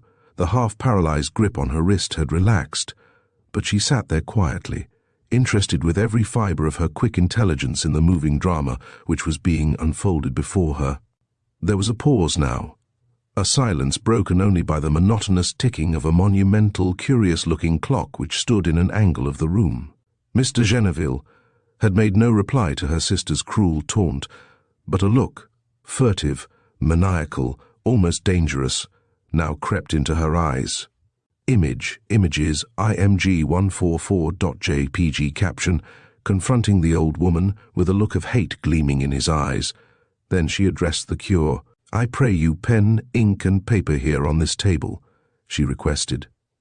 Then, as he complied with alacrity, she once more turned to her nephew, and pointing to the writing materials, "Sit down and write, Amid," she commanded. "Write what?" he queried. "A confession, my nephew," said the old woman with a shrill laugh. "A confession of those little peccadilloes of yours which, unless I come to your rescue now, will land you for 7 years in a penal settlement. If I mistake not. Eh, my fine nephew?" "A confession?" retorted Amid de Terhoven savagely. "Do you take me for a fool?" "No, my nephew, I take you for a wise man who understands that his dear aunt will not buy those interesting forgeries perpetrated by Monsieur le Marquis Ahmed de Terhoven and offered to her by Rubinstein, the money-lender, unless that confession is written and signed by you. Write, Amid. Write that confession, my dear nephew, if you do not wish to see yourself in the dock on a charge of forging your aunt's name to a bill for 100,000 francs. Amid muttered a curse between his teeth. Obviously, the old woman's shaft had struck home. He knew himself to be in a hopeless plight. It appears that a money-lender had threatened to send the forged bills to Monsieur le Procureur de la République unless they were paid within 24 hours, and no one could pay them but Miss de Genneville, who had refused to do it except at the price of this humiliating confession. A look of intelligence passed between mother and son. Intercepted by Lady Molly and interpreted by her, it seemed to suggest the idea of humouring the old aunt for the moment, until the forgeries were safely out of the moneylender's hands, then of mollifying her later on, when perhaps she would have forgotten, or sunk deeper into helplessness and imbecility. As if in answer to his mother's look, the young man now said curtly, "I must know what use you mean to make of the confession if I do write it." "That will depend on yourself," replied Mademoiselle dryly. "You may be sure that I will not willingly send my own nephew to penal servitude." For another moment the young man hesitated, then he sat down, sullen and wrathful, and said, "I'll write, you may dictate." The old woman laughed, a short, dry, sarcastic laugh. Then, at her dictation, Amid wrote, "I, Amida, Marquis de Terhoven, hereby make confession to having forged Mademoiselle Angela de Genneville's name to the annexed bills, thereby obtaining the sum of 100,000 francs from Abraham Rubinstein, of Brest. Now, Monsieur le Cure, will you kindly witness le Marquis' signature?" said the irascible old lady when Amid had finished writing. "And you too, my dear," she added, turning to Lady Molly. My dear lady hesitated for a moment. Naturally, she did not desire to be thus mixed up in this family feud, but a strange impulse had drawn her sympathy to this eccentric old lady, who, in the midst of her semi-regal splendor, seemed so forlorn, between her nephew, who was a criminal and a blackguard, and her sister, who was but little less contemptible. Obeying this impulse, and also a look of entreaty from the cure, she affixed her own signature as witness to the document, and this despite the fact that both the Marquise and her son threw her a look of hate which might have made a weaker spirit tremble with foreboding. Not so Lady Molly. Those very same threatening looks served but to decide her. Then, at Mademoiselle's command, she folded up the document, slipped it into an envelope, sealed it, and finally addressed it to le Procureur de la République, resident at Cannes. Amid watched all these proceedings with eyes that were burning with impotent wrath. "This letter," now resumed the old lady, more calmly, "will be sent under cover to my lawyer, Maître Vendôme of Paris, who drew up my will, with orders only to post it in case of certain eventualities, which I will explain later on. In the meanwhile, my dear nephew, you may apprise your friend Abraham Rubinstein that I will buy back those interesting forgeries of yours the day on which I hear from Maître Vendôme that he has safely received my letter, with this enclosure. This is infamous." Here broke in the Marquise, rising in full wrath, unable to control herself any longer. "I'll have you put under restraint as a dangerous lunatic." Then of course I could not buy back the bills from Rubinstein," rejoined Mademoiselle calmly. "Then, As the Marquise subsided cowed, terrified, realizing the hopelessness of her son's position, the old lady turned placidly to my dear lady, whilst her trembling fingers once more clutched the slender hand of her newly found English friend. "I have asked you, my dear Monsieur le Curé, to come to me today," she said, "because I wish you both to be of assistance to me in the carrying out of my dying wishes. You must promise me most solemnly, both of you, that when I am dead you will carry out these wishes to the letter. Promise," she added with passionate earnestness. The promise was duly given by Lady Molly and the old curé. Then Mademoiselle resumed more calmly. "And now I want you to look at that clock," she said abruptly, with seeming irrelevance. "It is an old heirloom which belonged to the former owners of Porhoët, and which I bought along with the house. You will notice that it is one of the most remarkable pieces of mechanism which brain of man has ever devised, for it has this great peculiarity, that it goes for 366 days consecutively, keeping most perfect time. When the works have all but run down, the weights, which are enormous, release a certain spring, and the great doors of the case open of themselves, thus allowing the clock to be wound up. After that is done, and the doors pushed to again, no one can open them until another 366 days have gone by. That is to say, not without breaking the case to pieces." Lady Molly examined the curious old clock with great attention. Vaguely she guessed already what the drift of the old lady's curious explanations would be. "2 days ago," continued Mademoiselle, "the clock was open, and Monsieur le Curé wound it up, but before I pushed the doors to again I slipped certain papers into the case. You remember, monsieur?" "Yes, mademoiselle, I remember," responded the old man. "Those papers were my last will and testament, bequeathing all I possess to the parish of Porhoët," said Mr. Genneville dryly. "And now the doors of the massive case are closed. No one can get at my will for another 364 days. No one," she added with a shrill laugh, "not even my nephew, Ami de Terhoven." A silence ensued, only broken by the rustle of Madame la Marquise's silk dress, as she shrugged her shoulders and gave a short, sarcastic chuckle. "My dear," resumed Mademoiselle, looking straight into Lady Molly's eager, glowing face, "you must promise me that 364 days hence, that is to say on the 20th September next year, you and Monsieur le Curé, or one of you if the other be incapacitated, will be present in this room at this hour, when the door of the clock will open. You will then wind up the family heirloom, take out the papers which you will find buried beneath the weights, and hand them over to Maître Vendôme for probate at the earliest opportunity. Monseigneur the Bishop of Caen, the mayor of this commune, and the sous-préfet of this department have all been informed of the contents of my will, and also that it is practically in the keeping of le Curé de Porhoët, who, no doubt, realizes what the serious consequences to himself would be if he failed to produce the will at the necessary time." The poor curé gasped with terror. But, he stammered meekly, "I may be forcibly prevented from entering the house. I might be ill." He shuddered with an unavowable fear, then added more calmly, "I might be unjustly accused, then, of stealing the will, of defrauding the poor of Porhoët in favor of Mademoiselle's direct heirs." "Have no fear, my good friend," said Mademoiselle dryly.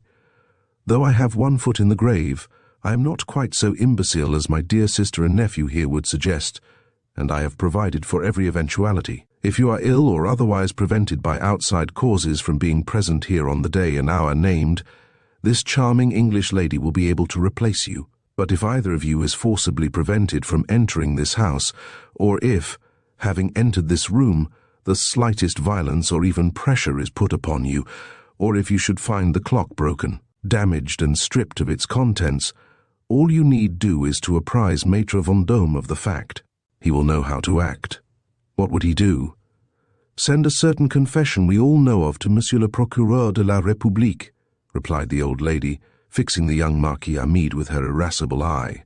"That same confession," she continued lightly, "Maître Vendôme is instructed to destroy if you, monsieur, and my English friend here and the clock are all undamaged on the eventful day." There was silence in the great, dark room for a while, broken only by the sarcastic chuckle of the enfeebled invalid, tired out after this harrowing scene. wherein she had pitted her half-maniacal ingenuity against the greed and rapacity of a conscienceless roue. That she had hemmed her nephew and sister in on every side could not be denied. Lady Molly herself felt somewhat awed at this weird revenge conceived by the outraged old lady against her grasping relatives. She was far too interested in the whole drama to give up her own part in it, and, as she subsequently explained to me, she felt it her duty to remain the partner and co-worker of the poor cure in this dangerous task of securing to the poor of Porhoët the fortune which otherwise would be squandered away on gaming tables and racecourses. For this, and many reasons too complicated to analyze, she decided to accept her share in the trust imposed upon her by her newly found friend. Neither the Marquise nor her son took any notice of Lady Molly, as she presently took leave of Mademoiselle de Genneville, who, at the last, made her take a solemn oath that she would stand by the cure and fulfill the wishes of a dying and much wronged woman. Much perturbed, Monsieur le Cure went away. Lady Molly went several times after that to the chateau of Porhoët to see the invalid, who had taken a violent fancy to her. In October we had, perforce, to return to England and to work, and the following spring we had news from the cure that Mademoiselle de Genneville was dead. Lady Molly had certainly been working too hard, and was in a feeble state of health when we reached Porhoët the following 19th of September. Less than 24 hours before the eventful moment when the old clock would reveal the will and testament of Mademoiselle de Genneville, we walked straight from the station to the presbytery, anxious to see the cure, and to make all arrangements for tomorrow's business. To our terrible sorrow and distress, we were informed by the housekeeper that the cure was very seriously ill at the hospital at Brest, whither he had been removed by the doctor's orders. This was the first inkling I had that things would not go as smoothly as I had anticipated. Miss de Genneville's dispositions with regard to the sensational disclosure of her will had, to my mind, been so ably taken that it had never struck me until now that the Marquise de Terhoven and her precious son would make a desperate fight before they gave up all thoughts of the coveted fortune. I imagined the Marquis hemmed in on every side, any violence offered against the cure or Lady Molly when they entered the chateau in order to accomplish the task allotted to them being visited by the sending of the confession to Monsieur le Procureur de la République, when prosecution for forgery would immediately follow. Damage to the clock itself would be punished in the same way. But I had never thought of sudden illnesses, of heaven help us poison or unaccountable accidents to either the cure or to the woman I loved best in all the world. No wonder Lady Molly looked pale and fragile, as having thanked the housekeeper, we found our way back in silence to the convent, where we had once again engaged rooms. Somehow the hospitality shown us last year had lost something of its cordiality. Moreover, our bedrooms this time did not communicate with one another, but opened out independently onto a stone passage. The sister who showed us upstairs explained, somewhat shamefacedly, that as the Mother Superior had not expected us, she had let the room which was between our two bedrooms to a lady visitor, who, however, was ill in bed at the present moment. That sixth sense, of which so much has been said and written, but which I will not attempt to explain, told me plainly enough that we were no longer amidst friends in the convent. Had bribery been at work? Was the lady visitor a spy set upon our movements by the Terhovens? It was impossible to say. I could no longer chase away the many gloomy forebodings which assailed me the rest of that day and drove away sleep during the night.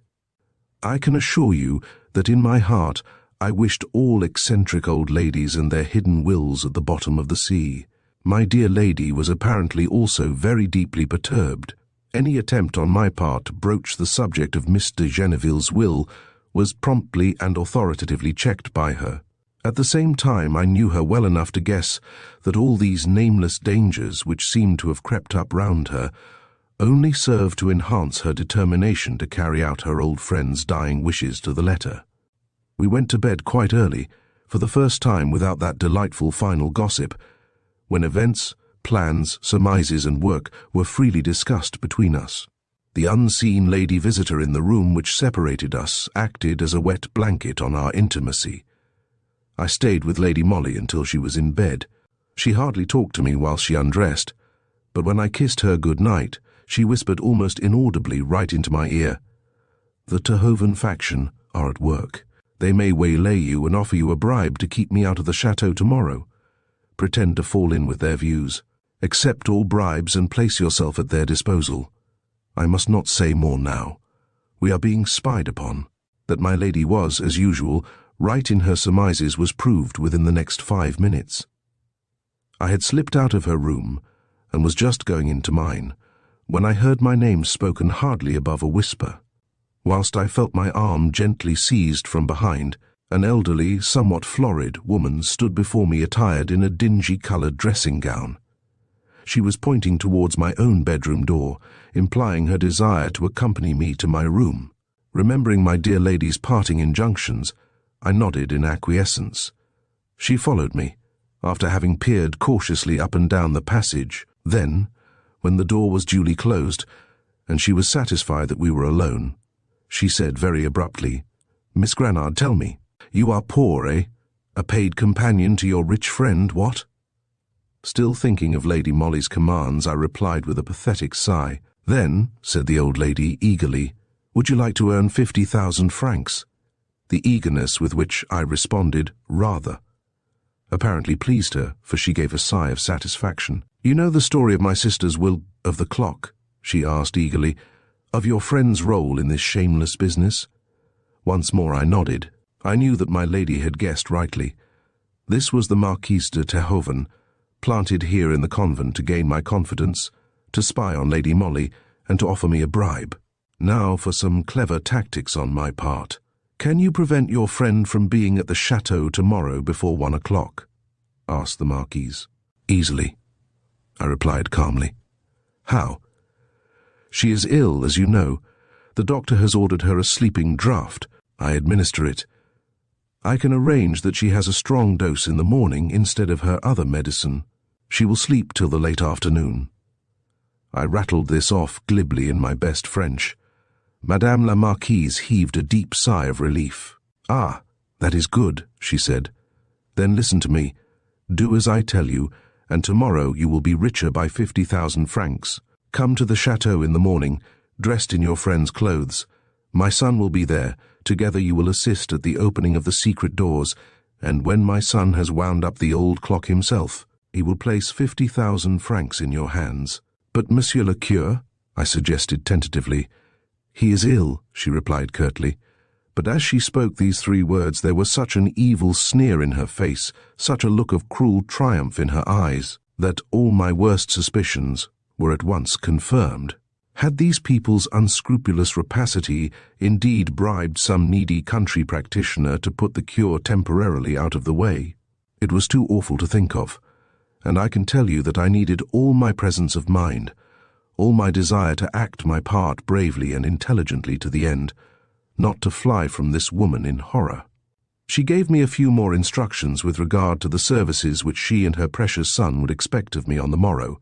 It seems that, some time before her death, Miss de Genneville had laid strict injunctions on 2 of her most trusted men-servants to remain in the chateau, and to be on the watch on the eventful 20th day of September of this year, lest any serious violence be done to the English lady or to the cure.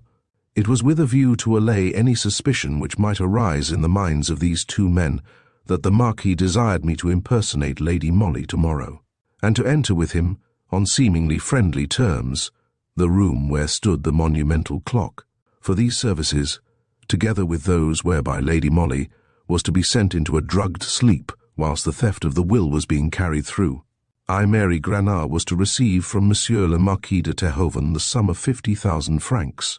All these matters being settled to this wicked woman's apparent satisfaction, she presently took hold of both my hands, shook them warmly, and called me her dearest friend, assured me of everlasting gratitude, and finally, to my intense relief, slipped noiselessly out of my room. For I surmised, I think correctly, that Madame la Marquise would spend most of the night with her ear glued to the thin partition which separated her room from that of Lady Molly.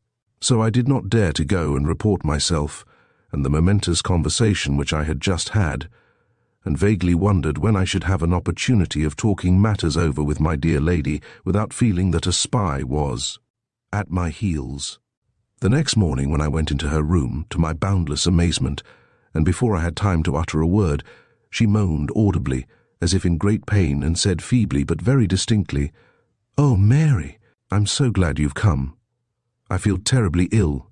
I haven't had a wink of sleep all night, and I am too weak to attempt to get up." Fortunately, my perceptions had not been dulled by the excitement of the past few hours, and I could see that she was not so ill as she made out. Her eyes sought mine as I approached her bed, and her lips alone framed the words which I believed I interpreted correctly. "Do as they want. I stay in bed. Will explain later." Evidently she had reason to think that we were being closely watched, but what I could not understand was, what did she expect would happen if she herself were not present when the opening of the clock door would disclose the will? Did she want me to snatch the document, to bear the brunt of the Terhoven's wrath and disappointment?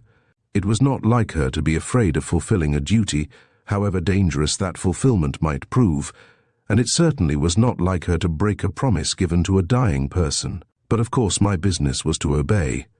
Assuming that our movements were being watched, I poured out a dose of medicine for my dear lady, which she took and then fell back on her pillows as if exhausted. "I think I could sleep now, Mary," she said. "But wake me later on. I must be at the chateau by 12 o'clock, you know." As one of Lady Molly's boxes was in my room, I had no difficulty in arraying myself in some of her clothes. Thus equipped and closely veiled, still ignorant of my lady's plans, anxious, but determined to obey like a soldier, blindly and unquestioningly, I made my way to the chateau a little before noon. An old butler opened the door in answer to my ring, and in the inner hall sat the Marquise de Terhoven, whilst her son was walking agitatedly up and down. "Ah, here comes my lady," said the Marquise with easy unconcern. "You have come, my lady," she added, rising and taking my hand, "to perform a duty which will rob my son of a fortune which by right should have been his. We can put no hindrance in your way, under penalty of an appalling disgrace which would then fall on my son. Moreover, my late sister has filled this house with guards and spies. So, believe me, you need have no fear. You can perform your duty undisturbed. Perhaps you will not object to my son keeping you company. My precious sister had the door of her room removed before her death, and a curtain put in its stead," she concluded, with what was intended to be the sneer of a disappointed fortune hunter. "So the least call from you will bring her spies to your assistance." Without a word, the Marquis and I bowed to one another. Then, preceded by the old family butler, we went up the monumental staircase to what I suppose had been the eccentric old lady's room. The butler drew the portière curtain aside, and he remained in the corridor whilst we went within. There stood the massive clock exactly as my lady had often described it to me. It was ticking with slow and deep-toned majesty. Monsieur le Marquis pointed to an armchair for me. He was obviously in a state of terrible nerve tension. He could not sit still, and his fingers were incessantly clasped and unclasped with a curious febrile movement, which betrayed his intense agitation. I was about to make a remark when he abruptly seized my wrist, placed one finger to his lips, and pointed in the direction of the portière. Apparently he thought that someone was on the watch outside, but the clock itself was so placed that it could not be seen by anyone who was not actually in the room. After that we were both silent, whilst that old piece of mechanism ticked on relentlessly, still hiding the secret which it contained. I would have given 2 years' salary to know what Lady Molly would have wished me to do. Frankly, I fully expected to see her walk in at any moment. I could not bring myself to believe that she meant to shirk her duty. But she had said to me, "Fall in with their views," so that when, presently, the Marquis beckoned to me across the room to come and examine the clock, I obeyed readily enough. I felt, by that time, as if my entire body was stuffed with needles and pins, which were pricking my nerves and skin, until I could have yelled with the agony of the sensation. I walked across the room as if in a dream, and looked at the curious clock which, in less than 15 minutes, would reveal its hidden secret. I suppose cleverer people than poor Mary Granard could enter into long philosophical disquisitions as to this dumb piece of mechanism which held the fate of this ruined, unscrupulous gambler safely within its doors. but I was only conscious of that incessant tick, tick, tick, whilst my eyes literally ached with staring at the door. I don't know now how it all happened, for of course I was taken unawares, but the next moment I found myself quite helpless, hardly able to breathe, for a woolen scarf was being wound round my mouth, whilst 2 strong arms encircled my body so that I could not move. "This is only a protection for myself, my dear Miss Granard," a trembling voice whispered in my ear. "Keep quite still, no harm will come to you. In 10 minutes you shall have your 50,000 francs in your pocket, and can walk unconcernedly out of the chateau. Neither your English lady nor Monsieur le Curé can say that they suffered any violence, nor will the clock be damaged. What happens after that I care not.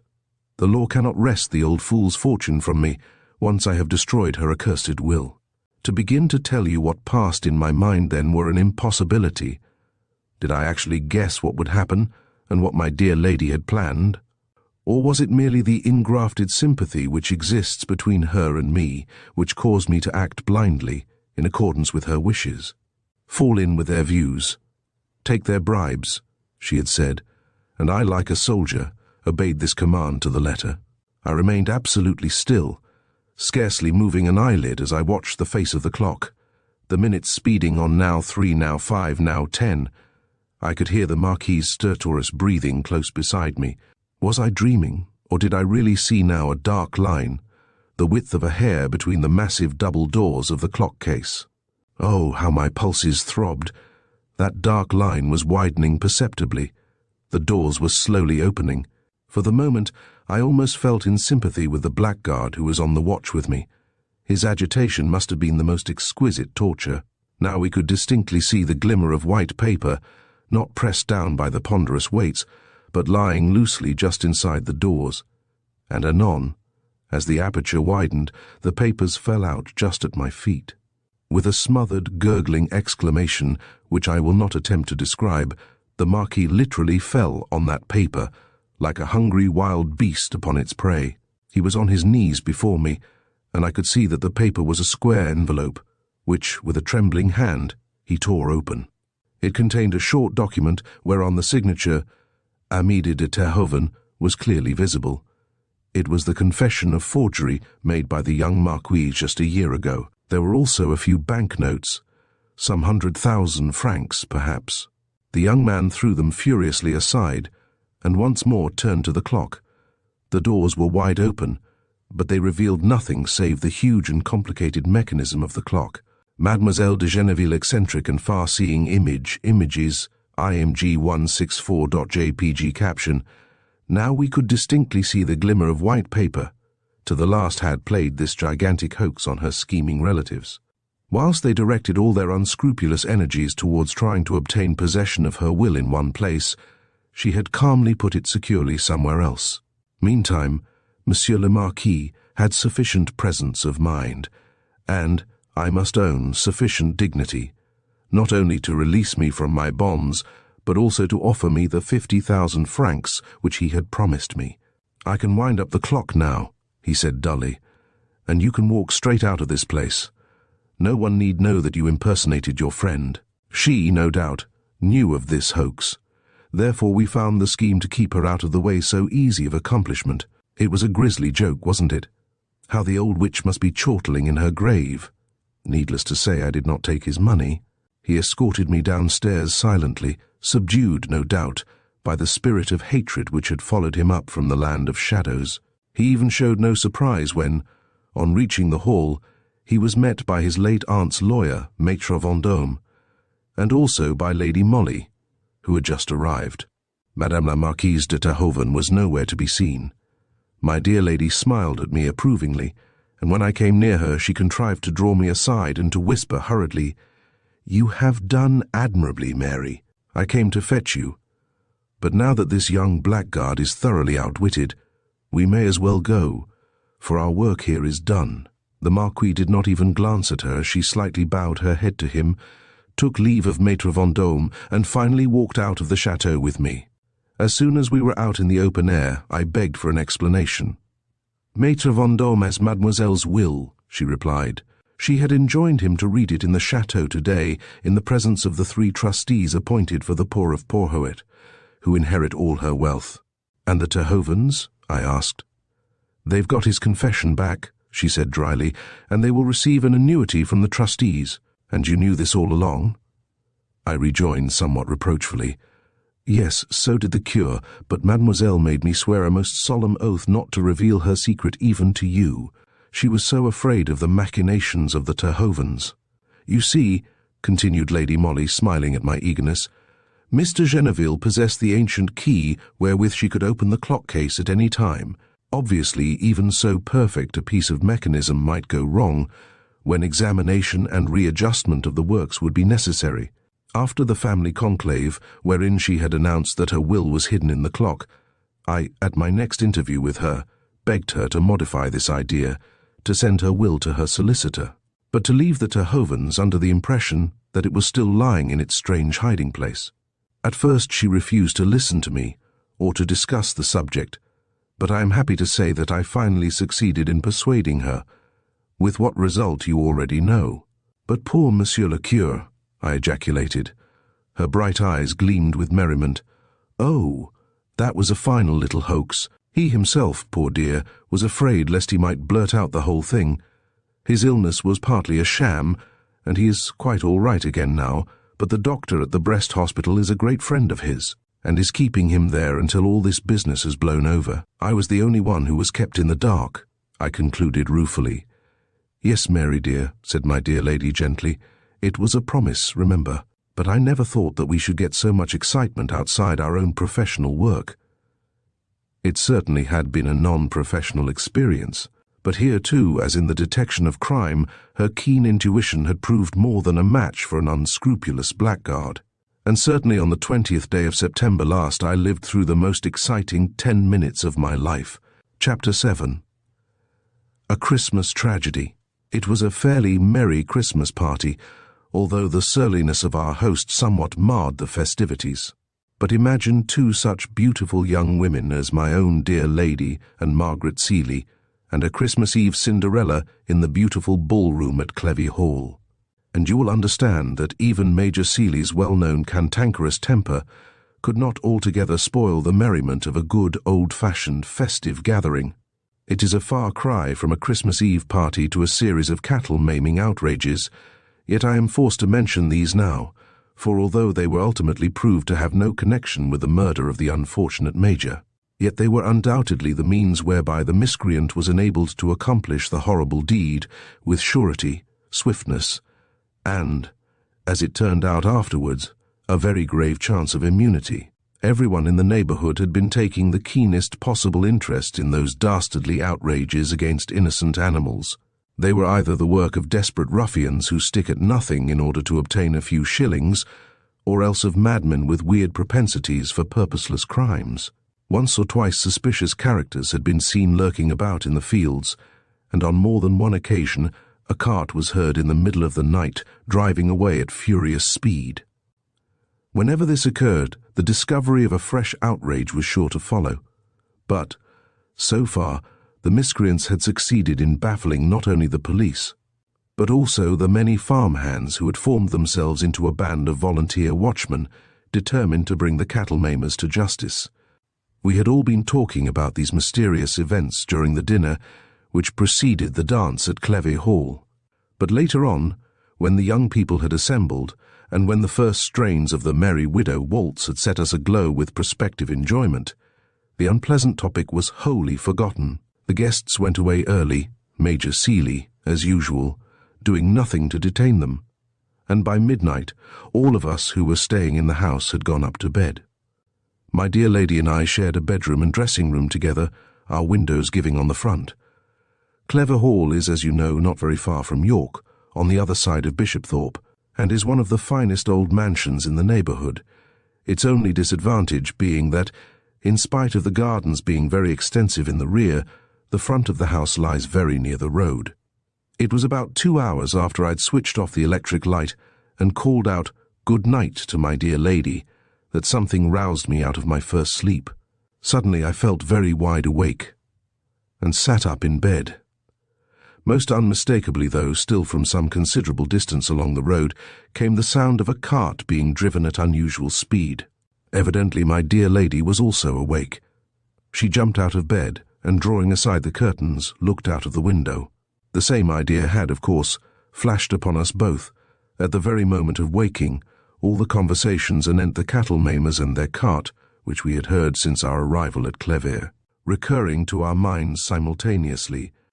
I had joined Lady Molly beside the window, and I don't know how many minutes we remained there in observation, not more than 2 probably, for anon the sound of the cart died away in the distance along a side road. Suddenly we were startled with a terrible cry of "Murder! Help! Help!" issuing from the other side of the house, followed by an awful, deadly silence. I stood there near the window shivering with terror, while my dear lady, having already turned on the light, was hastily slipping into some clothes. The cry had, of course, aroused the entire household, but my dear lady was even then the first to get downstairs, and to reach the garden door at the back of the house, whence the weird and despairing cry had undoubtedly proceeded. That door was wide open. 2 steps lead from it to the terraced walk which borders the house on that side, and along these steps Major Seeley was lying, face downwards, with arms outstretched, and a terrible wound between his shoulder blades. A gun was lying close by his own. It was easy to conjecture that he, too, hearing the rumble of the wheels, had run out, gun in hand, meaning, no doubt, to effect, or at least to help, in the capture of the escaping criminals. Someone had been lying in wait for him. That was obvious. Someone who had perhaps waited and watched for this special opportunity for days, or even weeks, in order to catch the unfortunate man unawares. Well, it were useless to recapitulate all the various little incidents which occurred from the moment when Lady Molly and the butler first lifted the Major's lifeless body from the terrace steps, until that instant when Miss Seeley, with remarkable coolness and presence of mind, gave what details she could of the terrible event to the local police inspector and to the doctor, both hastily summoned. These little incidents, with but slight variations, occur in every instance when a crime has been committed. The broad facts alone are of weird and paramount interest. Major Seeley was dead.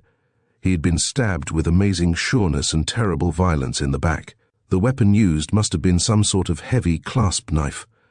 The murdered man was now lying in his own bedroom upstairs, even as the Christmas bells on that cold, crisp morning sent cheering echoes through the stillness of the air. We had, of course, left the house, as had all the other guests. Everyone felt the deepest possible sympathy for the beautiful young girl who had been so full of the joy of living but a few hours ago, and was now the pivot round which revolved a weird shadow of tragedy, of curious suspicions, and of an ever-growing mystery. But at such times all strangers, acquaintances, and even friends in a house are only an additional burden to an already overwhelming load of sorrow and of trouble. We took up our quarters at the Black Swan in York. The local superintendent, hearing that Lady Molly had been actually a guest at Clevere on the night of the murder, had asked her to remain in the neighbourhood. There was no doubt that she could easily obtain the chief's consent to assist the local police in the elucidation of this extraordinary crime. At this time, both her reputation and her remarkable powers were at their zenith, and there was not a single member of the entire police force in the kingdom who would not have availed himself gladly of her help when confronted with a seemingly impenetrable mystery. That the murder of Major Seeley threatened to become such, no one could deny. In cases of this sort, when no robbery of any kind has accompanied the graver crime, it is the duty of the police and also of the coroner to try to find out, first and foremost, what possible motive there could be behind so cowardly an assault. And among motives, of course, deadly hatred, revenge, and animosity stand paramount. But here the police were at once confronted with the terrible difficulty, not of discovering whether Major Seeley had an enemy at all, but rather which, of all those people who owed him a grudge, hated him sufficiently to risk hanging for the sake of getting him out of the way. As a matter of fact, the unfortunate Major was one of those miserable people who seemed to live in a state of perpetual enmity with everything and everybody.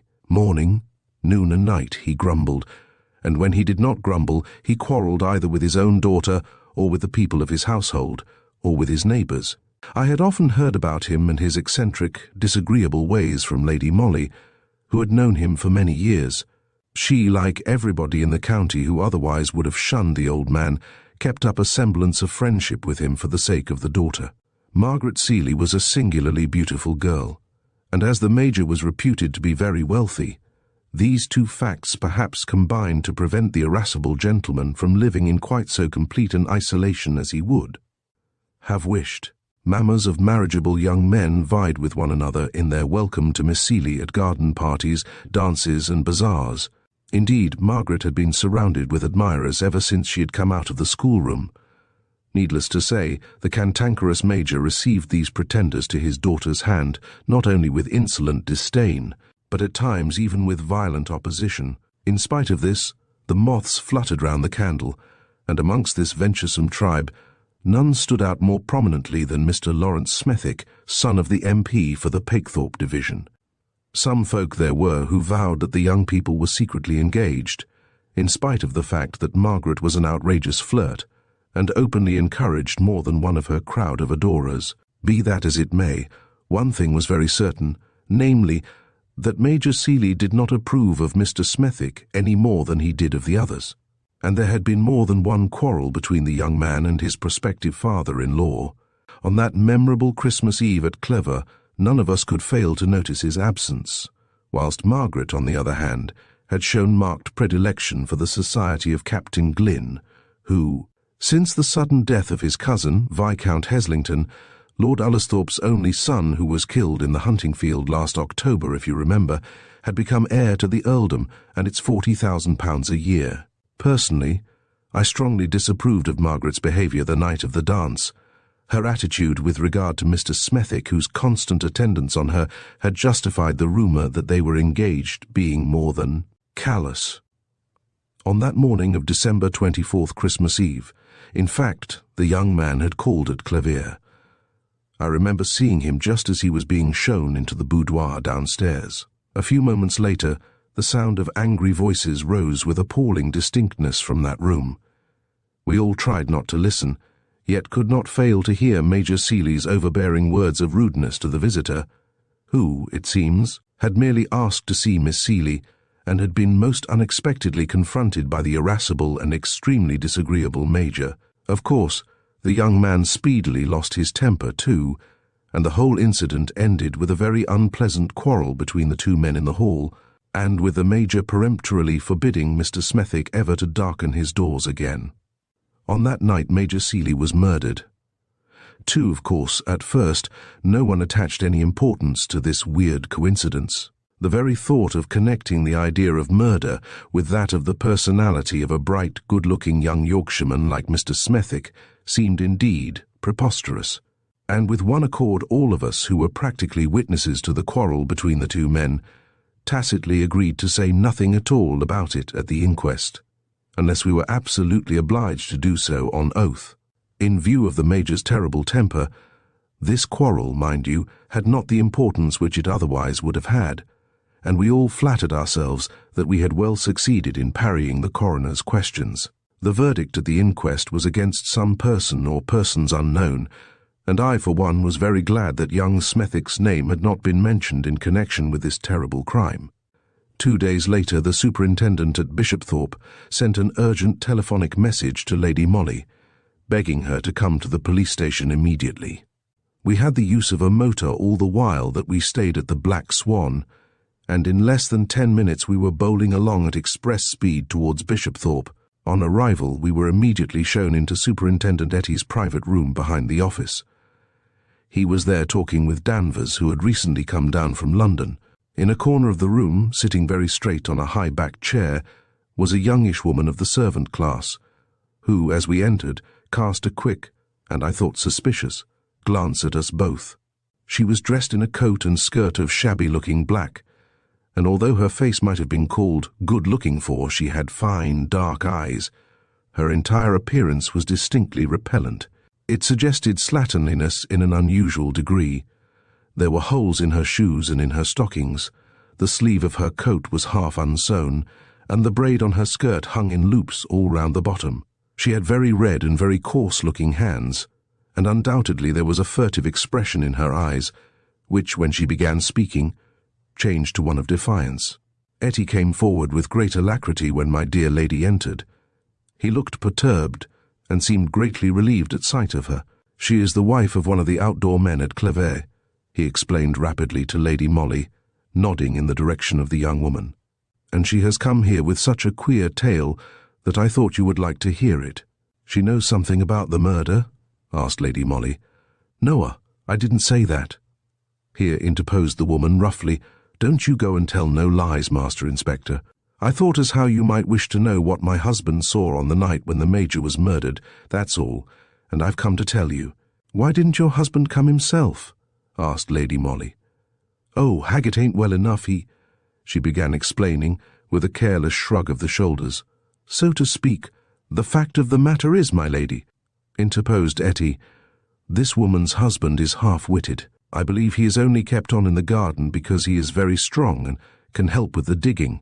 It is because his testimony is so little to be relied on that I wish to consult you as to how we should act in the matter." "What is his testimony, then?" "Tell this lady what you have just told us, Mrs. Haggett, will you?" said Etty curtly. Again that quick, suspicious glance shot into the woman's eyes. Lady Molly took the chair which Danvers had brought forward for her, and sat down opposite Mrs. Haggett, fixing her earnest, calm gaze upon her. "There's not much to tell," said the woman sullenly. "Haggett is certainly queer in his head sometimes, and when he is queer he goes wandering about the place of nights." "Yes?"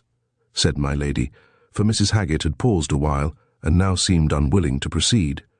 "Well," she resumed with sudden determination, "he had got one of his queer fits on Christmas Eve, and didn't come in till long after midnight.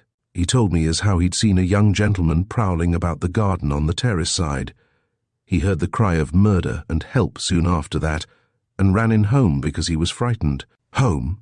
asked Lady Molly, quietly. "Where is home?" "The cottage where we live, just back of the kitchen garden. Why didn't you tell all this to the superintendent before?" "Because Haggett only told me last night, when he seemed less queer-like. He is mighty silent when the fits are on him." "Did he know who the gentleman was whom he saw?" "No, ma'am. I don't suppose he did, leastways he wouldn't say, but—" "Yes, but—" "He found this in the garden yesterday," said the woman, holding out a screw of paper which apparently she had held tightly clutched up to now. "And maybe that's what brought Christmas Eve and the murder back to his mind." Lady Molly took the thing from her and undid the soiled bit of paper with her dainty fingers. The next moment she held up for Etty's inspection a beautiful ring composed of an exquisitely carved moonstone surrounded with diamonds of unusual brilliance. At the moment, the setting and the stones themselves were marred by scraps of sticky mud which clung to them, the ring obviously having lain on the ground, and perhaps been trampled on for some days, and then been only very partially washed. "At any rate, you can find out the ownership of the ring," commented my dear lady after a while, in answer to Etty's silent attitude of expectancy. "There would be no harm in that." Then she turned once more to the woman. "I'll walk with you to your cottage, if I may," she said decisively, "and have a chat with your husband. Is he at home?" I thought Mrs. Haggett took this suggestion with marked reluctance. I could well imagine from her own personal appearance that her home was most unlikely to be in a fit state for a lady's visit. However, she could of course do nothing but obey, and after a few muttered words of grudging acquiescence, she rose from her chair and stalked towards the door, leaving my lady to follow as she chose. Before going, however, she turned and shot an angry glance at Etty. "You'll give me back the ring, Master Inspector," she said with her usual tone of sullen defiance. "Findings is keepings, you know." "I am afraid not," replied Etty curtly, "but there's always the reward offered by Miss Seeley for information which would lead to the apprehension of her father's murderer. You may get that, you know. It is £100. "Yes, I knew that," she remarked dryly, as without further comment she finally went out of the room. My dear lady came back very disappointed from her interview with Haggett. It seems that he was indeed half-witted, almost an imbecile, in fact, with but a few lucid intervals, of which this present day was one. But of course his testimony was practically valueless. He reiterated the story already told by his wife, adding no details. He had seen a young gentleman roaming on the terraced walk on the night of the murder. He did not know who the young gentleman was. He was going homewards when he heard the cry of murder, and ran to his cottage because he was frightened. He picked up the ring yesterday in the perennial border below the terrace and gave it to his wife. 2 of these brief statements made by the imbecile were easily proved to be true, and my dear lady had ascertained this before she returned to me. One of the Clavier undergardeners said he had seen Haggett running home in the small hours of that fateful Christmas morning. He himself had been on the watch for the cattle maimers that night, and remembered the little circumstance quite plainly. He added that Haggett certainly looked to be in a panic.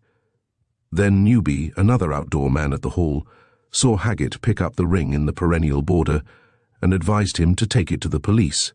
Somehow, all of us who were so interested in that terrible Christmas tragedy felt strangely perturbed at all this. No names had been mentioned as yet, but whenever my dear lady and I looked at one another, or whenever we talked to Etty or Danvers, we all felt that a certain name, one particular personality, was lurking at the back of all our minds. The 2 men, of course, had no sentimental scruples to worry them. Taking the Haggett story merely as a clue, they worked diligently on that, with the result that 24 hours later, Etty appeared in our private room at the Black Swan and calmly informed us that he had just got a warrant out against Mr. Lawrence Smethick on a charge of murder, and was on his way even now to effect the arrest. Mr. Smethick did not murder Major Seeley, was Lady Molly's firm and only comment when she heard the news. Well, my lady, that's as it may be, rejoined Etty, speaking with that deference with which the entire force invariably addressed my dear lady. But we have collected a sufficiency of evidence, at any rate, to justify the arrest, and, in my opinion, enough of it to hang any man. Mr. Smethick purchased the moonstone and diamond ring at Nicholson's in Coney Street about a week ago. He was seen abroad on Christmas Eve by several persons, loitering round the gates at Clevier Hall, somewhere about the time when the guests were leaving after the dance, and, again, some few moments after the first cry of murder had been heard. His own valet admits that his master did not get home that night until long after 2 a.m., whilst even Miss Granard here won't deny that there was a terrible quarrel between Mr. Smethick and Major Seeley less than 24 hours before the latter was murdered. Lady Molly offered no remark to this array of facts which Etty thus pitilessly marshalled before us, but I could not refrain from exclaiming, "Mr. Smethick is innocent, I am sure." "I hope, for his sake, he may be," retorted Etty gravely. "But somehow 'tis a pity that he don't seem able to give a good account of himself between midnight and 2 o'clock that Christmas morning." "Oh," I ejaculated, "what does he say about that?" "Nothing," replied the man dryly. "That's just the trouble. Well, of course, as you who read the papers will doubtless remember, Mr. Lawrence Smethick, son of Colonel Smethick, MP, of Pakethorpe Hall, Yorks, was arrested on the charge of having murdered Major Seeley on the night of December 24th to 25th, and, after the usual magisterial inquiry, was duly committed to stand his trial at the next York Assizes. I remember well that, throughout his preliminary ordeal, young Smethick bore himself like one who had given up all hope of refuting the terrible charges brought against him, and I must say, the formidable number of witnesses which the police brought up against him more than explained that attitude. Of course, Haggett was not called, but, as it happened, there were plenty of people to swear that Mr. Lawrence Smethick was seen loitering round the gates of Clevier Hall after the guests had departed on Christmas Eve. The head gardener, who lives at the lodge, actually spoke to him, and Captain Glynn, leaning out of his brougham window, was heard to exclaim, "Hello, Smethick, what are you doing here at this time of night?" And there were others too. To Captain Glynn's credit, be it here recorded, he tried his best to deny having recognized his unfortunate friend in the dark.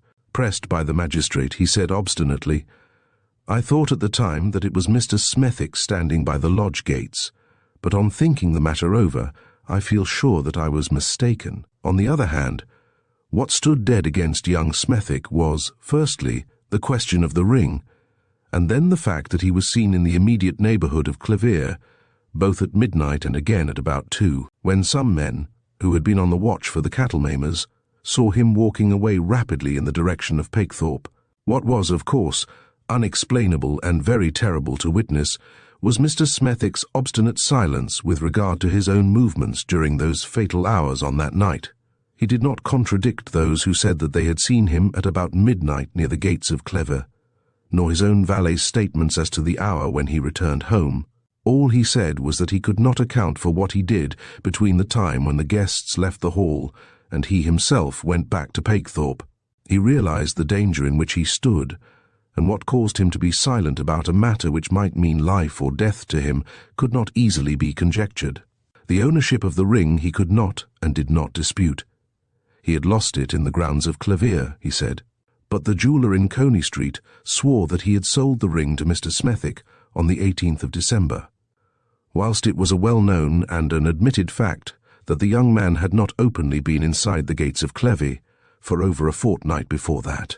On this evidence, Lawrence Smethwick was committed for trial, though the actual weapon with which the unfortunate Major had been stabbed had not been found, nor its ownership traced. There was such a vast array of circumstantial evidence against the young man that bail was refused. He had, on the advice of his solicitor, Mr. Grayson, one of the ablest lawyers in York, reserved his defence, and on that miserable afternoon at the close of the year, we all filed out of the crowded court, feeling terribly depressed and anxious. My dear lady and I walked back to our hotel in silence. Our hearts seemed to weigh heavily within us. We felt mortally sorry for that good-looking young Yorkshireman, who, we were convinced, was innocent, yet at the same time seemed involved in a tangled web of deadly circumstances from which he seemed quite unable to extricate himself. We did not feel like discussing the matter in the open streets, neither did we make any comment, when presently, in a block in the traffic in Coney Street, we saw Margaret Seeley driving her smart dog cart. Whilst sitting beside her, and talking with great earnestness close to her ear, sat Captain Glynn. She was in deep mourning, and had obviously been doing some shopping, for she was surrounded with parcels, so perhaps it was hypercritical to blame her. Yet somehow it struck me that just at the moment when there hung in the balance the life and honour of a man with whose name her own had oft been linked by popular rumour, it showed more than callous contempt for his welfare to be seen driving about with another man who, since his sudden access to fortune, had undoubtedly become a rival in her favours. When we arrived at the Black Swan, we were surprised to hear that Mr. Grayson had called to see my dear lady, and was upstairs waiting. Lady Molly ran up to our sitting-room and greeted him with marked cordiality. Mr. Grayson is an elderly, dry-looking man, but he looked visibly affected, and it was some time before he seemed able to plunge into the subject which had brought him hither. He fidgeted in his chair, and started talking about the weather. "I am not here in a strictly professional capacity, you know," said Lady Molly presently, with a kindly smile and with a view to helping him out of his embarrassment. "Our police, I fear me, have an exaggerated view of my capacities, and the men here asked me unofficially to remain in the neighbourhood and to give them my advice if they should require it. Our chief is very lenient to me and has allowed me to stay. Therefore, if there is anything I can do—" "Indeed, indeed there is," ejaculated Mr. Grayson with sudden energy. "From all I hear, there is not another soul in the kingdom but you who can save this innocent man from the gallows." My dear lady heaved a little sigh of satisfaction. She had all along wanted to have a more important finger in that Yorkshire pie. "Mr. Smethwick," she said. "Yes, my unfortunate young client," replied the lawyer. "I may as well tell you," he resumed after a slight pause, during which he seemed to pull himself together, "as briefly as possible what occurred on December 24th last, and on the following Christmas morning. You will then understand the terrible plight in which my client finds himself, and how impossible it is for him to explain his actions on that eventful night. You will understand, also, why I have come to ask your help and your advice." Mr. Smethwick considered himself engaged to Miss Seeley. The engagement had not been made public because of Major Seeley's anticipated opposition, but the young people had been very intimate, and many letters had passed between them. On the morning of the 24th, Mr. Smethwick called at the hall, his intention then being merely to present his fiancée with the ring you know of. You remember the unfortunate contretemps that occurred. I mean the unprovoked quarrel sought by Major Seeley with my poor client, ending with the irascible old man forbidding Mr. Smethick the house. My client walked out of Clevier feeling, as you may well imagine, very wrathful. On the doorstep, just as he was leaving, he met Miss Margaret, and told her very briefly what had occurred. She took the matter very lightly at first, but finally became more serious, and ended the brief interview with the request that, since he could not come to the dance after what had occurred, he should come and see her afterwards, meeting her in the gardens soon after midnight. She would not take the ring from him then, but talked a good deal of sentiment about Christmas morning, asking him to bring the ring to her at night, and also the letters which she had written him. Well, you can guess the rest. Lady Molly nodded thoughtfully. Miss Seeley was playing a double game, continued Mr. Grayson earnestly. She was determined to break off all relationship with Mr. Smethick, for she had transferred her volatile affections to Captain Glynn, who had lately become heir to an earldom and £40,000 a year. Under the guise of sentimental twaddle, she got my unfortunate client to meet her at night in the grounds of Clevier, and to give up to her the letters which might have compromised her in the eyes of her new lover. At 2 o'clock, a Major Seeley was murdered by one of his numerous enemies, as to which I do not know, nor does Mr. Smethick. He had just parted from Miss Seeley at the very moment when the first cry of murder roused Clevier from its slumbers. This she could confirm if she only would, for the two were still in sight of each other, she inside the gates, he just a little way down the road. Mr. Smethick saw Margaret Seeley run rapidly back towards the house. He waited about a little while, half hesitating what to do. Then he reflected that his presence might be embarrassing, or even compromising to her whom, in spite of all, he still loved dearly, and knowing that there were plenty of men in and about the house to render what assistance was necessary, he finally turned his steps and went home a broken-hearted man. Since she had given him the go-by, taken her letters away, and flung contemptuously into the mud the ring he had bought for her, the lawyer paused, mopping his forehead and gazing with whole-souled earnestness at my lady's beautiful, thoughtful face. "Has Mr. Smethick spoken to Miss Seeley since?" asked Lady Molly after a while. "No, but I did," replied the lawyer. "What was her attitude?" "One of bitter and callous contempt. She denies my unfortunate client's story from beginning to end, declares that she never saw him after she bade him good morning on the doorstep of Clevier Hall, when she heard of his unfortunate quarrel with her father. Nay, more, she scornfully calls the whole tale a cowardly attempt to shield a dastardly crime behind a still more dastardly libel on a defenceless girl." We were all silent now, buried in thought which none of us would have cared to translate into words. That the impasse seemed indeed hopeless no one could deny. The tower of damning evidence against the unfortunate young man had indeed been built by remorseless circumstances with no faltering hand. Margaret Seeley alone could have saved him, but with brutal indifference she preferred the sacrifice of an innocent man's life and honour to that of her own chances of a brilliant marriage. There are such women in the world. Thank God I have never met any but that one. Yet am I wrong when I say that she alone could save the unfortunate young man who throughout was behaving with such consummate gallantry, refusing to give his own explanation of the events that occurred on that Christmas morning, unless she chose first to tell the tale. There was one present now in the dingy little room at the Black Swan who could disentangle that weird skein of coincidences, if any human being not gifted with miraculous powers could indeed do it at this 11th hour. She now said gently, "What would you like me to do in this matter, Mr. Grayson? And why have you come to me rather than to the police?" "How can I go with this tale to the police?" he ejaculated in obvious despair. "Would they not also look upon it as a dastardly libel on a woman's reputation? We have no proofs, remember, and Miss Seeley denies the whole story from first to last." "No, no," he exclaimed with wonderful fervour. "I came to you because I have heard of your marvellous gifts, your extraordinary intuition. Someone murdered Major Seeley. It was not my old friend Colonel Smethick's son. Find out who it was, then. I beg of you, find out who it was." He fell back in his chair, broken down with grief. With inexpressible gentleness, Lady Molly went up to him and placed her beautiful white hand on his shoulder. "I will do my best, Mr. Grayson," she said simply. 5. We remained alone and singularly quiet the whole of that evening. That my dear lady's active brain was hard at work I could guess by the brilliance of her eyes, and that sort of absolute stillness in her person, through which one could almost feel the delicate nerves vibrating. The story told her by the lawyer had moved her singularly. Mind you, she had always been morally convinced of young Smethick's innocence, but in her, the professional woman always fought hard battles against the sentimentalist, and in this instance, the overwhelming circumstantial evidence and the conviction of her superiors had forced her to accept the young man's guilt as something out of her ken.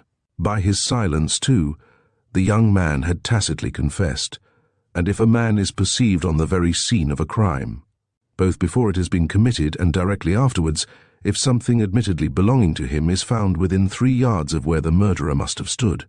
If, added to this, he has had a bitter quarrel with the victim and can give no account of his actions or whereabouts during the fatal time, it were vain to cling to optimistic beliefs in that same man's innocence.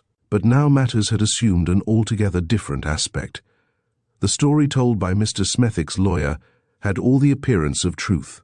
Margaret Seeley's character, her callousness on the very day when her late fiancé stood in the dock, her quick transference of her affections to the richer man, all made the account of the events on Christmas night, as told by Mr. Grayson, extremely plausible. No wonder my dear lady was buried in thought. "I shall have to take the threads up from the beginning, Mary," she said to me the following morning, when after breakfast she appeared in her neat coat and skirt, with hat and gloves, ready to go out. "So, on the whole, I think I will begin with a visit to the Haggets. I may come with you, I suppose?" I suggested meekly. "Oh, yes," she rejoined carelessly. Somehow, I had an inkling that the carelessness of her mood was only on the surface. It was not likely that she, my sweet, womanly, ultra-feminine, beautiful lady, should feel callously on this absorbing subject. We motored down to Bishopthorpe. It was bitterly cold, raw, damp and foggy. The chauffeur had some difficulty in finding the cottage, the home of the imbecile gardener and his wife. There was certainly not much look of home about the place. When, after much knocking at the door, Mrs. Haggett finally opened it, we saw before us one of the most miserable, slatternly places I think I ever saw. In reply to Lady Molly's somewhat curt inquiry, the woman said that Haggett was in bed, suffering from one of his fits. "That is a great pity," said my dear lady, rather unsympathetically, I thought, "for I must speak with him at once." "What is it about?" asked the woman sullenly. "I can take a message." "I'm afraid not," rejoined my lady. "I was asked to see Haggett personally." "By whom, I'd like to know," she retorted, now almost insolently. "I dare say you would. But you are wasting precious time. Hadn't you better help your husband on with his clothes? This lady and I will wait in the parlour." After some hesitation, the woman finally complied, looking very sulky the while. We went into the miserable little room, wherein not only grinding poverty, but also untidiness and dirt were visible all round. We sat down on 2 of the cleanest-looking chairs, and waited whilst a colloquy in subdued voices went on in the room over our heads. The colloquy, I may say, seemed to consist of agitated whispers on one part, and wailing complaints on the other. This was followed presently by some thuds and much shuffling, and presently Haggett, looking uncared for, dirty and unkempt, entered the parlour, followed by his wife. He came forward, dragging his ill-shod feet and pulling nervously at his forelock. "Ah," said my lady kindly, "I'm glad to see you down, Haggett, though I'm afraid I haven't very good news for you." "Yes, miss," murmured the man, obviously not quite comprehending what was said to him. "I represent the workhouse authorities," continued Lady Molly, "and I thought we could arrange for you and your wife to come into the Union tonight, perhaps." "The Union?" here interposed the woman roughly. "What do you mean? We ain't going to the Union?" "Well, but since you are not staying here," rejoined my lady blandly, "you will find it impossible to get another situation for your husband in his present mental condition. Miss Seeley won't give us the go-by," she retorted defiantly. "She might wish to carry out her late father's intentions," said Lady Molly with seeming carelessness. "The Major was a cruel, cantankerous brute," shouted the woman with unpremeditated violence. "Haggett had served him faithfully for 12 years and—" She checked herself abruptly and cast one of her quick, furtive glances at Lady Molly. Her silence now had become as significant as her outburst of rage, and it was Lady Molly who concluded the phrase for her. "And yet he dismissed him without warning," she said calmly. "Who told you that?" retorted the woman. "The same people, no doubt, who declare that you and Haggett had a grudge against the Major for this dismissal." "That's a lie," asserted Mrs. Haggett, doggedly. "We gave information about Mr. Smethick having killed the Major because—" "Ah," interrupted Lady Molly quickly, "but then Mr. Smethick did not murder Major Seeley, and your information therefore was useless. Then who killed the Major, I should like to know?" Her manner was arrogant, coarse, and extremely unpleasant. I marvelled why my dear lady put up with it, and what was going on in that busy brain of hers. She looked quite urbane and smiling, whilst I wondered what in the world she meant by this story of the workhouse and the dismissal of Haggett. "Ah, that's what none of us know." She now said lightly, "Some folks say it was your husband." "They lie," she retorted quickly, whilst the imbecile, evidently not understanding the drift of the conversation, was mechanically stroking his red mop of hair and looking helplessly all round him. "He was home before the cries of murder were heard in the house," continued Mrs. Haggett. "How do you know?" asked Lady Molly quickly. "How do I know?" "Yes, you couldn't have heard the cries all the way to this cottage. Why, it's over half a mile from the hall." "He was home, I say," she repeated with dogged obstinacy. "You sent him?" "He didn't do it. No one will believe you, especially when the knife is found." "What knife?" "His clasp knife, with which he killed Major Seeley," said Lady Molly quietly. "See, he has it in his hand now," and with a sudden, wholly unexpected gesture, she pointed to the imbecile, who in an aimless way had prowled round the room whilst this rapid colloquy was going on. The purport of it all must in some sort of way have found an echo in his enfeebled brain. He wandered up to the dresser, whereon lay the remnants of that morning's breakfast, together with some crockery and utensils.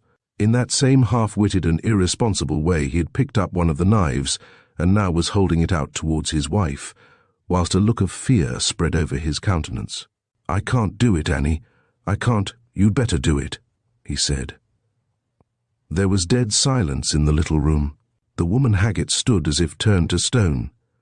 Ignorant and superstitious as she was, I suppose that the situation had laid hold of her nerves, and that she felt that the finger of a relentless fate was even now being pointed at her. The imbecile was shuffling forward closer and closer to his wife, still holding out the knife towards her and murmuring brokenly, "I can't do it. You'd better, Annie, you'd better." He was close to her now, and all at once her rigidity and nerve strain gave way. She gave a hoarse cry, and snatching the knife from the poor wretch, she rushed at him ready to strike. Lady Molly and I were both young, active and strong, and there was nothing of the squeamish grande dame about my dear lady when quick action was needed. But even then we had some difficulty in dragging Annie Haggett away from her miserable husband. Blinded with fury, she was ready to kill the man who had betrayed her. Finally, we succeeded in wresting the knife from her. You may be sure that it required some pluck after that to sit down again quietly and to remain in the same room with this woman, who already had one crime upon her conscience, and with this weird, half-witted creature who kept on murmuring pitiably, "You'd better do it, Annie. Well, you've read the account of the case, so you know what followed." Lady Molly did not move from that room until she had obtained the woman's full confession. All she did for her own protection was to order me to open the window and to blow the police whistle, which she handed to me. The police station, fortunately, was not very far, and sound carried in the frosty air. She admitted to me afterwards that it had been foolish, perhaps, not to have brought Etty or Danvers with her, but she was supremely anxious not to put the woman on the alert from the very start. Hence her circumlocutory speeches anent the workhouse, and Haggett's probable dismissal. That the woman had had some connection with the crime, Lady Molly, with her keen intuition, had always felt. But as there was no witness to the murder itself, and all circumstantial evidence was dead against young Smethick, there was only one chance of successful discovery, and that was the murderer's own confession. If you think over the interview between my dear lady and the Haggetts on that memorable morning, you will realize how admirably Lady Molly had led up to the weird finish. She would not speak to the woman unless Haggett was present, and she felt sure that as soon as the subject of the murder cropped up, the imbecile would either do or say something that would reveal the truth. Mechanically, when Major Seeley's name was mentioned, he had taken up the knife. The whole scene recurred to his tottering mind. That the Major had summarily dismissed him recently was one of those bold guesses which Lady Molly was wont to make. That Haggett had been merely egged on by his wife, and had been too terrified at the last to do the deed himself, was no surprise to her, and hardly one to me. Whilst the fact that the woman ultimately wreaked her own passionate revenge upon the unfortunate Major was hardly to be wondered at, in the face of her own coarse and elemental personality. Cowed by the quickness of events, and by the appearance of Danvers and Etty on the scene, she finally made full confession. She was maddened by the Major's brutality, when with rough, cruel words he suddenly turned her husband adrift, refusing to give him further employment. She herself had great ascendancy over the imbecile, and had drilled him into a part of hate and of revenge. At first he had seemed ready and willing to obey. It was arranged that he was to watch on the terrace every night, until such time as an alarm of the recurrence of the cattle-maiming outrages should lure the Major out alone. This effectually occurred on Christmas morning, but not before Haggett, frightened and pusillanimous, was ready to flee rather than to accomplish the villainous deed. But Annie Haggett, guessing perhaps that he would shrink from the crime at the last, had also kept watch every night. Picture the prospective murderer watching and being watched. When Haggett came across his wife, he deputed her to do the deed herself. I suppose that either terror of discovery or merely desire for the promised reward had caused the woman to fasten the crime on another. The finding of the ring by Haggett was the beginning of that cruel thought, which, but for my dear lady's marvellous powers, would indeed have sent a brave young man to the gallows. "Ah, you wish to know if Margaret Seeley is married?" "No," Captain Glynn cried off. What suspicions crossed his mind I cannot say, but he never proposed to Margaret, and now she's in Australia, staying with an aunt, I think, and she has sold Clevere Hall. Chapter 8. The Bag of Sand. Of course, I knew at once by the expression of her face that morning that my dear lady had some important business on hand. She had a bundle in her arms consisting of a shabby-looking coat and skirt, and a very dowdy hat trimmed with bunches of cheap calico roses. "Put on these things at once, Mary," she said curtly, "for you are going to apply for the situation of good plain cook, so mind you look the part. But where in the world?" I gasped in astonishment. "In the house of Mr. Nicholas Jones in Eaton Terrace," she interrupted dryly, "the one occupied until recently by his sister, the late Mrs. Dunstan. Mrs. Jones is advertising for a cook, and you must get that place." As you know, I have carried obedience to the level of a fine art, nor was I altogether astonished that my dear lady had at last been asked to put one of her dainty fingers in that Dunstan pie, which was puzzling our fellows more completely than any other case I have ever known. I don't know if you remember the many circumstances, the various contradictions which were cropping up at every turn, and which baffled our ablest detectives at the very moment when they thought themselves most near the solution of that strange mystery. Mrs. Dunstan herself was a very uninteresting individual, self-righteous, self-conscious, and fat, a perfect type of the moneyed middle-class woman whose balance at the local bank is invariably heavier than that of her neighbours. Her niece, Violet Frostwick, lived with her, a smart, pretty girl, inordinately fond of dainty clothes and other luxuries which money can give. Being totally impecunious herself, she bore with the older woman's constantly varying caprices with almost angelic patience, a fact probably attributable to Mrs. Dunstan's testamentary intentions, which, as she often averred, were in favour of her niece. In addition to these two ladies, the household consisted of 3 servants and Miss Cruikshank. The latter was a quiet, unassuming girl, who was by way of being secretary and lady help to Mrs. Dunstan, but who, in reality, was nothing but a willing drudge. Up betimes in the morning, she combined the work of a housekeeper with that of an upper servant. She interviewed the tradespeople, kept the servants in order, and ironed and smartened up Miss Violet's blouses, A Cinderella, in fact. Mrs. Dunstan kept a cook and 2 maids, all of whom had been with her for years. In addition to these, a charwoman came very early in the morning to light fires, clean boots, and do the front steps. On November 22nd, 1907, for the early history of this curious drama dates back to that year. The charwoman, who had been employed at Mrs. Dunstan's house in Eaton Terrace for some considerable time, sent word in the morning that in future she would be unable to come. Her husband had been obliged to move to lodgings nearer to his work, and she herself could not undertake to come the greater distance at the early hour at which Mrs. Dunstan required her. The woman had written a very nice letter explaining these facts, and sent it by hand, stating at the same time that the bearer of the note was a very respectable woman, a friend of her own, who would be very pleased to oblige Mrs. Dunstan by taking on the morning's work. I must tell you that the message and its bearer arrived at Eaton Terrace somewhere about 6 a.m., when no one was down except the Cinderella of the house, Miss Cruikshank. She saw the woman, liked her appearance, and then engaged her to do the work, subject to Mrs. Dunstan's approval. The woman, who had given her name as Mrs. Thomas, seemed very quiet and respectable. She said that she lived close by, in St. Peter's Mews, and therefore could come as early as Mrs. Dunstan wished. In fact, from that day, she came every morning at 5:30 a.m., and by 7 o'clock had finished her work, and was able to go home.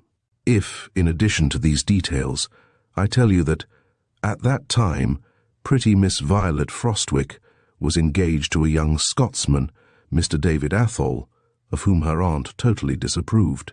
I shall have put before you all the personages who, directly or indirectly, were connected with that drama, the final act of which has not yet been witnessed either by the police or by the public. 2. On the following New Year's Eve, Mrs. Dunstan, as was her invariable custom on that day, went to her married brother's house to dine and to see the New Year in.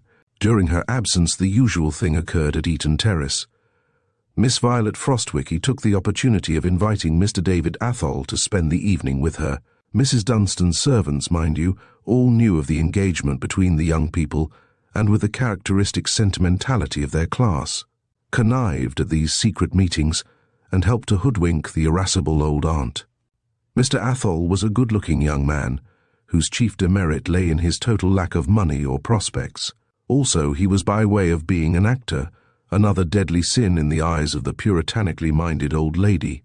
Already, on more than one occasion, there had been vigorous wordy warfare twixt Mr. Athol and Mrs. Dunstan, and the latter had declared that if Violet chose to take up with this mountebank, she should never see a penny of her aunt's money now or in the future.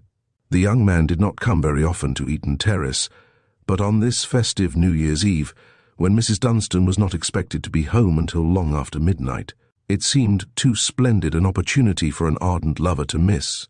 As ill luck would have it, Mrs. Dunstan had not felt very well after her copious dinner, and her brother, Mr. Nicholas Jones, escorted her home soon after 10 o'clock. Jane, the parlour-maid who opened the front door, was, in her own graphic language, knocked all of a heap when she saw her mistress, knowing full well that Mr. Athol was still in the dining-room with Miss Violet, and that Miss Cruikshank was at that very moment busy getting him a whisky and soda. Meanwhile, the coat and hat in the hall had revealed the young man's presence in the house. For a moment, Mrs. Dunstan paused, whilst Jane stood by trembling with fright. Then the old lady turned to Mr. Nicholas Jones, who was still standing on the doorstep, and said quietly, "Will you telephone over to Mr. Blenkinsop, Nick, the first thing in the morning, and tell him I'll be at his office by 10 o'clock. Mr. Blenkinsop was Mrs. Dunstan's solicitor, and as Jane explained to the cook later on, what could such an appointment mean but a determination to cut Miss Violet out of the missis's will with the proverbial shilling? After this, Mrs. Dunstan took leave of her brother and went straight into the dining-room. According to the subsequent testimony of all 3 servants, the mistress went on dreadful. Words were not easily distinguishable from behind the closed door, but it seems that, immediately she entered, Mrs. Dunstan's voice was raised as if in terrible anger, and a few moments later, Miss Violet fled crying from the dining-room and ran quickly upstairs. Whilst the door was thus momentarily opened and shut, the voice of the old lady was heard saying in majestic wrath, "That's what you have done. Get out of this house. As for her, she'll never see a penny of my money, and she may starve for aught I care." The quarrel seems to have continued for a short while after that, the servants being too deeply awed by those last vindictive words which they had heard to take much note of what went on subsequently.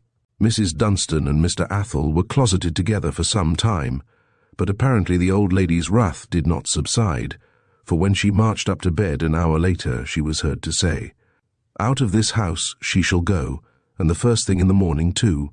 I'll have no goings-on with a mountebank like you." Miss Cruikshank was terribly upset. "It is a frightful blow for Miss Violet," she said to cook, "but perhaps Mrs. Dunstan will feel more forgiving in the morning. I'll take her up a glass of champagne now. She is very fond of that, and it will help her to get to sleep." Miss Cruikshank went up with the champagne and told cook to see Mr. Athol out of the house, but the young man, who seemed very anxious and agitated, would not go away immediately. He stayed in the dining-room, smoking for a while, and when the two younger servants went up to bed, he asked cook to let him remain until he had seen Miss Violet once more, for he was sure she would come down again. He had asked Miss Cruikshank to beg her to do so. Mrs. Kennet, the cook, was a kind-hearted old woman. She had taken the young people under her special protection, and felt very vexed that the course of true love should not be allowed to run quite smoothly. So she told Mr. Athol to make himself happy and comfortable in the dining-room, and she would sit up by the fire in the library until he was ready to go. The good soul thereupon made up the fire in the library, drew a chair in front of it, and went fast asleep. Suddenly, something awoke her. She sat up and looked round in that dazed manner peculiar to people just aroused from deep sleep. She looked at the clock. It was past 3. Surely, she thought, it must have been Mr. Athol calling to her which had caused her to wake. She went into the hall, where the gas had not yet been turned off, and there she saw Miss Violet, fully dressed and wearing a hat and coat, in the very act of going out at the front door. In the cook's own words, before she could ask a question or even utter a sound, the young girl had opened the front door, which was still on the latch, and then banged it to again, she herself having disappeared into the darkness of the street beyond.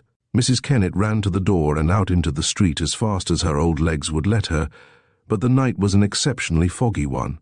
Violet, no doubt, had walked rapidly away, and there came no answer to Mrs. Kennet's repeated calls. Thoroughly upset, and not knowing what to do, the good woman went back into the house. Mr. Athol had evidently left, for there was no sign of him in the dining-room or elsewhere.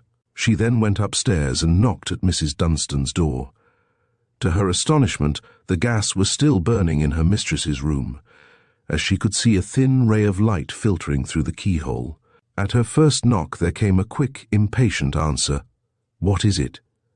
"Miss Violet M.," said the cook, who was too agitated to speak very coherently. "She is gone. The best thing she could do," came promptly from the other side of the door. "You go to bed, Mrs. Kennet, and don't worry." Whereupon the gas was suddenly turned off inside the room, and in spite of Mrs. Kennet's further feeble protests, no other word issued from the room save another impatient, "Go to bed." The cook then did as she was bid, but before going to bed she made the round of the house, turned off all the gas, and finally bolted the front door. Some 3 hours later the servants were called, as usual, by Miss Cruikshank, who then went down to open the area door to Mrs. Thomas, the charwoman. At 6:30, when Mary the housemaid came down, candle in hand, she saw the charwoman a flight or two lower down, also apparently in the act of going downstairs. This astonished Mary not a little, as the woman's work lay entirely in the basement, and she was supposed never to come to the upper floors. The woman, though walking rapidly down the stairs, seemed, moreover, to be carrying something heavy. "Anything wrong, Mrs. Thomas?" asked Mary, in a whisper. The woman looked up, pausing a moment immediately under the gas bracket, the bypass of which shed a feeble light upon her and upon her burden. The latter Mary recognized as the bag containing the sand which, on frosty mornings, had to be strewn on the front steps of the house. On the whole, Though she certainly was puzzled, Mary did not think very much about the incident then. As was her custom, she went into the housemaid's closet, got the hot water for Miss Cruikshank's bath, and carried it to the latter's room, where she also pulled up the blinds and got things ready generally. For Miss Cruikshank usually ran down in her dressing gown and came up to tidy herself later on. As a rule, by the time the 3 servants got downstairs, it was nearly 7, and Mrs. Thomas had generally gone by that time, but on this occasion, Mary was earlier. Miss Cruikshank was busy in the kitchen getting Mrs. Dunstan's tea ready. Mary spoke about seeing Mrs. Thomas on the stairs with the bag of sand, and Miss Cruikshank too was very astonished at the occurrence. Mrs. Kennet was not yet down, and the charwoman apparently had gone. Her work had been done as usual, and the sand was strewn over the stone steps in front, as the frosty fog had rendered them very slippery. At 7:15, Miss Cruikshank went up with Mrs. Dunstan's tea, and less than 2 minutes later, a fearful scream rang through the entire house, followed by the noise of breaking crockery. In an instant, the 2 maids ran upstairs, straight to Mrs. Dunstan's room, the door of which stood wide open. The first thing Mary and Jane were conscious of was a terrific smell of gas, then of Miss Cruikshank, with eyes dilated with horror, staring at the bed in front of her, whereon lay Mrs. Dunstan, with one end of a piece of india-rubber piping still resting in her mouth, her jaw having dropped in death. The other end of that piece of piping was attached to the burner of a gas bracket on the wall close by. Every window in the room was fastened and the curtains drawn. The whole room reeked of gas. Mrs. Dunstan had been asphyxiated by its fumes. 4 years went by after the discovery of the mysterious tragedy, and I can assure you that our fellows at the yard had one of the toughest jobs in connection with the case that ever fell to their lot. Just think of all the contradictions which met them at every turn. Firstly, the disappearance of Miss Violet. No sooner had the women in the Dunstan household roused themselves sufficiently from their horror at the terrible discovery which they had just made than they were confronted with another almost equally awful fact-awful. Of course, because of its connection with the primary tragedy, Miss Violet Frostwick had gone. Her room was empty, her bed had not been slept in. She herself had been seen by the cook, Mrs. Kennet, stealing out of the house at dead of night. To connect the pretty, dainty young girl even remotely with a crime so hideous, so callous, as the deliberate murder of an old woman, who had been as a mother to her, seemed absolutely out of the question. And by tacit consent, the 4 women, who now remained in the desolate and gloom-laden house at Eaton Terrace, forbore to mention Miss Violet Frostwick's name either to police or doctor. Both these, of course, had been summoned immediately, Miss Cruikshank sending Mary to the police station, and thence to Dr. Falwell in Eaton Square, whilst Jane went off in a cab to fetch Mr. Nicholas Jones, who, fortunately, had not yet left for his place of business. The doctors and the police inspector's first thought, on examining the mise-en-scene of the terrible tragedy, was that Mrs. Dunstan had committed suicide. It was practically impossible to imagine that a woman in full possession of health and strength would allow a piece of india-rubber piping to be fixed between her teeth and would, without a struggle, continue to inhale the poisonous fumes which would mean certain death. Yet there were no marks of injury upon the body, nothing to show how sufficient unconsciousness had been produced in the victim to permit of the miscreant completing his awesome deed. But the theory of suicide set up by Dr. Falwell was promptly refuted by the most cursory examination of the room. Though the drawers were found closed, they had obviously been turned over, as if the murderer had been in search either of money or papers, or the key of the safe. The latter, on investigation, was found to be open, whilst the key lay on the floor close by. A brief examination of the safe revealed the fact that the tin boxes must have been ransacked, for they contained neither money nor important papers now, whilst the gold and platinum settings of necklaces, bracelets, and a tiara showed that the stones, which, as Mr. Nicholas Jones subsequently averred, were of considerable value, had been carefully, if somewhat clumsily, taken out by obviously inexperienced hands. On the whole, therefore, appearances suggested deliberate, systematic, and very leisurely robbery, which wholly contradicted the theory of suicide. Then, suddenly, the name of Miss Frostwicke was mentioned. Who first brought it on the tapis, no one subsequently could say. But in a moment, the whole story of the young girl's engagement to Mr. Athol, in defiance of her aunt's wishes, the quarrel of the night before, and the final disappearance of both young people from the house during the small hours of the morning, was dragged from the 4 unwilling witnesses by the able police inspector, nay more. One very unpleasant little circumstance was detailed by one of the maids and corroborated by Miss Cruikshank. It seems that when the latter took up the champagne to Mrs. Dunstan, the old lady desired Miss Violet to come to her room. Mary, the housemaid, was on the stairs when she saw the young girl, still dressed in her evening gown of white chiffon, her eyes still swollen with tears, knocking at her aunt's door.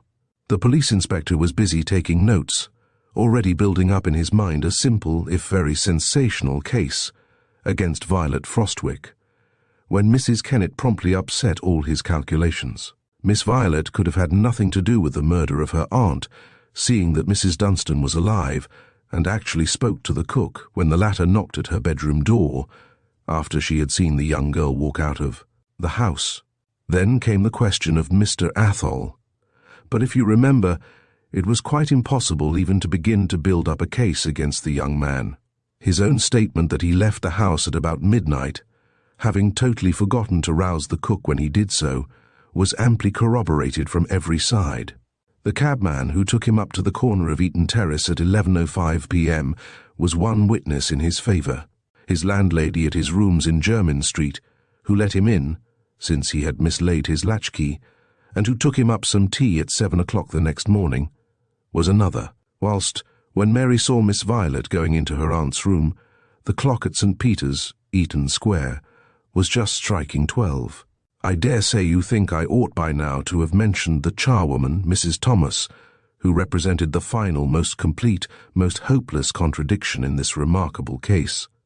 Mrs. Thomas was seen by Mary, the housemaid, at 6:30 o'clock in the morning, coming down from the upper floors where she had no business to be, and carrying the bag of sand used for strewing over the slippery front door steps. The bag of sand, of course, was always kept in the area. The moment that bag of sand was mentioned, Dr. Folwell gave a curious gasp. Here, at least, was the solution to one mystery. The victim had been stunned while still in bed by a blow on the head dealt with that bag of sand, and whilst she was unconscious, the callous miscreant had robbed her and finally asphyxiated her with the gas fumes. Where was the woman who at 6:30 in the morning was seen in possession of the silent instrument of death? Mrs. Thomas had disappeared. The last that was then, or ever has been seen of her, was when she passed underneath the dim light of a bypass on the landing, as if tired out with the weight which she was carrying. Since then, as you know, the police have been unswerving in their efforts to find Mrs. Thomas. The address which she had given in St. Peter's Mews was found to be false. No one of that name or appearance had ever been seen there. The woman who was supposed to have sent her with a letter of recommendation to Mrs. Dunstan knew nothing of her. She swore that she had never sent anyone with a letter to Mrs. Dunstan. She gave up her work there one day because she found it too hard at such an early hour in the morning. But she never heard anything more from her late employer after that. Strange, wasn't it, that 2 people should have disappeared out of that house on that same memorable night? Of course, you will remember the tremendous sensation that was caused some 24 hours later, when it transpired that the young person who had thrown herself into the river from Waterloo Bridge on that same eventful morning, and whose body was subsequently recovered and conveyed to the Thames police station, was identified as Miss Violet Frostwicke, the niece of the lady who had been murdered in her own house in Eaton Terrace. Neither money nor diamonds were found on poor Miss Violet. She had herself given the most complete proof that she, at least, had no hand in robbing or killing Mrs. Dunstan. The public wondered why she took her aunt's wrath and her probable disinheritance so fearfully to heart, and sympathized with Mr. David Athol for the terribly sad loss which he had sustained. But Mrs. Thomas, the charwoman, had not yet been found. I think I looked an extremely respectable, good plain cook when I presented myself at the house in Eaton Terrace in response to the advertisement in the Daily Telegraph. as in addition to my prepossessing appearance, I also asked very low wages and declared myself ready to do anything except scour the front steps and the stone area, I was immediately engaged by Mrs. Jones, and was duly installed in the house the following day, under the name of Mrs. Kerwin. But few events had occurred here since the discovery of the dual tragedy, now more than a year ago, and none that had thrown any light upon the mystery which surrounded it. The verdict at the inquest had been one of wilful murder against a person known as Mrs. Thomas, the weight of evidence, coupled with her disappearance, having been very heavy against her, and there was a warrant out for her arrest. Mrs. Dunstan had died intestate. To the astonishment of all those in the know, she had never signed the will which Messrs. Blenkinsop and Blenkinsop had drafted for her, and wherein she bequeathed £20,000 and the lease of her house in Eaton Terrace to her beloved niece, Violet Frostwick, £1,000 to Miss Cruikshank, and other, smaller, legacies to friends or servants. In default of a will, Mr. Nicholas Jones, only brother of the deceased, became possessed of all her wealth. He was a very rich man himself, and many people thought that he ought to give Miss Cruikshank the £1,000 which the poor girl had thus lost through no fault of her own. What his ultimate intentions were with regard to this, no one could know. For the present he contented himself with moving to Eaton Terrace with his family, and, as his wife was a great invalid, he asked Miss Cruikshank to continue to make her home in the house and to help in its management. Neither the diamonds nor the money stolen from Mrs. Dunstan's safe were ever traced. It seems that Mrs. Dunstan, a day or two before her death, had sold a freehold cottage which she owned near Teddington. The money, as is customary, had been handed over to her in gold in Mr. Blenkinsop's office, and she had been foolish enough not to bank it immediately. This money and the diamonds had been the chief spoils of her assailant, and all the while no trace of Mrs. Thomas, in spite of the most strenuous efforts on the part of the police to find her. Strangely enough, when I had been in Eaton Terrace about 3 days, and was already getting very tired of early rising and hard work, the charwoman there fell ill one day, and did not come to her work as usual. I, of course, grumbled like 6, for I had to be on my hands and knees the next morning scrubbing stone steps, and my thoughts of Lady Molly for the moment were not quite as loyal as they usually were. Suddenly I heard a shuffling footstep close behind me. I turned and saw a rough-looking, ill-dressed woman standing at the bottom of the steps. "What do you want?" I asked sourly, for I was in a very bad humour. "I saw you scrubbing them steps, miss," she replied in a raucous voice. "My husband is out of work, and the children hain't had no breakfast this morning. I'd do them steps, miss, if you'd give me a trifle." The woman certainly did not look very prepossessing, with her shabby, broad-brimmed hat hiding the upper part of her face, and her skirt torn and muddy, pinned up untidily round her stooping figure. However, I did not think that I could be doing anything very wrong by letting her do this one bit of rough work, which I hated, so I agreed to give her 6pence, and left her there with kneeling mat and scrubbing brush, and went in, leaving, however, the front door open. In the hall I met Miss Cruikshank, who, as usual, was down before everybody else. "What is it, Kerwin?" she asked, for through the open door she had caught sight of the woman kneeling on the step. "A woman, miss," I replied, somewhat curtly. "She offered to do the steps. I thought Mrs. Jones wouldn't mind, as Mrs. Callahan hasn't turned up." Miss Cruikshank hesitated an instant, and then walked up to the front door. At the same moment the woman looked up, rose from her knees, and boldly went up to accost Miss Cruikshank. "You'll remember me, miss," she said in her raucous voice. "I used to work for Mrs. Dunstan once. My name is Mrs. Thomas." No wonder Miss Cruikshank uttered a quickly smothered cry of horror. Thinking that she would faint, I ran to her assistance, but she waved me aside, and then said quite quietly, "This poor woman's mind is deranged. She is no more Mrs. Thomas than I am. Perhaps we had better send for the police." "Yes, miss, perhaps you'd better," said the woman with a sigh. "My secret has been weighing heavy on me of late." "But my good woman," said Miss Cruikshank, very kindly, for I suppose that she thought, as I did, that this was one of those singular cases of madness which sometimes cause innocent people to accuse themselves of undiscovered crimes. "You are not Mrs. Thomas at all. I knew Mrs. Thomas well, of course, and—" "Of course you knew me, miss," replied the woman. "The last conversation you and I had together was in the kitchen that morning, when Mrs. Dunstan was killed. I remember your saying to me, 'Fetch the police, Kerwin,'" said Miss Cruikshank peremptorily. Whereupon the woman broke into a harsh and loud laugh of defiance. To tell you the truth, I was not a little puzzled. That this scene had been foreseen by my dear lady, and that she had sent me to this house on purpose that I should witness it, I was absolutely convinced. But here was my dilemma. Ought I to warn the police at once or not?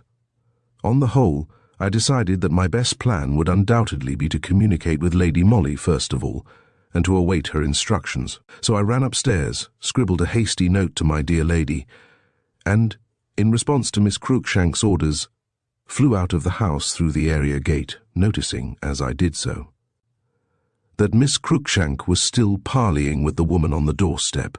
I sent the note off to Maida Vale by taxicab, then I went back to Eaton Terrace.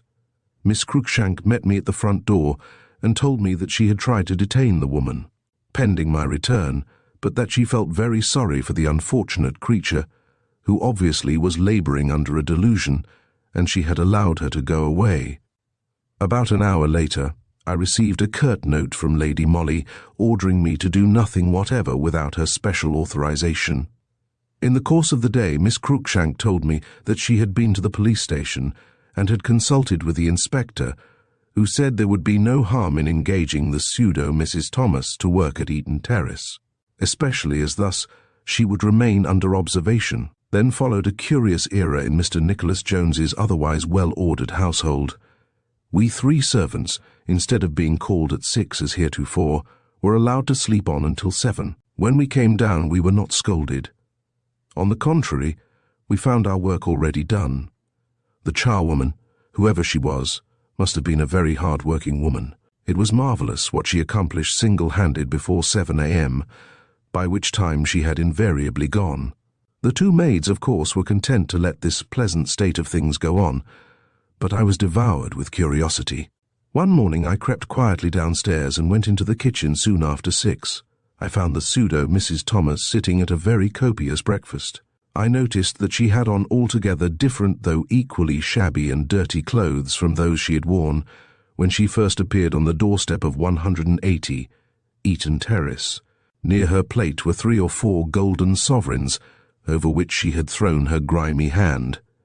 Miss Cruikshank, the while, was on her hands and knees, scrubbing the floor.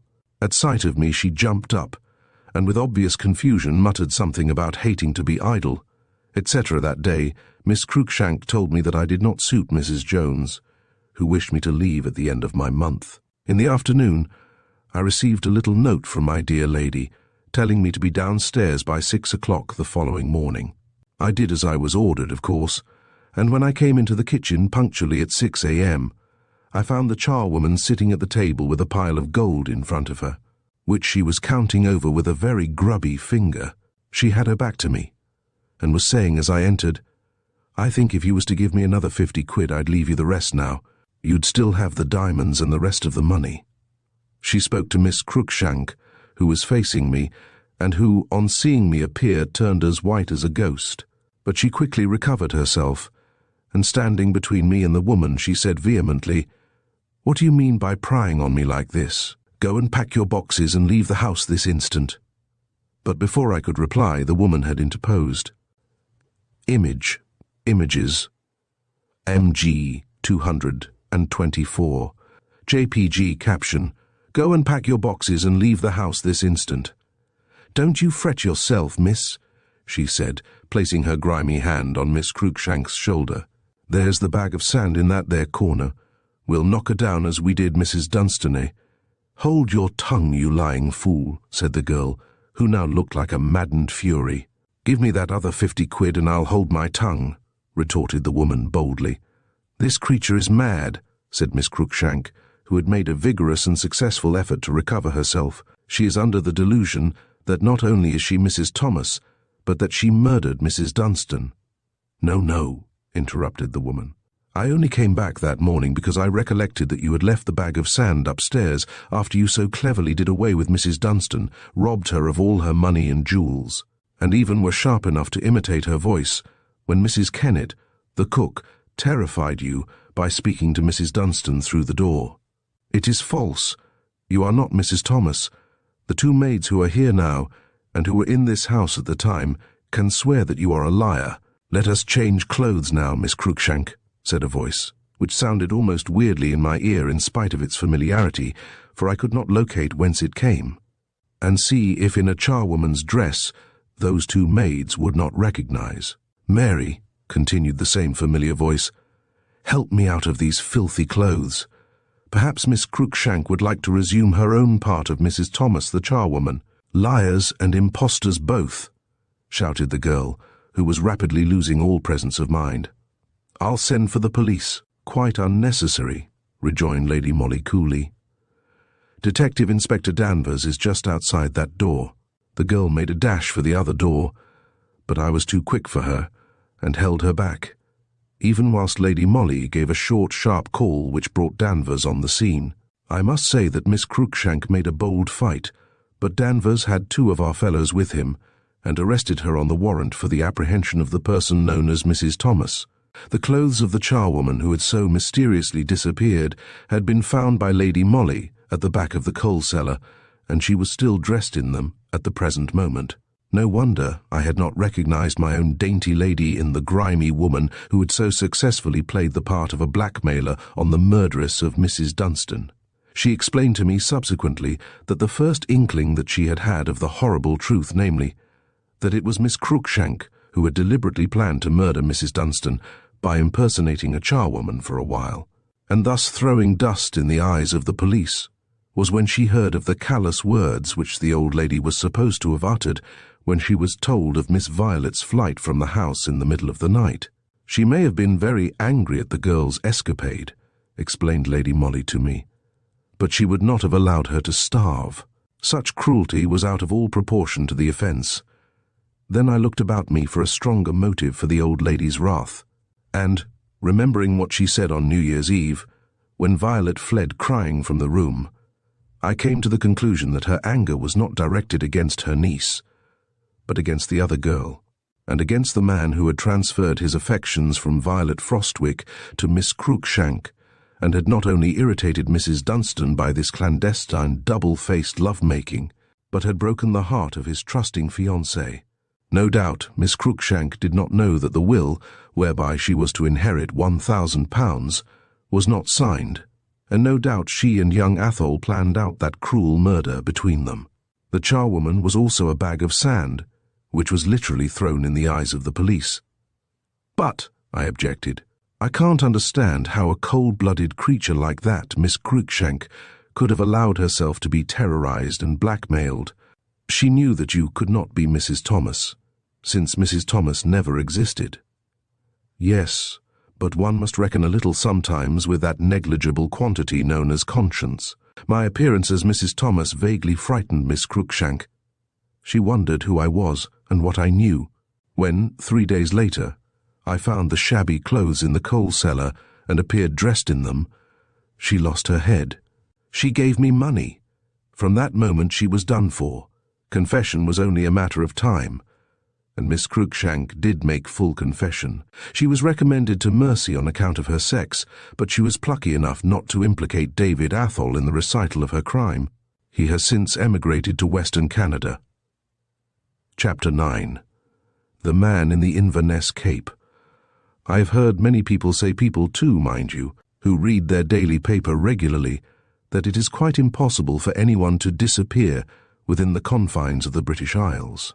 At the same time, these wise people invariably admit one great exception to their otherwise unimpeachable theory, and that is the case of Mr. Leonard Marvell, who, as you know, walked out one afternoon from the Scotia Hotel in Cromwell Road and has never been seen or heard of since. Information had originally been given to the police by Mr. Marvell's sister Olive, a Scotchwoman of the usually accepted type, tall, bony, with sandy-coloured hair, and a somewhat melancholy expression in her blue-grey eyes. Her brother, she said, had gone out on a rather foggy afternoon. I think it was the 3rd of February, just about a year ago. His intention had been to go and consult a solicitor in the city, whose address had been given him recently by a friend about some private business of his own. Mr. Marvel had told his sister that he would get a train at South Kensington Station to Moorgate Street and walk thence to Finsbury Square. She was to expect him home by dinner time. As he was, however, very irregular in his habits, being fond of spending his evenings at restaurants and music halls, the sister did not feel the least anxious when he did not return home at the appointed time. She had her dinner in the table d'hôte room and went to bed soon after 10. She and her brother occupied 2 bedrooms and a sitting room on the 2nd floor of the little private hotel. Miss Marvell, moreover, had a maid always with her, as she was somewhat of an invalid.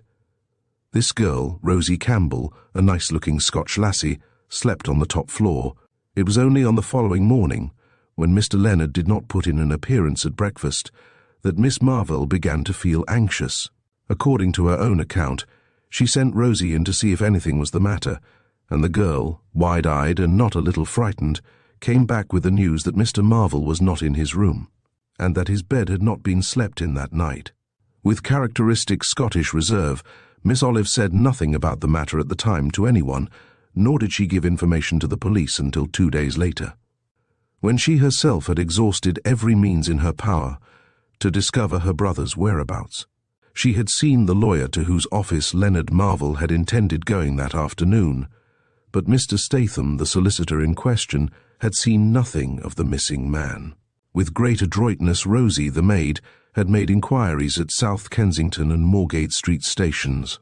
At the former, the booking clerk, who knew Mr. Marvell by sight, distinctly remembered selling him a first-class ticket to one of the city stations in the early part of the afternoon. But at Moorgate Street, which is a very busy station, no one recollected seeing a tall, red-haired Scotchman in an Inverness cape. Such was the description given of the missing man. By that time the fog had become very thick in the city, traffic was disorganized, and everyone felt fussy, ill-tempered, and self-centered. These, in substance, were the details which Miss Marvel gave to the police on the subject of her brother's strange disappearance. At first she did not appear very anxious. She seemed to have great faith in Mr. Marvel's power to look after himself. Moreover, she declared positively that her brother had neither valuables nor money about his person when he went out that afternoon. But as day succeeded day, and no trace of the missing man had yet been found, matters became more serious, and the search instituted by our fellows at the yard waxed more keen. A description of Mr. Leonard Marvel was published in the leading London and provincial dailies. Unfortunately, there was no good photograph of him extant, and descriptions are apt to prove vague. Very little was known about the man beyond his disappearance, which had rendered him famous.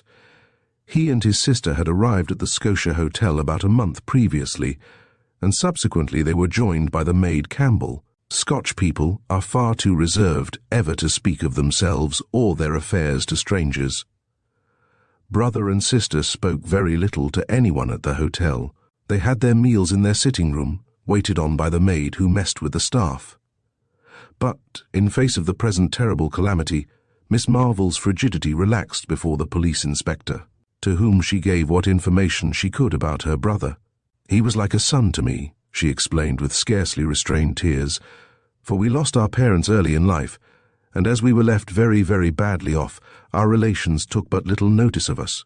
My brother was years younger than I am, and though he was a little wild and fond of pleasure, he was as good as gold to me, and has supported us both for years by journalistic work. We came to London from Glasgow about a month ago, because Leonard got a very good appointment on the staff of the Daily Post." All this, of course, was soon proved to be true, and although, on minute inquiries being instituted in Glasgow, but little seemed to be known about Mr. Leonard Marvel in that city, there seemed no doubt that he had done some reporting for the Courier, and that latterly, in response to an advertisement, he had applied for and obtained regular employment on the Daily Post.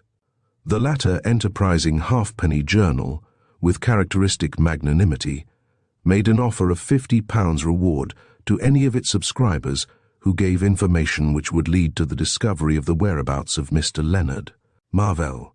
But time went by, and that £50 remained unclaimed. To Lady Molly had not seemed as interested as she usually was in cases of this sort. With strange flippancy, wholly unlike herself, she remarked that one Scotch journalist, more or less in London, did not vastly matter. I was much amused, therefore, one morning about 3 weeks after the mysterious disappearance of Mr. Leonard Marvell, when Jane, our little parlour-maid, brought in a card accompanied by a letter. The card bore the name Miss Olive Marvell. The letter was the usual formula from the chief, asking Lady Molly to have a talk with the lady in question and to come and see him on the subject after the interview. With a smothered yawn, my dear lady told Jane to show in Miss Marvell. "There are 2 of them, my lady," said Jane as she prepared to obey. "2 what?" asked Lady Molly with a laugh. "2 ladies, I mean," explained Jane. "Well, show them both into the drawing-room," said Lady Molly impatiently. Then, as Jane went off on this errand, a very funny thing happened.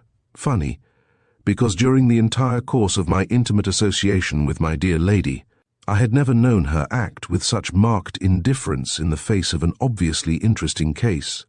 She turned to me and said, "Mary, you had better see these 2 women. Whoever they may be, I feel that they would bore me to distraction. Take note of what they say and let me know. Now, don't argue," she added with a laugh, which peremptorily put a stop to my rising protest, "but go and interview Miss Marvell and company, needless to say." I promptly did as I was told, and the next few seconds saw me installed in our little drawing-room, saying polite preliminaries to the 2 ladies who sat opposite to me. I had no need to ask which of them was Miss Marvell. Tall, ill-dressed in deep black, with a heavy crepe veil over her face, and black cotton gloves, she looked the uncompromising Scotchwoman to the life. In strange contrast to her depressing appearance, there sat beside her an overdressed, much behatted, peroxided young woman, who bore the stamp of the profession all over her pretty painted face. Miss Marvell, I was glad to note, was not long in plunging into the subject which had brought her here. "I saw a gentleman at Scotland Yard," she explained, after a short preamble, "because Miss Lulu Fay came to me at the hotel this very morning with a story which, in my opinion, should have been told to the police directly my brother's disappearance became known, and not 3 weeks later." The emphasis which she laid on the last few words, and the stern look with which she regarded the golden-haired young woman beside her, showed the disapproval with which the rigid Scotchwoman viewed any connection which her brother might have had with a lady, whose very name seemed unpleasant to her lips. Miss Lulu Fay blushed even through her rouge, and turned a pair of large liquid eyes imploringly upon me. I didn't know.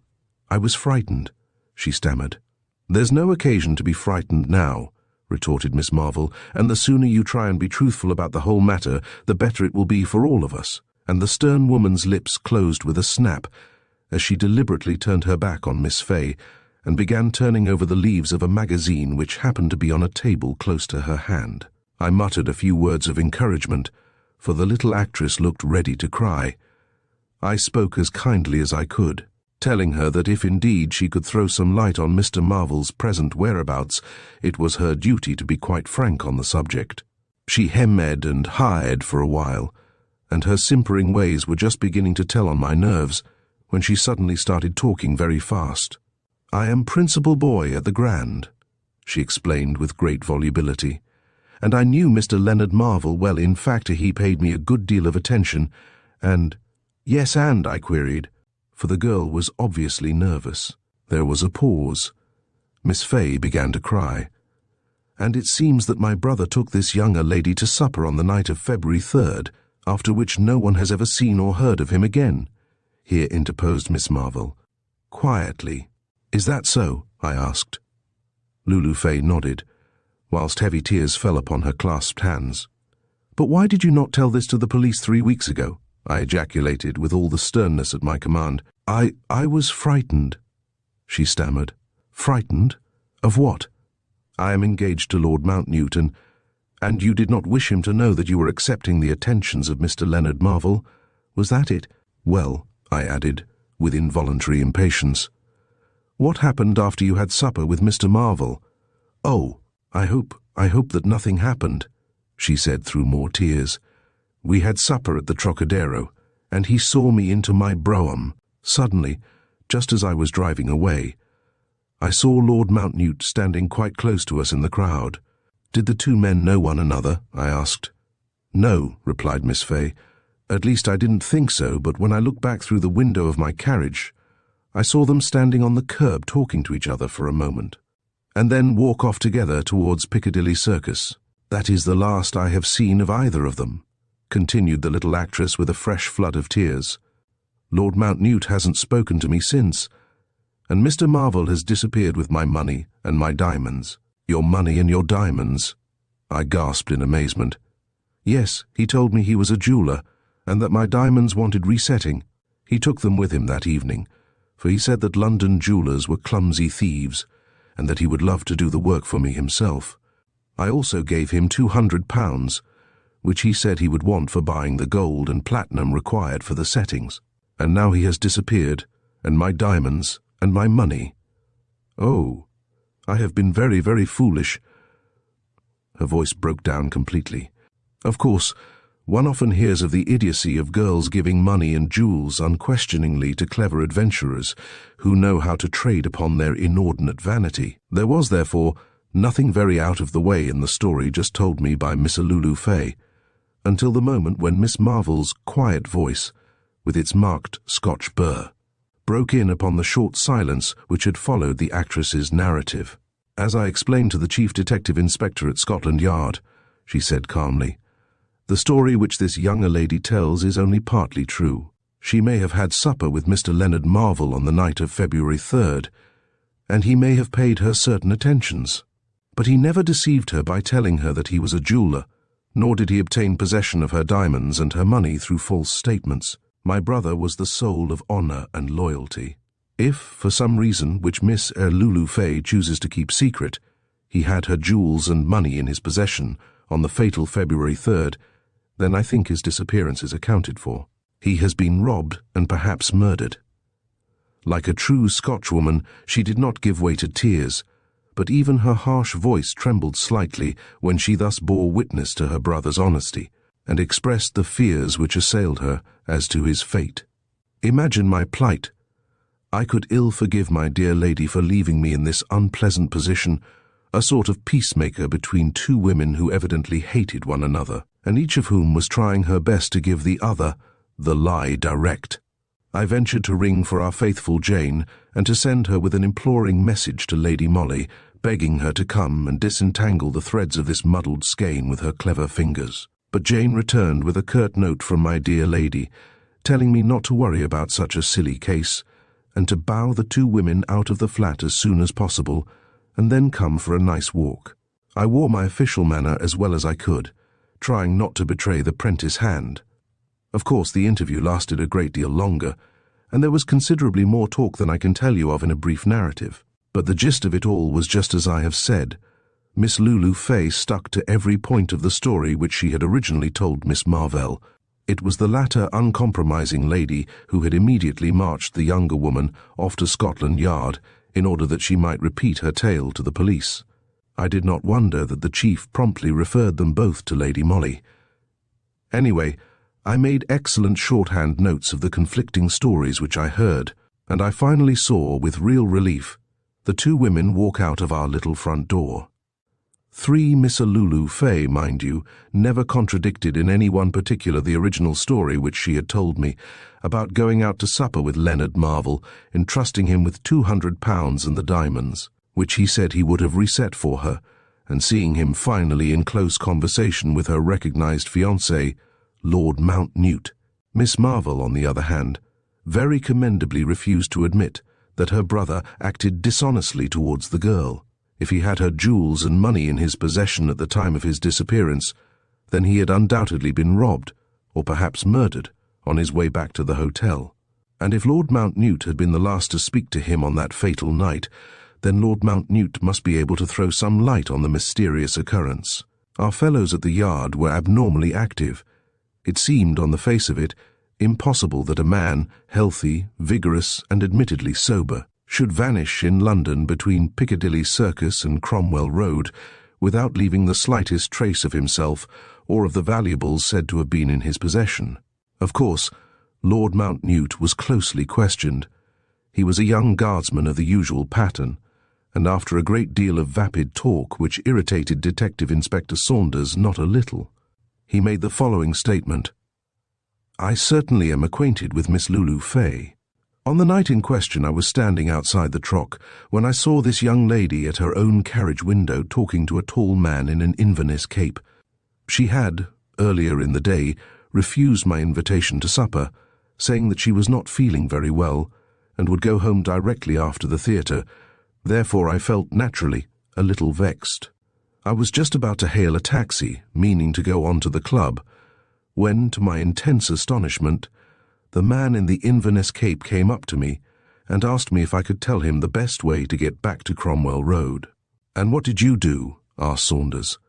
"I walked a few steps with him and put him on his way," replied Lord Mountnewte blandly. In Saunders' own expressive words, he thought that story fishy. He could not imagine the arm of coincidence being quite so long as to cause these two men, who presumably were both in love with the same girl, and who had just met at a moment when one of them was obviously suffering pangs of jealousy, to hold merely a topographical conversation with one another. But it was equally difficult to suppose that the eldest son and heir of the Marquis of Loam should murder a successful rival and then rob him in the streets of London. Moreover, here came the eternal and unanswerable questions. If Lord Mountnewte had murdered Leonard Marvell, where and how had he done it, and what had he done with the body? I dare say you are wondering by this time why I've said nothing about the maid Rosie Campbell. Well, plenty of very clever people, I mean those who write letters to the papers and give suggestions to every official department in the kingdom, thought that the police ought to keep a very strict eye upon that pretty Scotch lassie, for she was very pretty, and had quaint, demure ways which rendered her singularly attractive, in spite of the fact that, for most masculine tastes, she would have been considered too tall. Of course, Saunders and Danvers kept an eye on her, you may be sure of that, and got a good deal of information about her from the people at the hotel. Most of it, unfortunately, was irrelevant to the case. She was maid attendant to Miss Marvell, who was feeble in health, and who went out but little. Rosie waited on her master and mistress upstairs, carrying their meals to their private room and doing their bedrooms. The rest of the day she was fairly free, and was quite sociable downstairs with the hotel staff. With regard to her movements and actions on that memorable 3rd of February, Saunders, though he worked very hard, could glean but little useful information. You see, in an hotel of that kind, with an average of 30 to 40 guests at one time, it is extremely difficult to state positively what any one person did or did not do on that particular day. Most people at the Scotia remembered that Miss Marvell dined in the table d'hote room on that 3rd of February. This she did about once a fortnight, when her maid had an evening out. The hotel staff also recollected fairly distinctly that Miss Rosie Campbell was not in the steward's room at supper time that evening, but no one could remember definitely when she came in. One of the chambermaids who occupied the bedroom, adjoining hers, said that she heard her moving about soon after midnight. The hall porter declared that he saw her come in just before 12:30, when he closed the doors for the night. But one of the ground floor valets said that, on the morning of the 4th, he saw Miss Marvell's maid, in hat and coat, slip into the house and upstairs, very quickly and quietly, soon after the front doors were opened, namely, about 7 a.m. Here, of course, was a direct contradiction between the chambermaid and hall porter on the one side, and the valet on the other, whilst Miss Marvell said that Campbell came into her room and made her some tea long before 7 o'clock every morning, including that of the 4th. I assure you our fellows at the yard were ready to tear their hair out by the roots, from sheer aggravation at this maze of contradictions which met them at every turn. The whole thing seemed so simple, there was nothing to it, as it were, and but very little real suggestion of foul play, and yet Mr. Leonard Marvell had disappeared, and no trace of him could be found. Everyone now talked freely of murder. London is a big town, and this would not have been the first instance of a stranger for. Mr. Leonard Marvell was practically a stranger in London, being enticed to a lonely part of the city on a foggy night, and there done away with and robbed, and the body hidden in an out-of-the-way cellar, where it might not be discovered for months to come. But the newspaper-reading public is notably fickle, and Mr. Leonard Marvell was soon forgotten by everyone save the chief and the batch of our fellows who had charge of the case. Thus I heard through Danvers one day that Rosie Campbell had left Miss Marvell's employ, and was living in rooms in Findlater Terrace near Walham Green. I was alone in our Maida Vale flat at the time, my dear lady having gone to spend the weekend with the Dowager Lady Loam, who was an old friend of hers. Nor, when she returned, did she seem any more interested in Rosie Campbell's movements than she had been hitherto. Yet another month went by, and I for one had absolutely ceased to think of the man in the Inverness cape, who had so mysteriously and so completely vanished in the very midst of busy London, when one morning early in January, Lady Molly made her appearance in my room, looking more like the landlady of a disreputable gambling house than anything else I could imagine. "What in the world?" I began. "Yes, I think I look the part," she replied, surveying with obvious complacency the extraordinary figure which confronted her in the glass. My dear lady had on a purple cloth coat and skirt of a peculiarly vivid hue, and of a singular cut, which made her matchless figure look like a sack of potatoes. Her soft brown hair was quite hidden beneath a transformation of that yellow-reddish tint only to be met with in very cheap dyes. As for her hat, I won't attempt to describe it. It towered above and around her face, which was plentifully covered with brick red and with that kind of powder which causes the cheeks to look a deep mauve. My dear lady looked indeed a perfect picture of appalling vulgarity. "Where are you going in this elegant attire?" I asked in amazement. "I have taken rooms in Findlater Terrace," she replied lightly. "I feel that the air of Walham Green will do us both good. Our amiable, if somewhat slatternly, landlady expects us in time for luncheon. You will have to keep rigidly in the background, Mary, all the while we are there. I said that I was bringing an invalid niece with me, and as a preliminary, you may as well tie 2 or 3 thick veils over your face. I think I may safely promise that you won't be dull." And we certainly were not dull during our brief stay at 34 Findlater Terrace, Walham Green. Fully equipped and arrayed in our extraordinary garments, we duly arrived there in a rickety 4-wheeler, on the top of which were perched 2 seedy-looking boxes. The landlady was a toothless old creature, who apparently thought washing a quite unnecessary proceeding. In this, she was evidently at one with every one of her neighbours. Findlater Terrace looked unspeakably squalid. Groups of dirty children congregated in the gutters and gave forth discordant shrieks as our cab drove up. Through my thick veils I thought that, some distance down the road, I spied a horsey-looking man in ill-fitting riding breeches and gaiters, who vaguely reminded me of Danvers. Within half an hour of our installation, and whilst we were eating a tough steak over a doubtful tablecloth, my dear lady told me that she had been waiting a full month, until rooms in this particular house happened to be vacant. Fortunately, the population in Findlater Terrace is always a shifting one, and Lady Molly had kept a sharp eye on number 34, where, on the floor above, lived Miss Rosie Campbell. Directly the last set of lodgers walked out of the ground floor rooms, we were ready to walk in.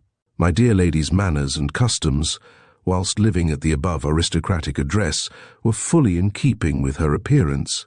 The shrill, rasping voice which she assumed echoed from attic to cellar. One day I heard her giving vague hints to the landlady that her husband, Mr. Marcus Stein, had had a little trouble with the police about a small hotel which he had kept somewhere near Fitzroy Square, and where young gentlemen used to come and play cards of a night. The landlady was also made to understand that the worthy Mr. Stein was now living temporarily at His Majesty's expense, whilst Mrs. Stein had to live a somewhat secluded life, away from her fashionable friends. The misfortunes of the pseudo-Mrs. Stein in no way marred the amiability of Mrs. Tredwin, our landlady. The inhabitants of Findlater Terrace care very little about the antecedents of their lodgers, so long as they pay their week's rent in advance, and settle their extras without much murmur. This Lady Molly did, with a generosity characteristic of an ex-lady of means. She never grumbled at the quantity of jam and marmalade which we were supposed to have consumed every week, and which anon reached titanic proportions. She tolerated Mrs. Tredwin's cat, tipped Ermintrude, the tousled lodging-house slavey lavishly, and lent the upstairs lodger her spirit lamp and curling tongs when Miss Rosie Campbell's got out of order. A certain degree of intimacy followed the loan of those curling tongs. Miss Campbell, reserved and demure, greatly sympathized with the lady who was not on the best of terms with the police. I kept steadily in the background. The two ladies did not visit each other's rooms, but they held long and confidential conversations on the landings, and I gathered, presently, that the pseudo-Mrs. Stein had succeeded in persuading Rosie Campbell that if the police were watching 34, Findlater Terrace at all, it was undoubtedly on account of the unfortunate Mr. Stein's faithful wife. I found it a little difficult to fathom Lady Molly's intentions. We had been in the house over 3 weeks, and nothing whatever had happened. Once, I ventured on a discreet query as to whether we were to expect the sudden reappearance of Mr. Leonard Marvell. For if that's all about it, I argued, then surely the men from the yard could have kept the house in view without all this inconvenience and masquerading on our part. But to this tirade my dear lady vouchsafed no reply. She and her newly acquired friend were, about this time, deeply interested in the case known as the West End shop robberies, which no doubt you recollect. Since they occurred such a very little while ago, ladies who were shopping in the large drapers' emporiums during the crowded and busy sale time lost reticules, purses, and valuable parcels, without any trace of the clever thief being found. The drapers, during sale time, invariably employ detectives in plain clothes to look after their goods, but in this case it was the customers who were robbed, and the detectives, attentive to every attempt at shoplifting, had had no eyes for the more subtle thief. Images IMG 249.jpg caption. Still talking shrilly, the pseudo-Mrs. Stein dragged her into our own sitting room. I had already noticed Miss Rosie Campbell's keen look of excitement whenever the pseudo-Mrs. Stein discussed these cases with her. I was not a bit surprised, therefore, when, one afternoon at about tea-time, my dear lady came home from her habitual walk and, at the top of her shrill voice, called out to me from the hall, "Mary, Mary, they've got the man of the shop robberies. He's given the silly police the slip this time, but they know who he is now, and I suppose they'll get him presently. 'Tisn't anybody I know," she added, with that harsh common laugh which she had adopted for her part. I'd come out of the room in response to her call, and was standing just outside our own sitting-room door. Mrs. Tredwin, too, bedraggled and unkempt as usual, had sneaked up the area steps, closely followed by Ermintrude. But on the half-landing just above us, the trembling figure of Rosie Campbell, with scared white face and dilated eyes, looked on the verge of a sudden fall. Still talking shrilly and volubly, Lady Molly ran up to her, but Campbell met her halfway, and the pseudo-Mrs. Stein, taking vigorous hold of her wrist, dragged her into our own sitting-room. "Pull yourself together now," she said with rough kindness. "That owl Tredwin is listening, and you needn't let her know too much. Shut the door, Mary. Lord bless you, my dear, I've gone through worse scares than these. There, you just lie down on this sofa a bit. My niece'll make you a cup of tea, and I'll go and get an evening paper and see what's going on.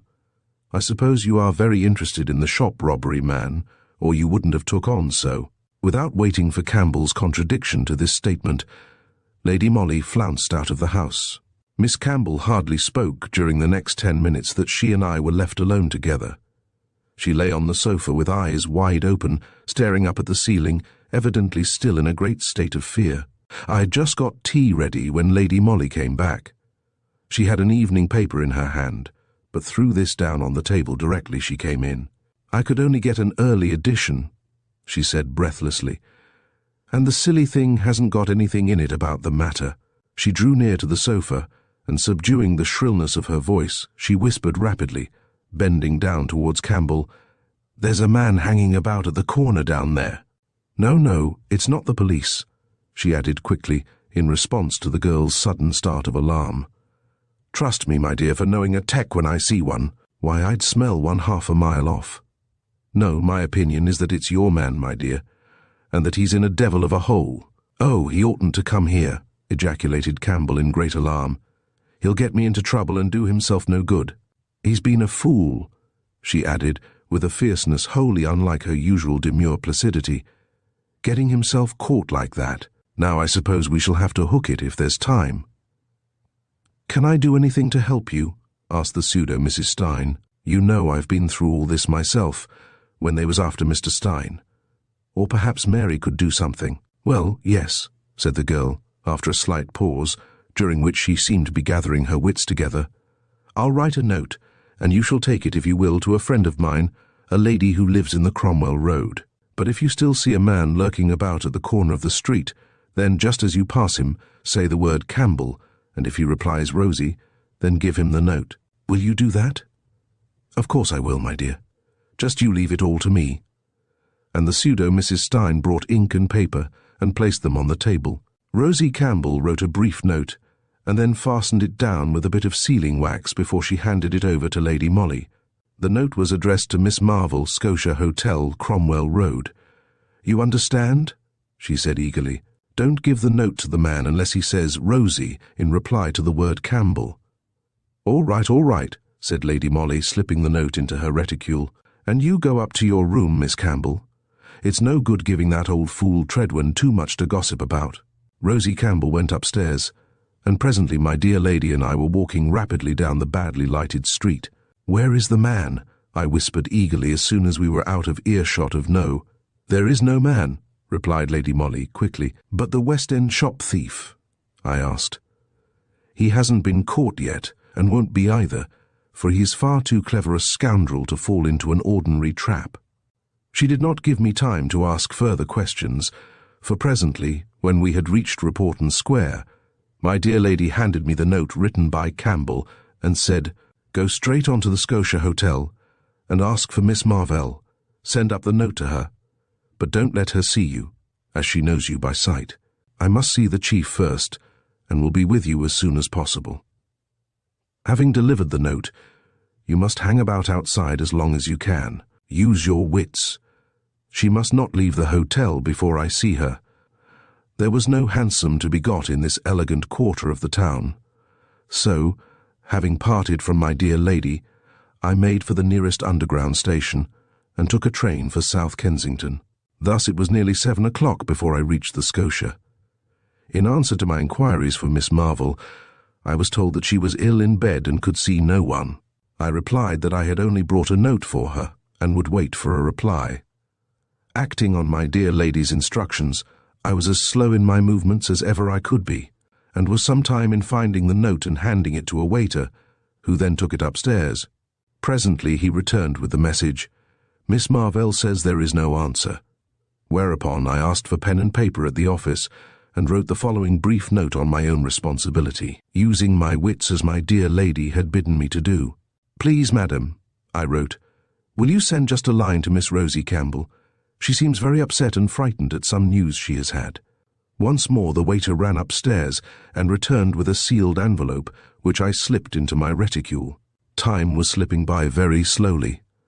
I did not know how long I should have to wait about outside in the cold, when, to my horror, I heard a hard voice, with a marked Scotch accent, saying, "I am going out, waiter, and shan't be back to dinner.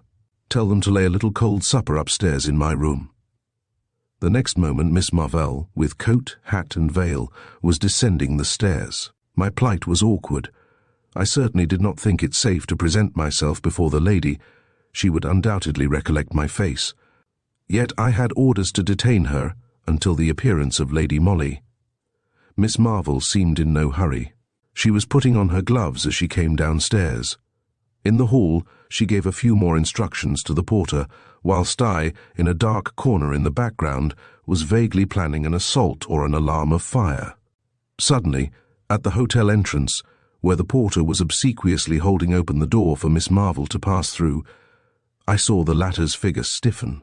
She took one step back as if involuntarily, then, equally quickly, attempted to dart across the threshold, on which a group composed of my dear lady, of Saunders, and of 2 or 3 people scarcely distinguishable in the gloom beyond, suddenly made its appearance. Miss Marvel was forced to retreat into the hall. Already I had heard Saunders' hurriedly whispered words, "Try and not make a fuss in this place now.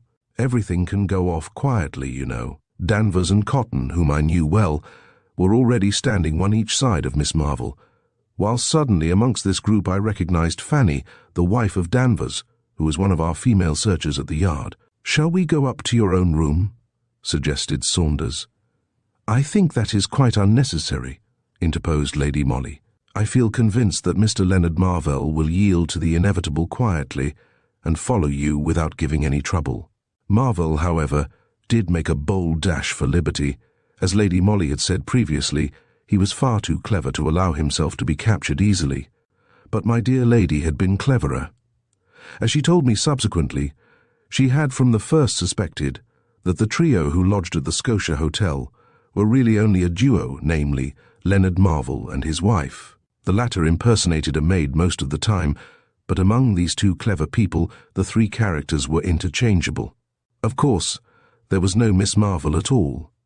Leonard was alternately dressed up as man or woman, according to the requirements of his villainies. As soon as I heard that Miss Marvell was very tall and bony, said Lady Molly, I thought that there might be a possibility of her being merely a man in disguise. Then there was the fact, but little dwelt on by either the police or public, that no one seems ever to have seen brother and sister together, nor was the entire trio ever seen at one and the same time. On that 3rd of February, Leonard Marvell went out. No doubt he changed his attire in a ladies' waiting room at one of the railway stations. Subsequently he came home, now dressed as Miss Marvell, and had dinner in the table d'hôte room so as to set up a fairly plausible alibi. But ultimately it was his wife, the pseudo-Rosie Campbell, who stayed indoors that night, whilst he, Leonard Marvell, when going out after dinner, impersonated the maid until he was clear of the hotel. Then he reassumed his male clothes once more, no doubt in the deserted waiting room of some railway station, and met Miss Lulu Fay at supper, subsequently returning to the hotel in the guise of the maid. You see the game of criss-cross, don't you? This interchanging of characters was bound to baffle everyone. Many clever scoundrels have assumed disguises, sometimes personating members of the opposite sex to their own, but never before have I known two people play the part of three. Thus, endless contradictions followed as to the hour when Campbell the maid went out and when she came in, for at one time it was she herself who was seen by the valet, and at another it was Leonard Marvell dressed in her clothes. He was also clever enough to accost Lord Mountnewte in the open street, thus bringing further complications into this strange case. After the successful robbery of Miss Fay's diamonds, Leonard Marvell and his wife parted for a while. They were waiting for an opportunity to get across the channel and there turn their booty into solid cash. Whilst Mrs. Marvell, alias Rosie Campbell, led a retired life in Findlater Terrace, Leonard kept his hand in with West End shop robberies. Then Lady Molly entered the lists. As usual, her scheme was bold and daring. She trusted her own intuition and acted accordingly. When she brought home the false news that the author of the shop robberies had been spotted by the police, Rosie Campbell's obvious terror confirmed her suspicions. The note written by the latter to the so-called Miss Marvell, though it contained nothing in any way incriminating, was the crowning certitude that my dear lady was right, as usual, in all her surmises. And now Mr. Leonard Marvell will be living for a couple of years at the taxpayer's expense. He has disappeared temporarily from the public eye. Rosie Campbell, i.e. Mrs. Marvell, has gone to Glasgow. I feel convinced that 2 years hence we shall hear of the worthy couple again. Chapter 10. The Woman in the Big Hat. Lady Molly always had the idea that if the finger of fate had pointed to Mathis's in Regent Street rather than to Lyons as the most advisable place for us to have a cup of tea that afternoon, Mr. Culloden would be alive at the present moment. My dear lady is quite sure, and needless to say that I share her belief in herself, that she would have anticipated the murderer's intentions, and thus prevented one of the most cruel and callous of crimes which were ever perpetrated in the heart of London. She and I had been to a matinee of Trilby, and were having tea at Lyons, which is exactly opposite Mathis Vienna Café in Regent Street. From where we sat we commanded a view of the street and of the café, which had been very crowded during the last hour. We had lingered over our toasted muffin until past 6, when our attention was drawn to the unusual commotion which had arisen both outside and in the brilliantly lighted place over the road. We saw 2 men run out of the doorway, and return a minute or 2 later in company with a policeman. You know what is the inevitable result of such a proceeding in London. Within 3 minutes a crowd had collected outside Mathis. 2 or 3 more constables had already assembled, and had some difficulty in keeping the entrance clear of intruders. But already my dear lady, keen as a pointer on the scent, had hastily paid her bill, and without waiting to see if I followed her or not, had quickly crossed the road. And the next moment her graceful form was lost in the crowd. I went after her, impelled by curiosity, and presently caught sight of her in close conversation with one of our own men. I've always thought that Lady Molly must have eyes at the back of her head. Otherwise, how could she have known that I stood behind her now? Anyway, she beckoned to me, and together we entered Mathis, much to the astonishment and anger of the less fortunate crowd. The usually gay little place was indeed sadly transformed. In one corner the waitresses in dainty caps and aprons had put their heads together, and were eagerly whispering to one another, whilst casting furtive looks at the small group assembled in front of one of those pretty alcoves, which, as you know, line the walls all round the big tea-room at Mathis. Here 2 of our men were busy with pencil and notebook, whilst one fair-haired waitress, dissolved in tears, was apparently giving them a great deal of irrelevant and confused information. Chief Inspector Saunders had, I understood, been already sent for. The constables, confronted with this extraordinary tragedy, were casting anxious glances towards the main entrance, whilst putting the conventional questions to the young waitress, and in the alcove itself, raised from the floor of the room by a couple of carpeted steps, the cause of all this commotion, all this anxiety, and all these tears, sat huddled up on a chair, with arms lying straight across the marble-topped table, on which the usual paraphernalia of afternoon tea still lay scattered about. The upper part of the body, limp, backboneless and awry, half propped up against the wall, half falling back upon the outstretched arms, told quite plainly its weird tale of death. Before my dear lady and I had time to ask any questions, Saunders arrived in a taxicab. He was accompanied by the medical officer, Dr. Townsend, who at once busied himself with the dead man, whilst Saunders went up quickly to Lady Molly. "The chief suggested sending for you," he said quickly. "He was phoning you when I left. There's a woman in this case, and we shall rely on you a good deal." "What has happened?" asked my dear lady, whose fine eyes were glowing with excitement at the mere suggestion of work. "I have only a few stray particulars," replied Saunders. "But the chief witness is that yellow-haired girl over there. We'll find out what we can from her directly Dr. Townsend has given us his opinion." The medical officer, who had been kneeling beside the dead man, now rose and turned to Saunders. His face was very grave. "The whole matter is simple enough so far as I am concerned," he said. "The man has been killed by a terrific dose of morphia administered, no doubt, in this cup of chocolate," he added, pointing to a cup in which there still lingered the cold dregs of the thick beverage. "But when did this occur?" asked Saunders, turning to the waitress. "I can't say," she replied, speaking with obvious nervousness. "The gentleman came in very early with a lady, somewhere about 4. They made straight for this alcove. The place was just beginning to fill, and the music had begun." "And where is the lady now?" "She went off almost directly. She had ordered tea for herself and a cup of chocolate for the gentleman, also muffins and cakes. About 5 minutes afterwards, as I went past their table, I heard her say to him, 'I am afraid I must go now, or Jay's will be closed, but I'll be back in less than half an hour. You'll wait for me, won't you?' Did the gentleman seem all right then?" "Oh, yes," said the waitress. "He had just begun to sip his chocolate, and merely said 'slong' as she gathered up her gloves and muff, and then went out of the shop. And she has not returned since." "No." "When did you first notice there was anything wrong with this gentleman?" asked Lady Molly. "Well," said the girl with some hesitation, "I looked at him once or twice as I went up and down, for he certainly seemed to have fallen all of a heap. Of course, I thought that he had gone to sleep, and I spoke to the manageress about him, but she thought that I ought to leave him alone for a bit. Then we got very busy, and I paid no more attention to him until about 6 o'clock, when most afternoon tea customers had gone, and we were beginning to get the tables ready for dinners. Then I certainly did think there was something wrong with the man. I called to the manageress, and we sent for the police. And the lady who was with him at first, what was she like?" "Would you know her again?" queried Saunders. "I don't know," replied the girl.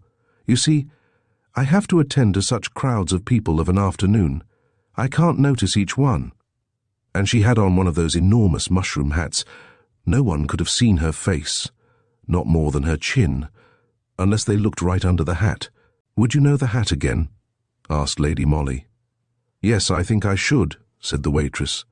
It was black velvet and had a lot of plumes. It was enormous, she added, with a sigh of admiration and of longing for the monumental headgear. During the girl's narrative, one of the constables had searched the dead man's pockets. Among other items, he had found several letters addressed to Mark Culloden, Esquire, some with an address in Lombard Street, others with one in Fitzjohn's Avenue, Hampstead. The initials M.C., which appeared both in the hat and on the silver mount of a letter case belonging to the unfortunate gentleman, proved his identity beyond a doubt. A house in Fitzjohn's Avenue does not somehow suggest a bachelor establishment, even whilst Saunders and the other men were looking through the belongings of the deceased. Lady Molly had already thought of his family, children, perhaps a wife, a mother who could tell? What awful news to bring to an unsuspecting, happy family, who might even now be expecting the return of father, husband, or son at the very moment when he lay murdered in a public place, the victim of some hideous plot or feminine revenge. As our amiable friends in Paris would say, it jumped to the eyes that there was a woman in the case, a woman who had worn a gargantuan hat for the obvious purpose of remaining unidentifiable when the question of the unfortunate victim's companion that afternoon came up for solution, and all these facts to put before an expectant wife or an anxious mother.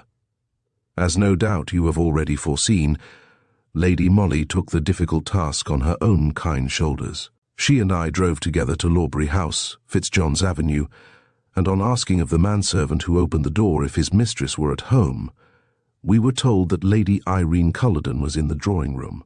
Mine is not a story of sentiment, so I am not going to dwell on that interview, which was one of the most painful moments I recollect having lived through.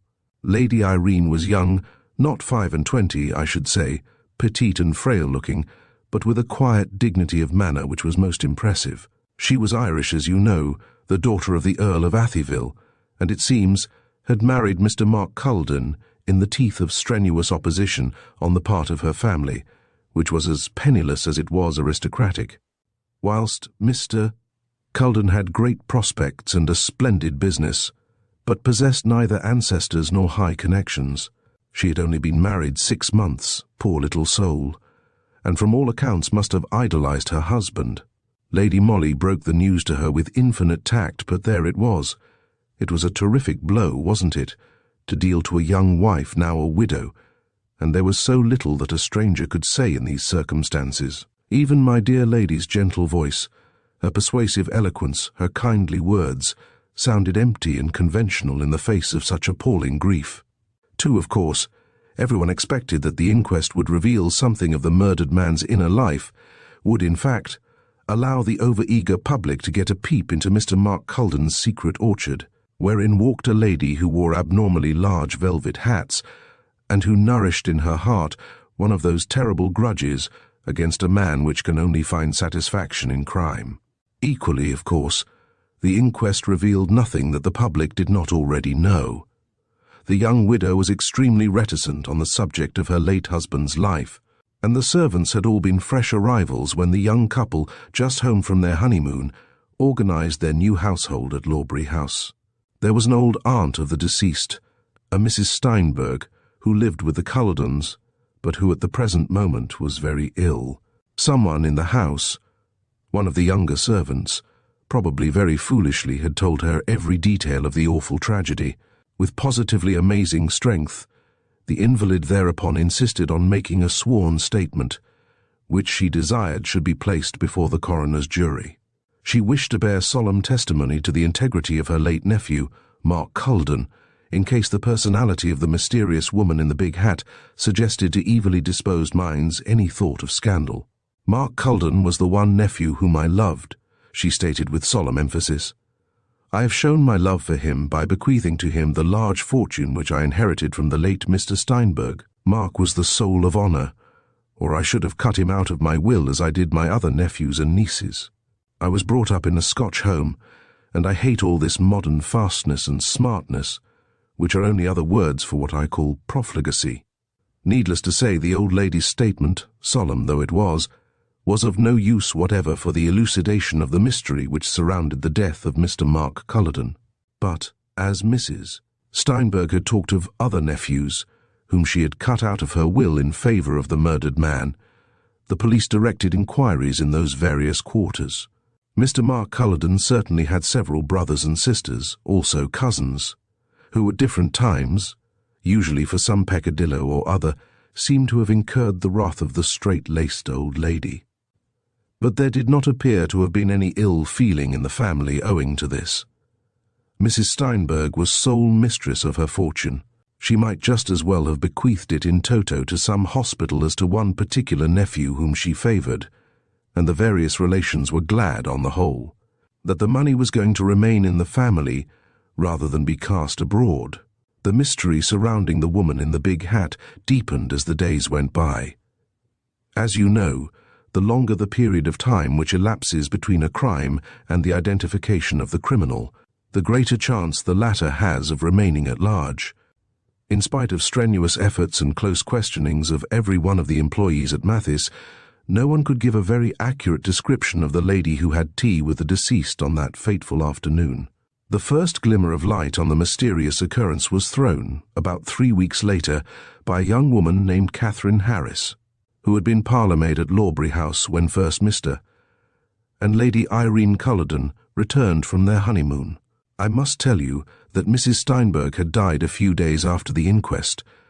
The excitement had been too much for her enfeebled heart. Just before her death she had deposited £250 with her banker, which sum was to be paid over to any person giving information which would lead to the apprehension and conviction of the murderer of Mr. Mark Culloden. This offer had stimulated everyone's zeal, and, I presume, had aroused Catherine Harris to a realization of what had all the while been her obvious duty. Lady Molly saw her in the chief's private office, and had much ado to disentangle the threads of the girl's confused narrative. But the main point of Harris's story was that a foreign lady had once called at Lawbury House, about a week after the master and mistress had returned from their honeymoon. Lady Irene was out at the time, and Mr. Culloden saw the lady in his smoking room.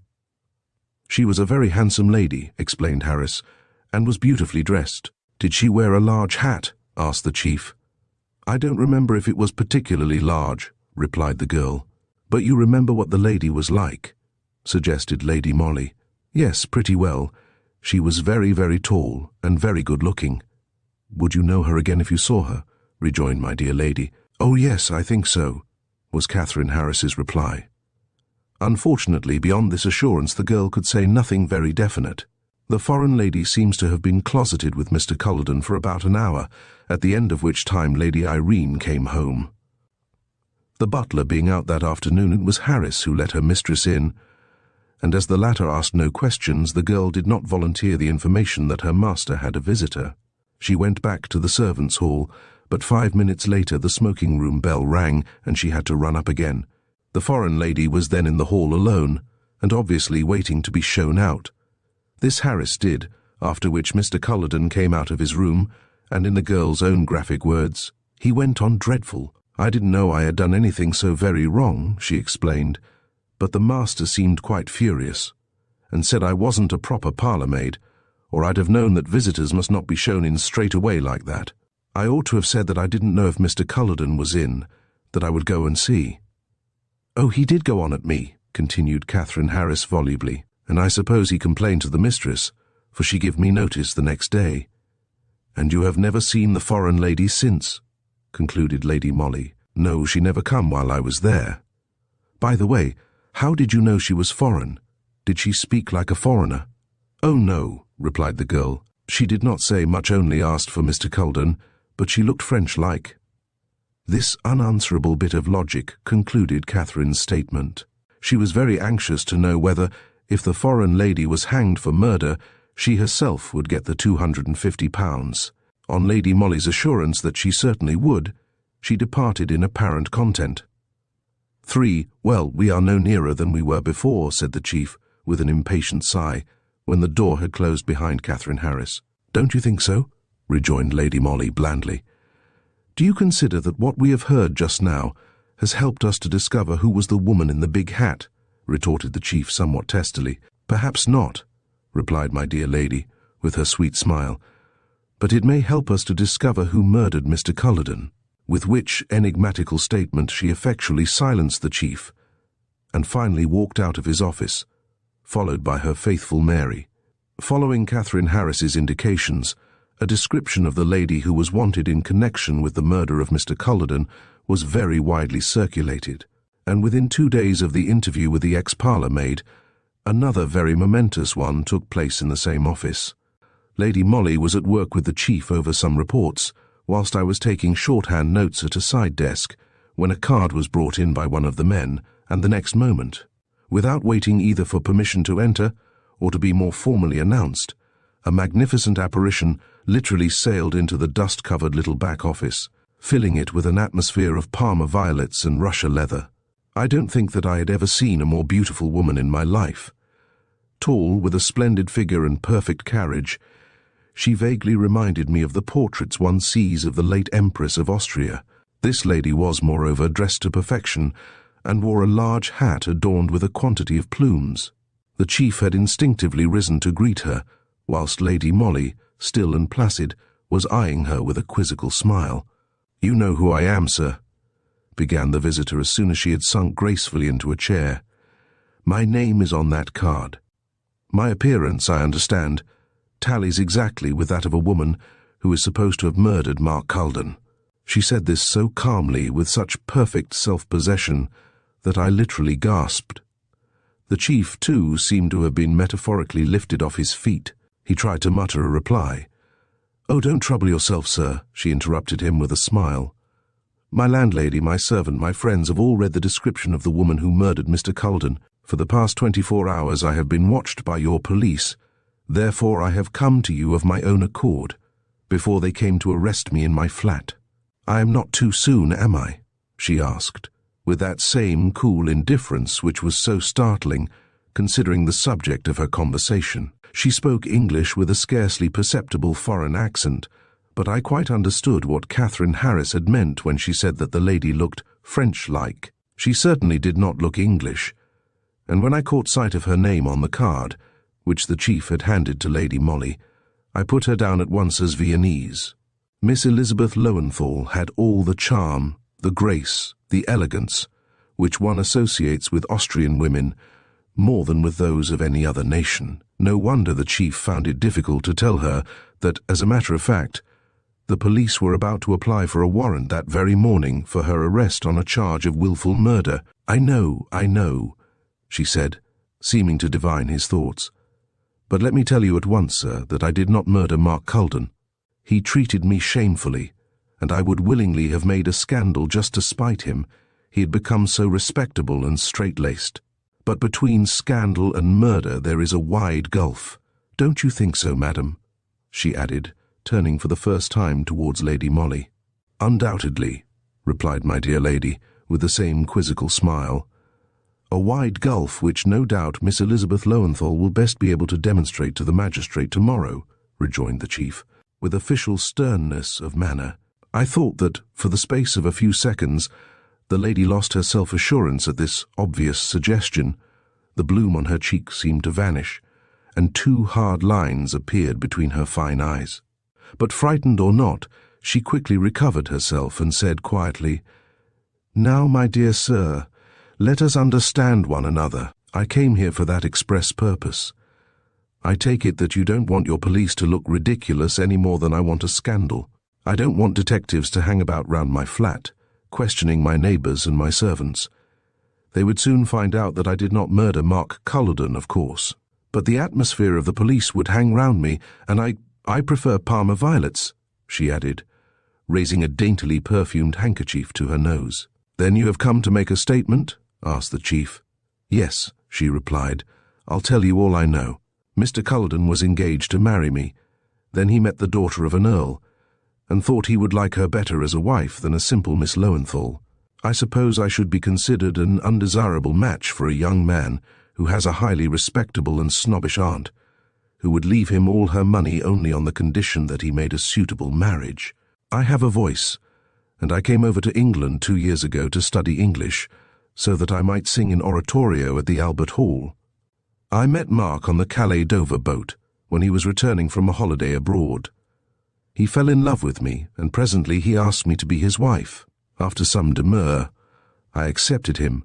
We became engaged, but he told me that our engagement must remain a secret, for he had an old aunt from whom he had great expectations, and who might not approve of his marrying a foreign girl who was without connections and a professional singer. From that moment I mistrusted him, nor was I very astonished when gradually his affection for me seemed to cool.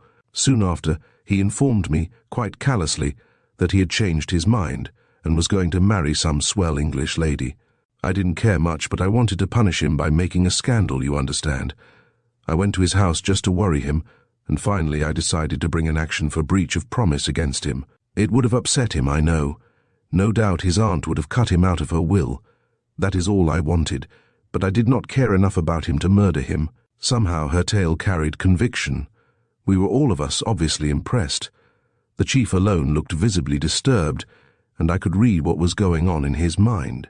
"As you say, Miss Lowenthal," he rejoined, "the police would have found all this out within the next few hours.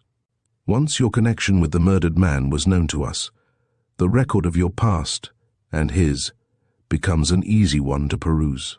No doubt, too," he added insinuatingly, "our men would soon have been placed in possession of the one undisputable proof of your complete innocence with regard to that fateful afternoon spent at Mathis's cafe."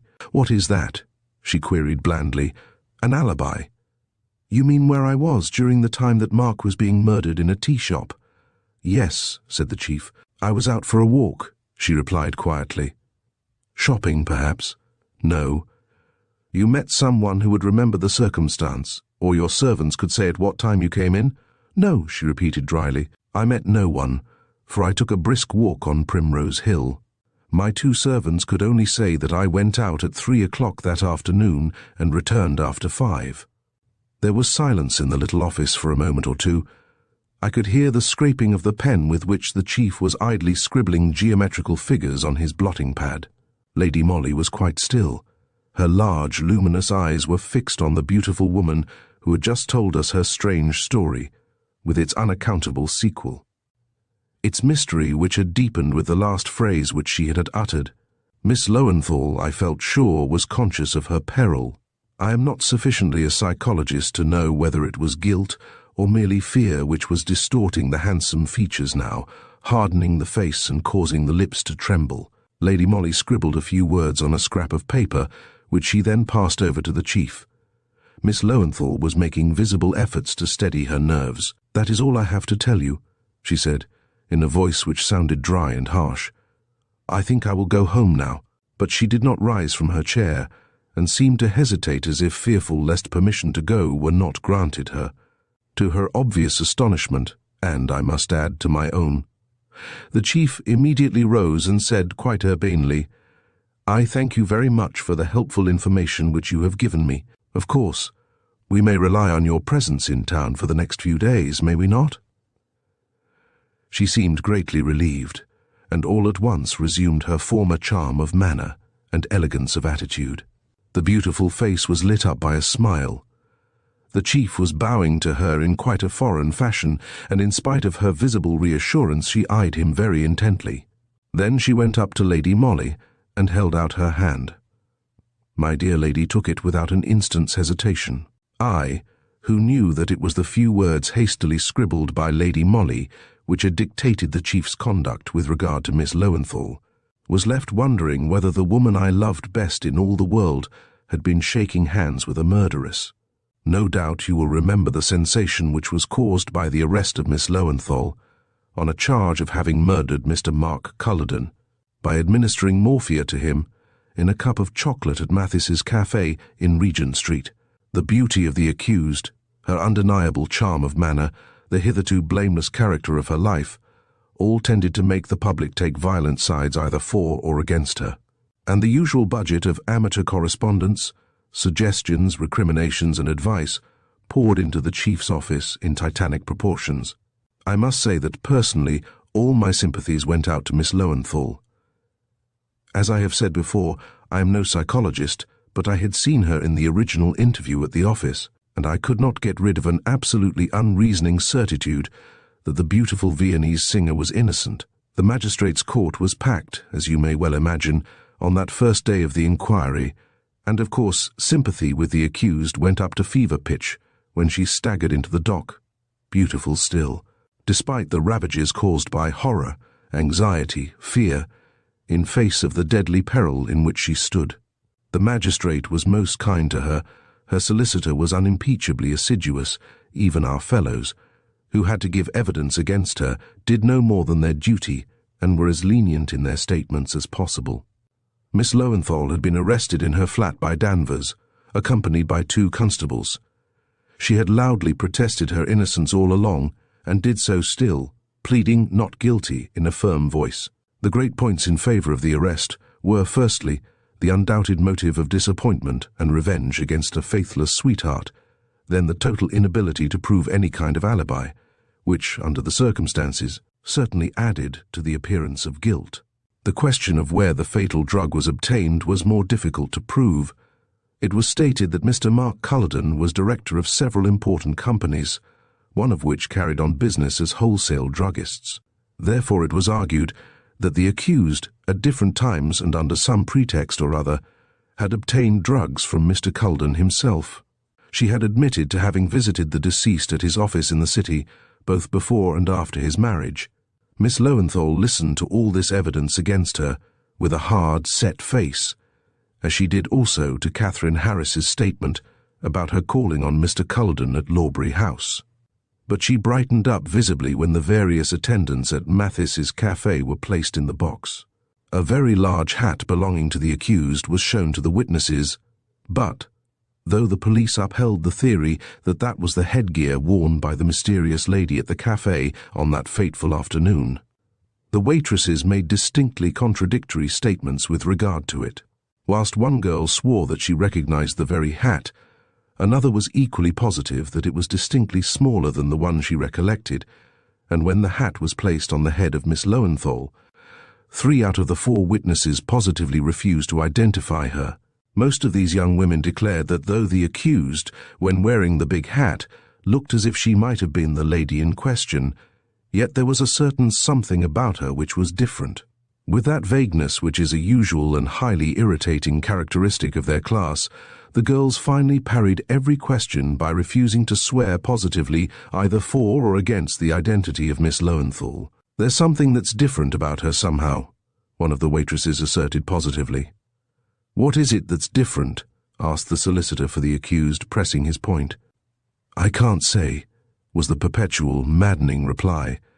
Of course the poor young widow had to be dragged into the case, and here I think opinions and even expressions of sympathy were quite unanimous. The whole tragedy had been inexpressibly painful to her, of course, and now it must have seemed doubly so. The scandal which had accumulated round her late husband's name must have added the poignancy of shame to that of grief. Mark Culloden had behaved as callously to the girl whom clearly he had married from interested, family motives, as he had to the one whom he had heartlessly cast aside. Lady Irene, however, was most moderate in her statements. There was no doubt that she had known of her husband's previous entanglement with Miss Lowenthal, but apparently had not thought fit to make him accountable for the past. She did not know that Miss Lowenthal had threatened a breach of promise action against her husband. Throughout her evidence, she spoke with absolute calm and dignity, and looked indeed a strange contrast, in her closely fitting tailor-made costume of black serge and tiny black toque, to the more brilliant woman who stood in the dock. The 2 great points in favour of the accused were, firstly, the vagueness of the witnesses who were called to identify her, and, secondly, the fact that she had undoubtedly begun proceedings for breach of promise against the deceased. Judging by the latter's letters to her, she would have had a splendid case against him, which fact naturally dealt a severe blow to the theory as to motive for the murder. On the whole, the magistrate felt that there was not a sufficiency of evidence against the accused to warrant his committing her for trial.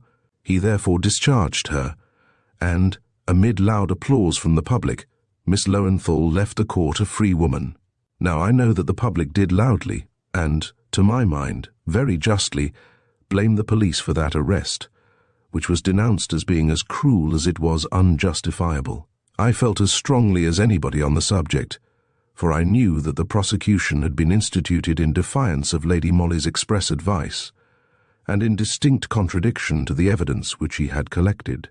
When, therefore, the chief again asked my dear lady to renew her efforts in that mysterious case, it was small wonder that her enthusiasm did not respond to his anxiety. That she would do her duty was beyond a doubt, but she had very naturally lost her more fervent interest in the case.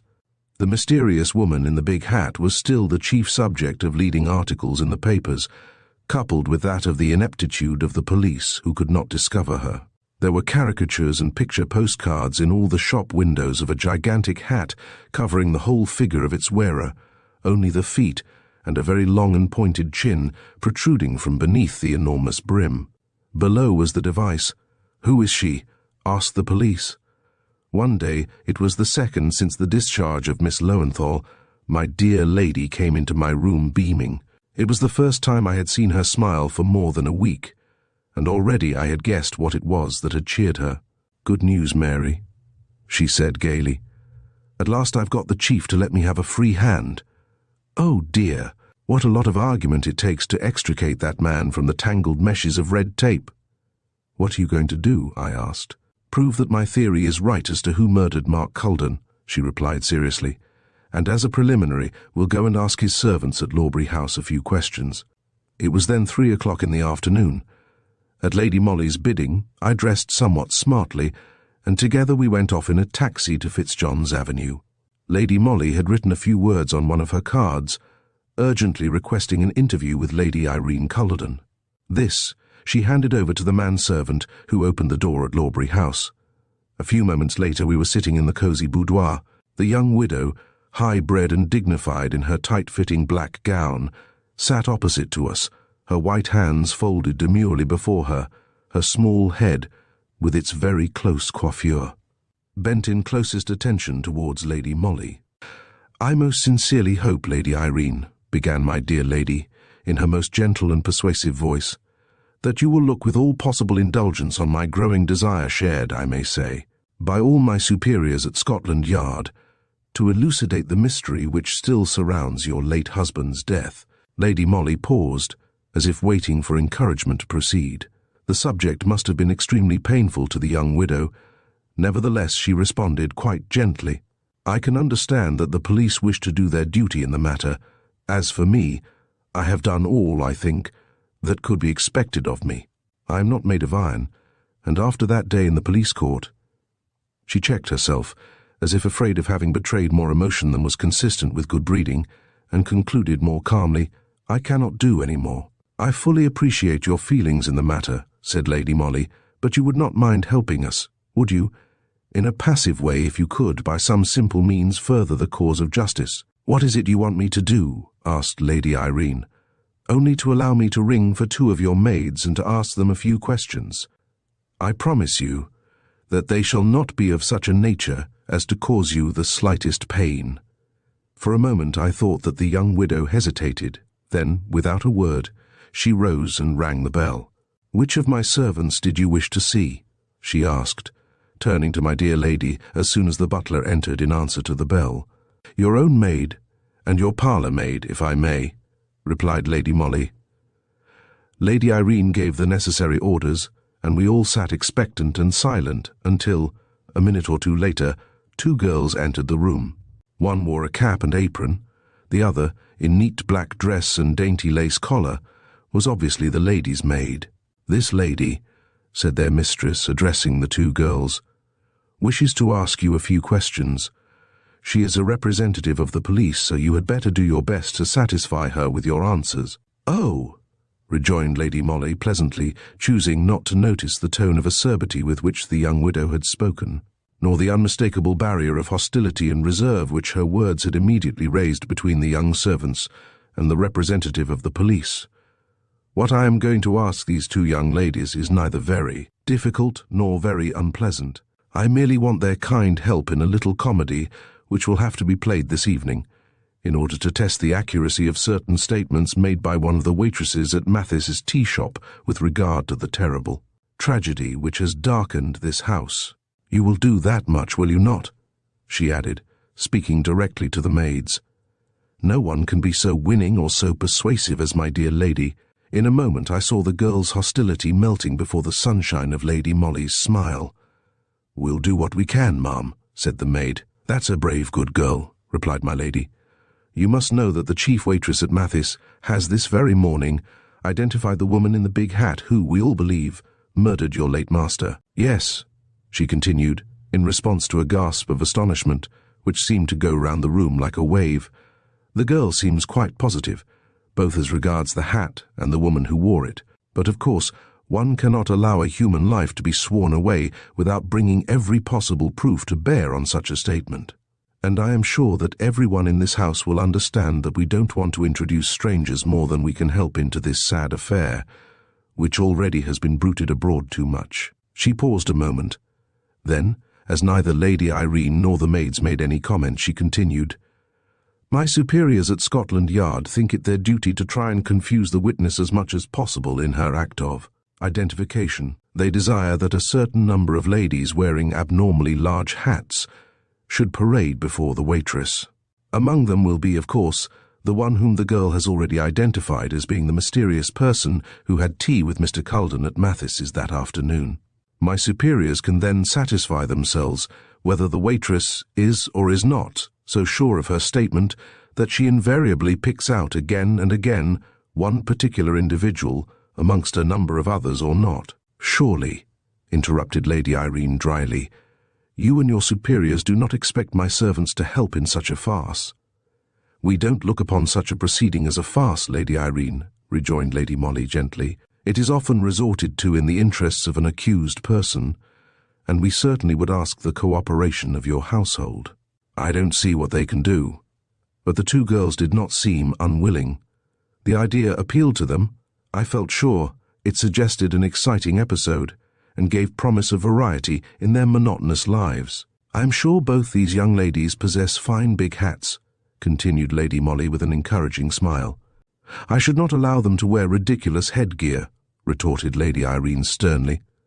"I have the one your ladyship wouldn't wear and threw away," interposed the young parlour-maid. "I put it together again with the scraps I found in the dust-hole."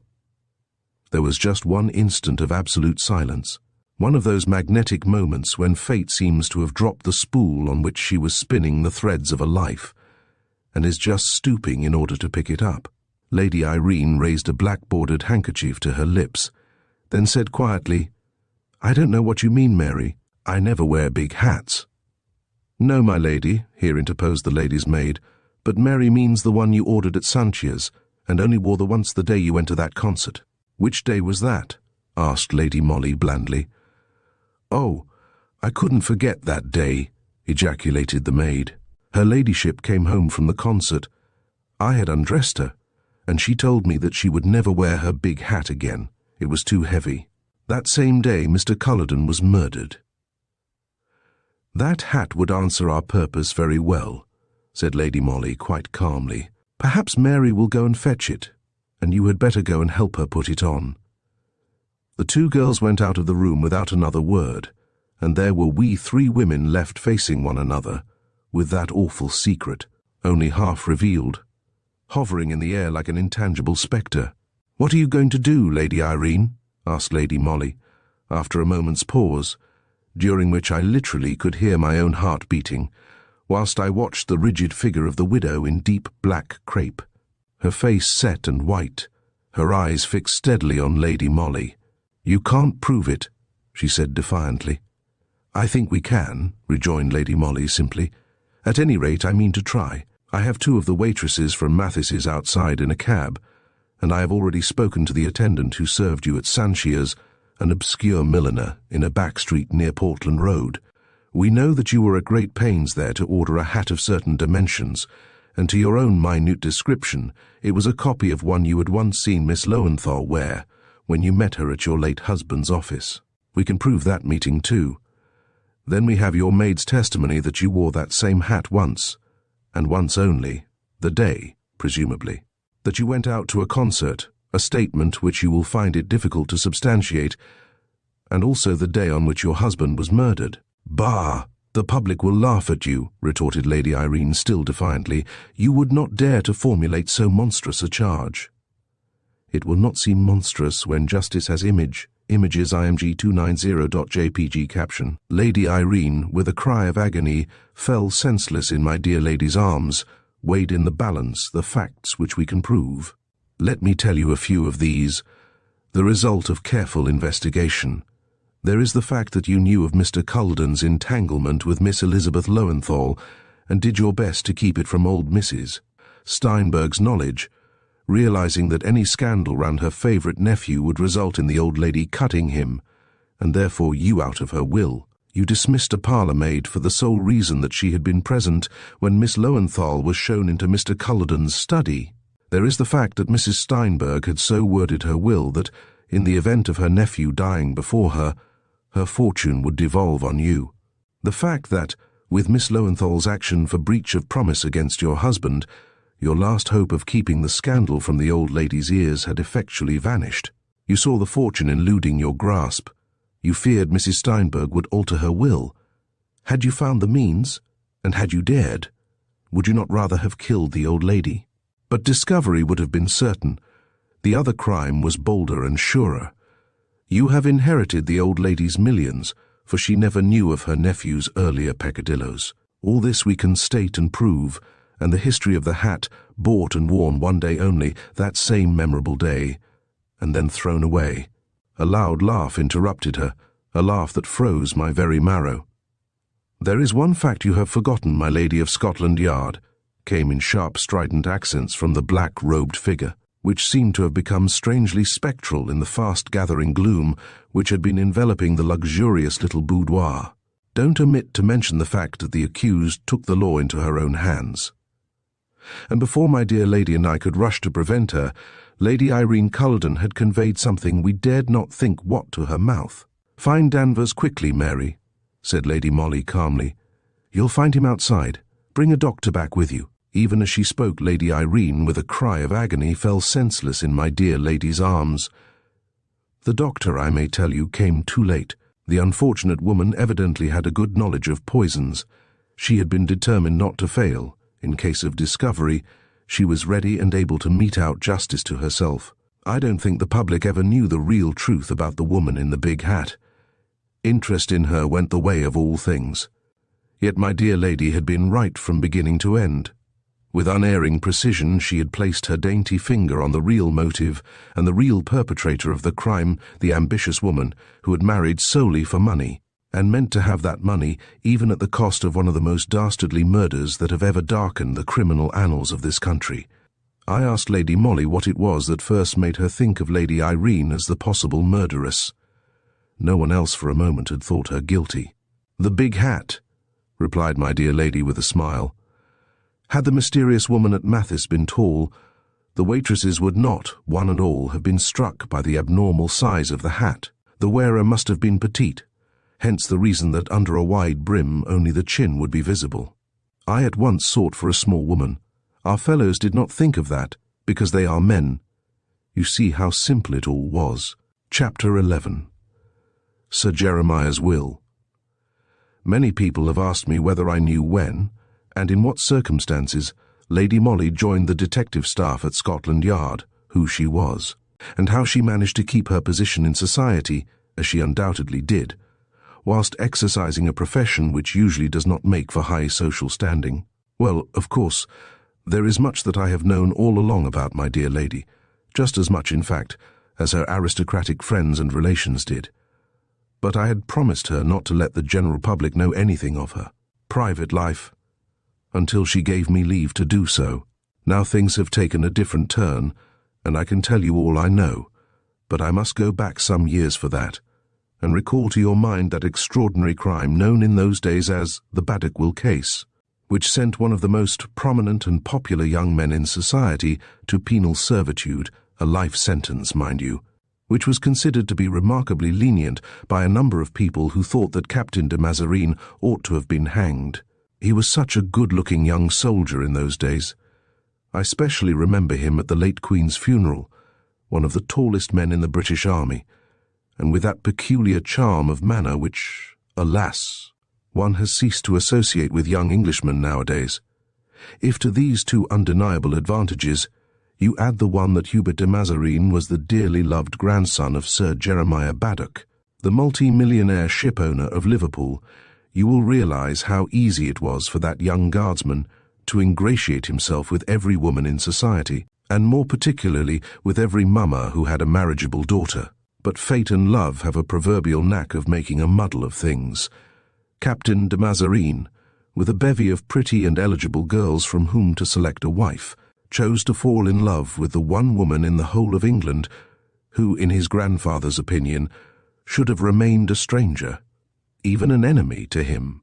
You remember the sad story, more than a quarter of a century old now, of Sir Jeremiah's unhappy second marriage with the pretty French actress M.L.A. Adele Desty, who was then over 30 years younger than himself.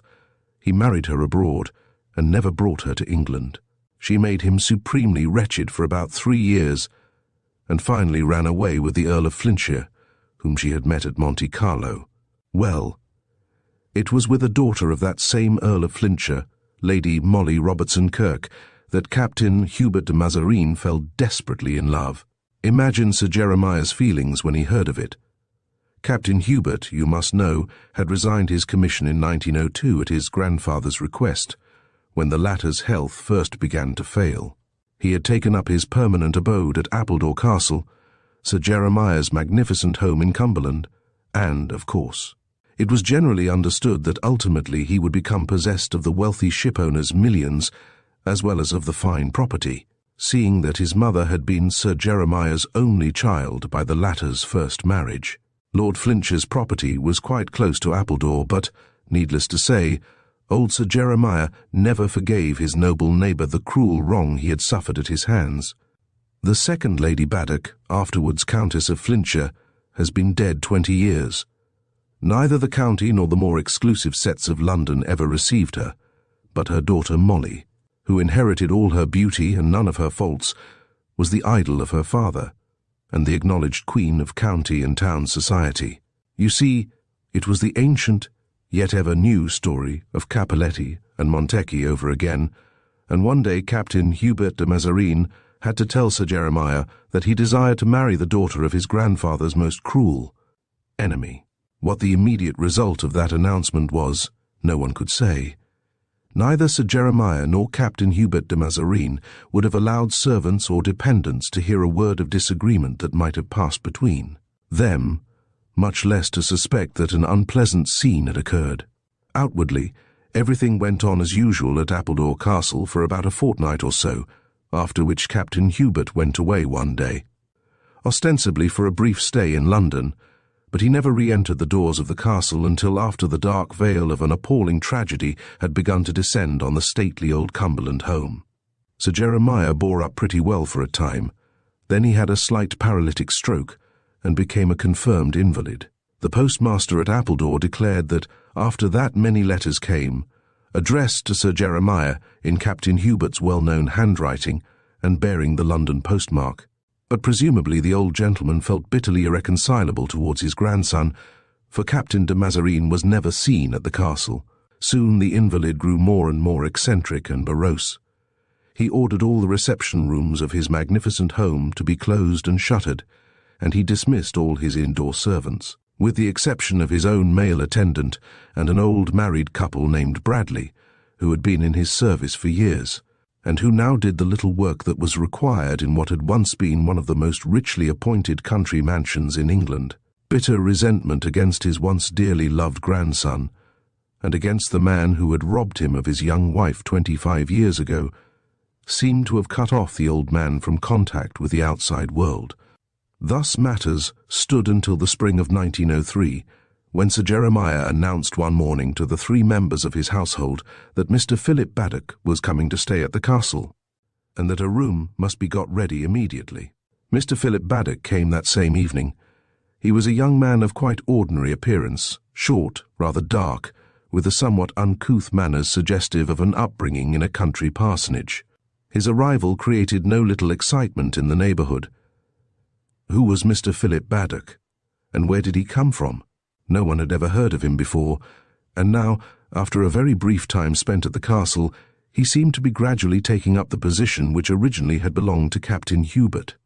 He took over the command of the small household, dismissing Sir Jeremiah's personal attendant after a while and engaging another. He supervised the outdoor men, reducing the staff both in the gardens and the stables. He sold most of the horses and carriages, and presently bought a motor car, which he at once took to driving all over the country. But he spoke to no one in the village, and soon, in answer to inquiries by one or two of Sir Jeremiah's faithful friends and cronies, the reply came regularly from Mr. Philip Baddock that the invalid was disinclined for company. Only Dr. Thorne, the local practitioner, saw the patient. Sir Jeremiah, it was understood, was slowly sinking towards the grave, but his mind was quite clear, even if his temper was abnormal. One day Mr. Philip Baddock made inquiries in the village for a good chauffeur. George Taylor presented himself, and was at once told off to drive the car as quickly as possible to Carlisle, to the office of Mr. Stedman, solicitor, and to bring that gentleman back to the castle as soon as he could come. The distance from Appledore to Carlisle is over 50 miles. It was 7 o'clock in the evening before George Taylor was back, bringing Mr. Stedman with him. The solicitor was received at the castle door by old Bradley, and at Sir Jeremiah's door by Felkin, the new attendant, who showed him in. The interview between the invalid and Mr. Stedman lasted half an hour, after which the latter was driven back to Carlisle by George Taylor.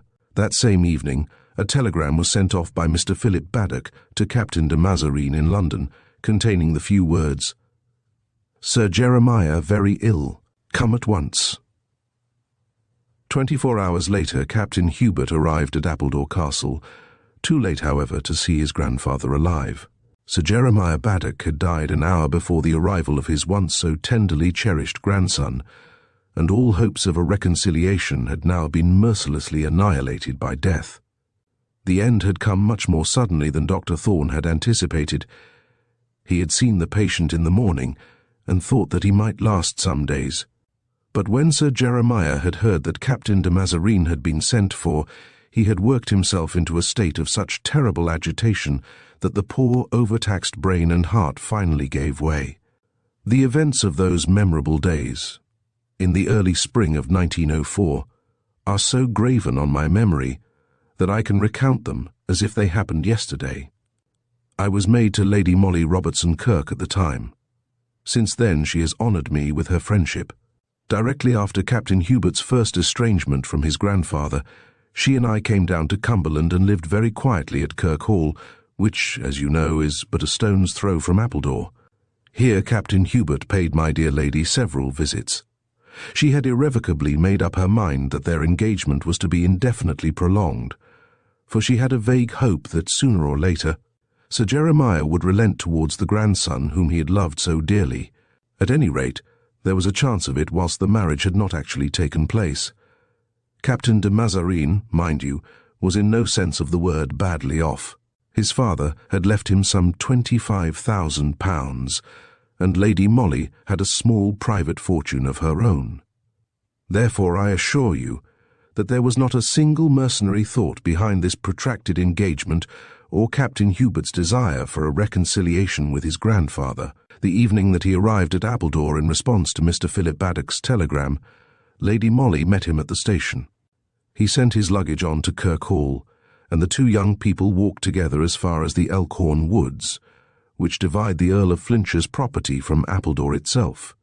Here they met Mr. Stedman, the solicitor, who had motored over from Carlisle in response to an urgent summons from Sir Jeremiah Baddock, but whose car had broken down about 200 yards up the road. It seems that the chauffeur had suggested his walking on through the woods, it being an exceptionally fine and mild spring evening, with a glorious full moon overhead, which lit up almost every turn of the path that cuts through the pretty coppice. Lady Molly had given me rendezvous at the edge of the wood, so that I might accompany her home after she had taken leave of Captain Hubert. It seems that the latter knew Mr. Stedman slightly, and we saw the two men shake hands with one another, then, after a few words of conversation, turn off to walk together through the wood. We then made our way back silently to Kirke Hall. My dear lady was inexpressibly sad. She appreciated very deeply the love which Captain Hubert bore for his grandfather, and was loath to see the final annihilation of all her hopes of an ultimate reconciliation between the two men. I had dressed Lady Molly for dinner, and she was just going downstairs when Captain de Mazarine arrived at the hall. He announced the sad news of his grandfather's death, and looked extremely dejected and upset. Of course he stayed at the hall, for Mr. Philip Baddock seemed quite to have taken command at Appledore Castle, and Captain Hubert did not care to be beholden to him for hospitality. My dear lady asked him what had become of Mr. Stedman. "I don't know," he replied. "He started to walk with me through the wood. Then he seemed to think that the tramp would be too much for him, and that the car could be put right very quickly. He preferred to drive round, and was quite sure that he would meet me at the castle in less than half an hour. However, he never turned up." Lady Molly asked several more questions about Sir Jeremiah, which Captain Hubert answered in a listless way. He had been met at the door of the castle by Mr. Philip Baddock, who told him that the old gentleman had breathed his last half an hour before. I remember that we all went to bed that night feeling quite unaccountably depressed. It seemed that something more tragic than the natural death of a septuagenarian hovered in the air of these remote Cumberland villages. The next morning our strange premonitions were confirmed. Lord Flintshire, my dear lady, and Captain Hubert were sitting at breakfast when the news was brought to the hall that Mr. Stedman, the Carlisle solicitor, had been found murdered in the Elkhorn woods earlier in the morning. Evidently he had been stunned and then done to death by a heavily loaded stick or some similar weapon. When he was discovered in the early hours of the morning, he had, apparently, been dead some time. The local police were at once surprised of the terrible event, which created as much excitement as the death of the eccentric old millionaire at Appledore Castle. Everyone at Kirk Hall, of course, was keenly interested, and Captain de Mazarine went over to Appledore as soon as he could in order to place his information at the service of the police. It is a strange fact, but nevertheless a true one, that when a deadly peril arises such as now threatened Captain de Mazarine, the person most in danger is the last to be conscious of it.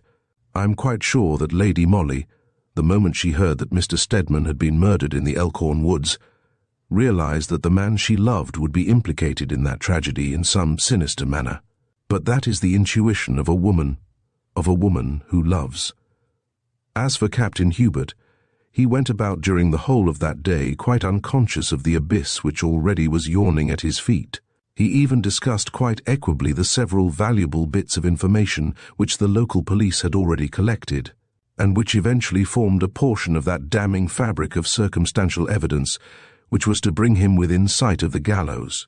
Earlier in the day, Mr. Philip Baddock sent him a stiff little note, saying that, as Captain de Mazarine was now the owner of Appledore Castle, he, Philip Baddock, did not desire to trespass a moment longer than was necessary on his relative's hospitality, and had arranged to stay at the village inn until after the funeral, when he would leave Cumberland. To this captain, Hubert sent an equally curt note saying that, as far as he knew, he had no say in the matter of anyone coming or going from the castle, and that Mr. Philip Baddock must, of course, please himself as to whether he stayed there or not. So far, of course, the old gentleman's testamentary dispositions were not known. He had made a will in 1902 bequeathing Appledore and everything he possessed unconditionally to his beloved grandson, Hubert de Mazarine, whom he also appointed his sole executor. That will was lodged with Mr. Truscott, who had been solicitor to the deceased practically until the last moment, when Mr. Stedman, a new arrival at Carlisle, had been sent for. Whether that will had been revoked or not, Mr. Truscott did not know, but in the course of the afternoon, Lord Flintshire, whilst out driving, met the local superintendent of police, who told him that Mr. Stedman's senior partner, a Mr. Fueling, had made a statement to the effect that Sir Jeremiah had sent for Mr. Stedman the day before his death, and given instructions for the drafting of a new will, whereby the old gentleman bequeathed Appledore and everything he possessed to his beloved grandson, Hubert de Mazarine, but only on the condition that the latter did not marry the daughter or any other relative of the Earl of Flintshire. In the event of Hubert de Mazarine disregarding this condition at any future time of his life, Sir Jeremiah's entire fortune was to devolve on Philip Baddock, sole issue of Testatore's second marriage, with Adele Desty. The draft of this will, added Mr. Fueling, was in Mr. Stedman's pocket, ready for Sir Jeremiah's signature on that fateful night when the unfortunate young solicitor was murdered. The draft had not been found in the murdered man's pocket. A copy of it, however, was in Mr. Fueling's safe. But as this will had never been signed by the deceased, the one of 1902 remained valid, and Captain Hubert de Mazarin remained unconditionally his grandfather's sole heir. 3 events crowded thick and fast on that day one of the most miserable I have ever lived through. After an early tea, which my dear lady had alone in her little boudoir, she sent me down to ask Captain Hubert to come up and speak to her. He did so at once, and I went into the next room, which was Lady Molly's bedroom, there to prepare her dress for the evening. I had, of course, discreetly closed the door of communication between the 2 rooms, but after the first 5 minutes, Lady Molly deliberately reopened it, from which I gathered that she actually wished me to know what was going on. It was then a little after 4 o'clock. I could hear Captain de Mazarin's voice, low-toned and infinitely tender. He adored my dear lady, but he was a very quiet man, and it was only by the passionate tensity of his attitude when he was near her that a shrewdly observant person could guess how deeply he cared. Now, through the open door, I could see his handsome head bowed very low, so that he could better look into her upturned eyes. His arms were round her, as if he were fighting the world for the possession of her, and would never let her go again. But there were tears in her eyes. "Hubert," she said after a while, "I want you to marry me. Will you?" "Will I?" he whispered, with an intensity of images IMG 327.jpg caption. Philip Baddock looked defiant, and Felkin taciturn and sulky, passionate longing which seemed to me then so unutterably pathetic that I could have sat down and had a good cry. "But," rejoined Lady Molly earnestly, "I mean as soon as possible tomorrow by special license. You can wire to Mr. Hereford tonight, and he will see about it the first thing in the morning. We can travel up to town by the night train. Father and Mary will come with me. Father has promised, you know, and we can be married tomorrow. I think that would be the quickest way." There was a pause. I could well imagine how astonished and perturbed Captain Hubert must be feeling. It was such a strange request for a woman to make at such a time. I could see by the expression of his eyes that he was trying to read her thoughts. But she looked up quite serenely at him, and, frankly, I do not think that he had the slightest inkling of the sublime motive which lay at the back of her strange insistence. "You prefer to be married in London rather than here?" he asked quite simply. "Yes," she replied. "I desire to be married in London tomorrow." A few moments later, my dear lady quietly shut the door again, and I heard and saw no more, but half an hour later she called me. She was alone in her boudoir, bravely trying to smile through a veil of tears. Captain Hubert's footsteps could still be heard going along the hall below. Lady Molly listened until the final echo of that tread died away in the distance, then she buried her sweet face on my shoulder and sobbed her very heart out. "Get ready as quickly as you can, Mary," she said to me, when the paroxysm had somewhat subsided. "We go up to town by the 9.1. Is his lordship coming with us, my lady?" I asked. "Oh, yes," she said, whilst a bright smile lit up her face. "Father is simply grand, and yet he knows." "Knows what, my lady?" I queried instinctively, for Lady Molly had paused, and I saw a look of acute pain once more darken her soft grey eyes. "My father knows," she said slowly and almost tonelessly, "that half an hour ago the police found a weighted stick in the Elkhorn woods not far from the spot where Mr. Stedman was murdered. The stick has the appearance of having been very vigorously cleaned and scraped recently, in spite of which fact tiny traces of blood are still visible on the leaden knob. The inspector showed my father that stick. I saw it too. It is the property of Captain Hubert de Mazarin, and by tomorrow, at the latest, it will be identified as such." There was silence in the little boudoir now, a silence broken only by the sound of dull sobs which rose from my dear lady's overburdened heart. Lady Molly at this moment had looked into the future, and with that unerring intuition which has since been of such immense service to her, she had already perceived the grim web which fate was weaving round the destiny of the man she loved. I said nothing, What could I say? I waited for her to speak again. The first words she uttered after the terrible pronouncement which she had just made were, "I'll wear my white cloth gown tomorrow, Mary. It is the most becoming frock I have, and I want to look my best on my wedding day." Captain Hubert de Mazarine was married to Lady Molly Robertson Kirke by special licence on April 22, 1904, at the Church of St. Margaret, Westminster. No one was present to witness the ceremony except the Earl of Flintshire and myself. No one was apprised of the event at the time, nor until recently. Did anyone know that Lady Molly of Scotland Yard was the wife of de Mazarine the convict? As you know, he was arrested at Appledore railway station the following morning and charged with the wilful murder of Alexander Stedman, solicitor of Carlisle. Everything was against him from the first. The draft of the will which Mr. Stedman was taking up to Sir Jeremiah for signature supplied the motive for the alleged crime, and he was the last person seen in company with the murdered man. The chauffeur, George Taylor, who had driven to Carlisle to fetch Mr. Stedman and brought him back that evening, explained how 2 of his tyres burst almost simultaneously after going over a bit of broken road close to the coppice.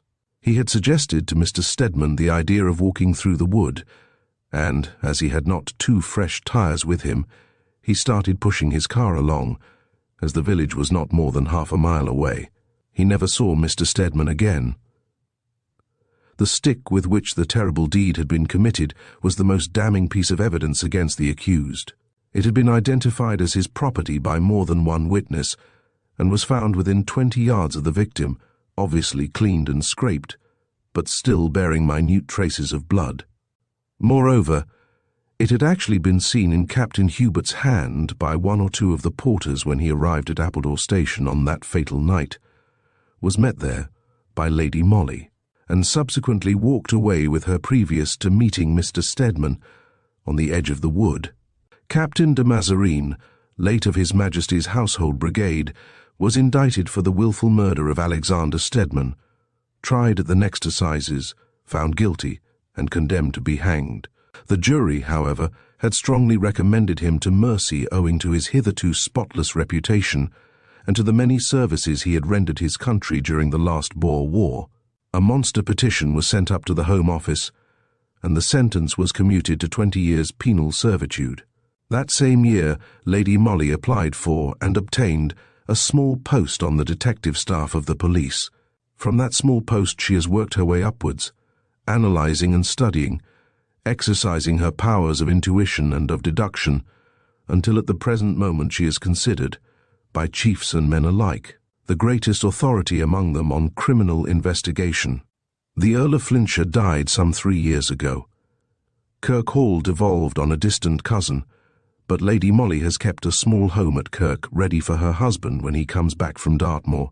The task of her life is to apply her gifts, and the obvious advantages at her disposal as a prominent member of the detective force, to prove the innocence of Captain Hubert de Mazarine, which she never doubted for a moment. But it was sublime, and at the same time deeply pathetic, to see the frantic efforts at self-sacrifice which these 2 noble-hearted young people made for one another's sake. Directly Captain Hubert realized that, so far as proving his innocence was concerned, he was a lost man, he used every effort to release Lady Molly from the bonds of matrimony. The marriage had been, and was still, kept a profound secret. He determined to plead guilty to murder at his trial, and then to make a declaration that he had entrapped Lady Molly into a marriage, knowing at the time that a warrant was out for his arrest, and hoping by his connection with the Earl of Flintshire to obtain a certain amount of leniency. When he was sufficiently convinced that such a course was out of the question, he begged Lady Molly to bring a nullity suit against him. He would not defend it. He only wished to set her free. But the love she bore him triumphed over all. They did keep their marriage a secret, but she remained faithful to him in every thought and feeling within her, and loyal to him with her whole soul. Only I, once her maid, now her devoted friend, knew what she suffered, even whilst she threw herself heart and mind into her work. We lived mostly in our little flat in Maida Vale, but spent some delightful days of freedom and peace in the little house at Kirke. Hither, in spite of the terrible memories the place evoked, Lady Molly loved to spend her time in wandering over the ground where that mysterious crime had been committed, which had doomed an innocent man to the life of a convict. "That mystery has got to be cleared up, Mary," she would repeat to me with unswerving loyalty, "and cleared up soon, before Captain de Mazarine loses all joy in life and all belief in me." 5. I suspect you will be interested to hear something about Appledore Castle and about Mr. Philip Baddock, who had been so near getting an immense fortune, yet had it snatched from him before his very eyes. As Sir Jeremiah Baddock never signed the will of 1904, Captain de Mazarine's solicitors, on his behalf, sought to obtain probate of the former one, dated 1902. In view of the terrible circumstances connected with the proposed last testamentary dispositions of the deceased, Mr. Philip Baddock was advised to fight that suit.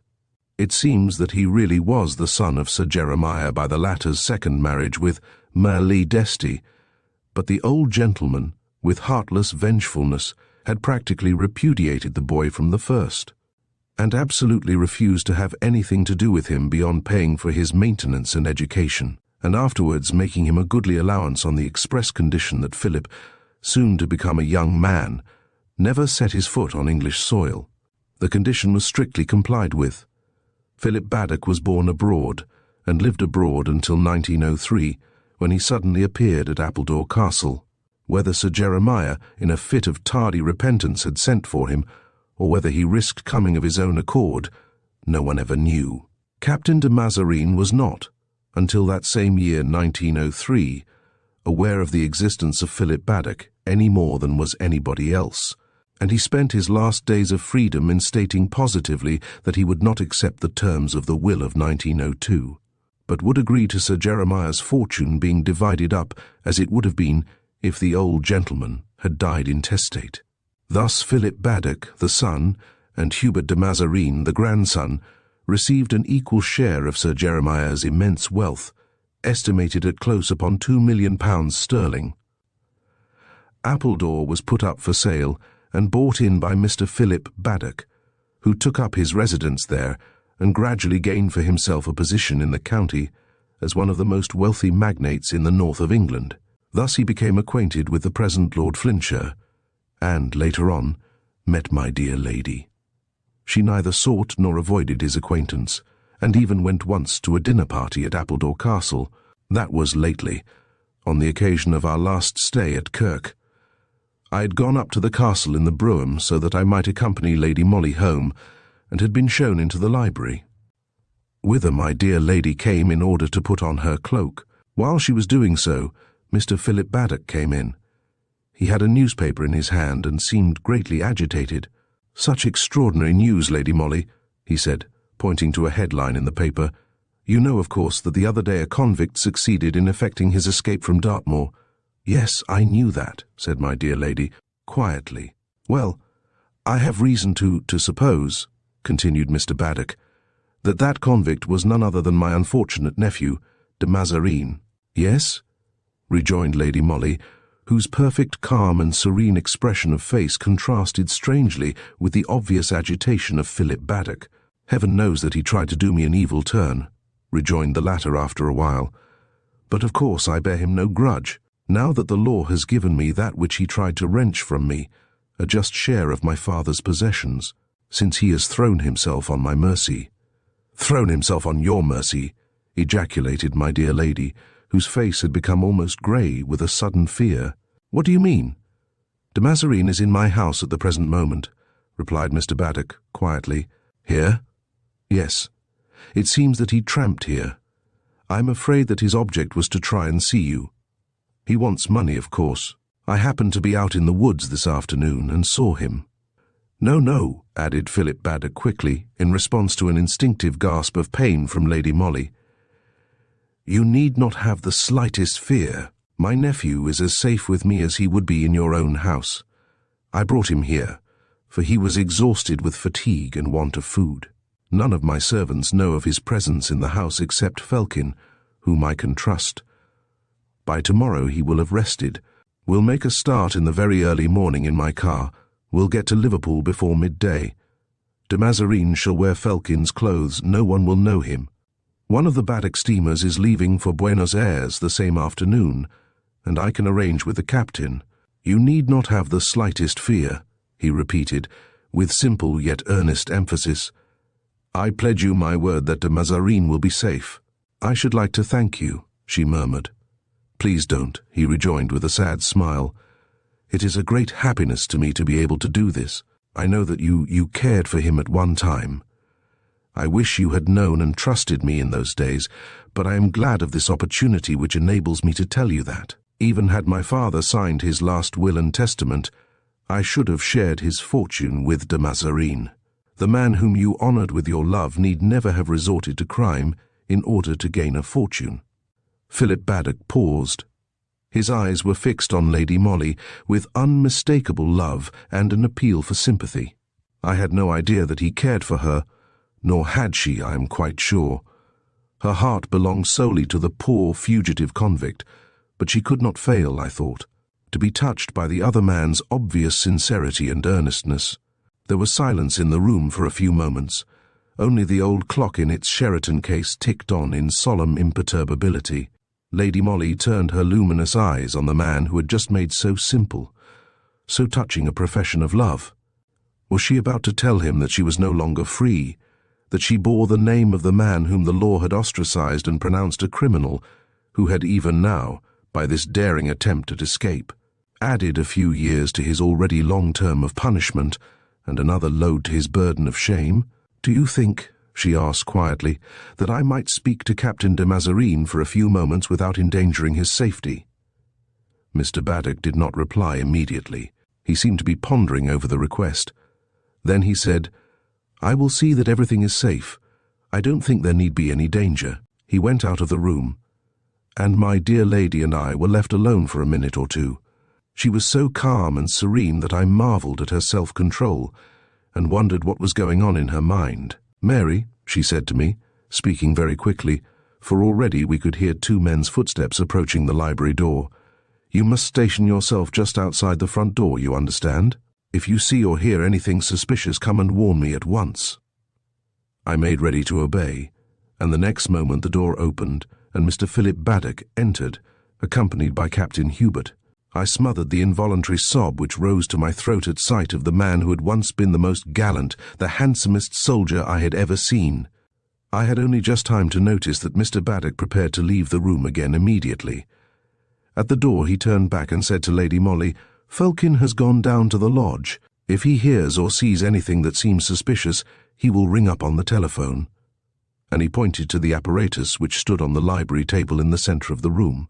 After that he closed the door, and I was left to imagine the moments of joy mingled with acute anguish which my dear lady would be living through. I walked up and down restlessly on the terrace which fronts the castle. The house itself appeared silent and dark. I presume all the servants had gone to bed. Far away on my right I caught the glimmer of a light. It came from the lodge where Felkin was watching. From the church in Appledore village came the sound of the clock striking the hour of midnight. How long I had been on the watch I cannot say, when suddenly I was aware of a man's figure running rapidly along the drive towards the house. The next moment the figure had skirted the castle, apparently making for one of the back doors. I did not hesitate a moment. Having left the big front door on the latch, I ran straight in and made for the library door. Already Mr. Philip Baddock had forestalled me.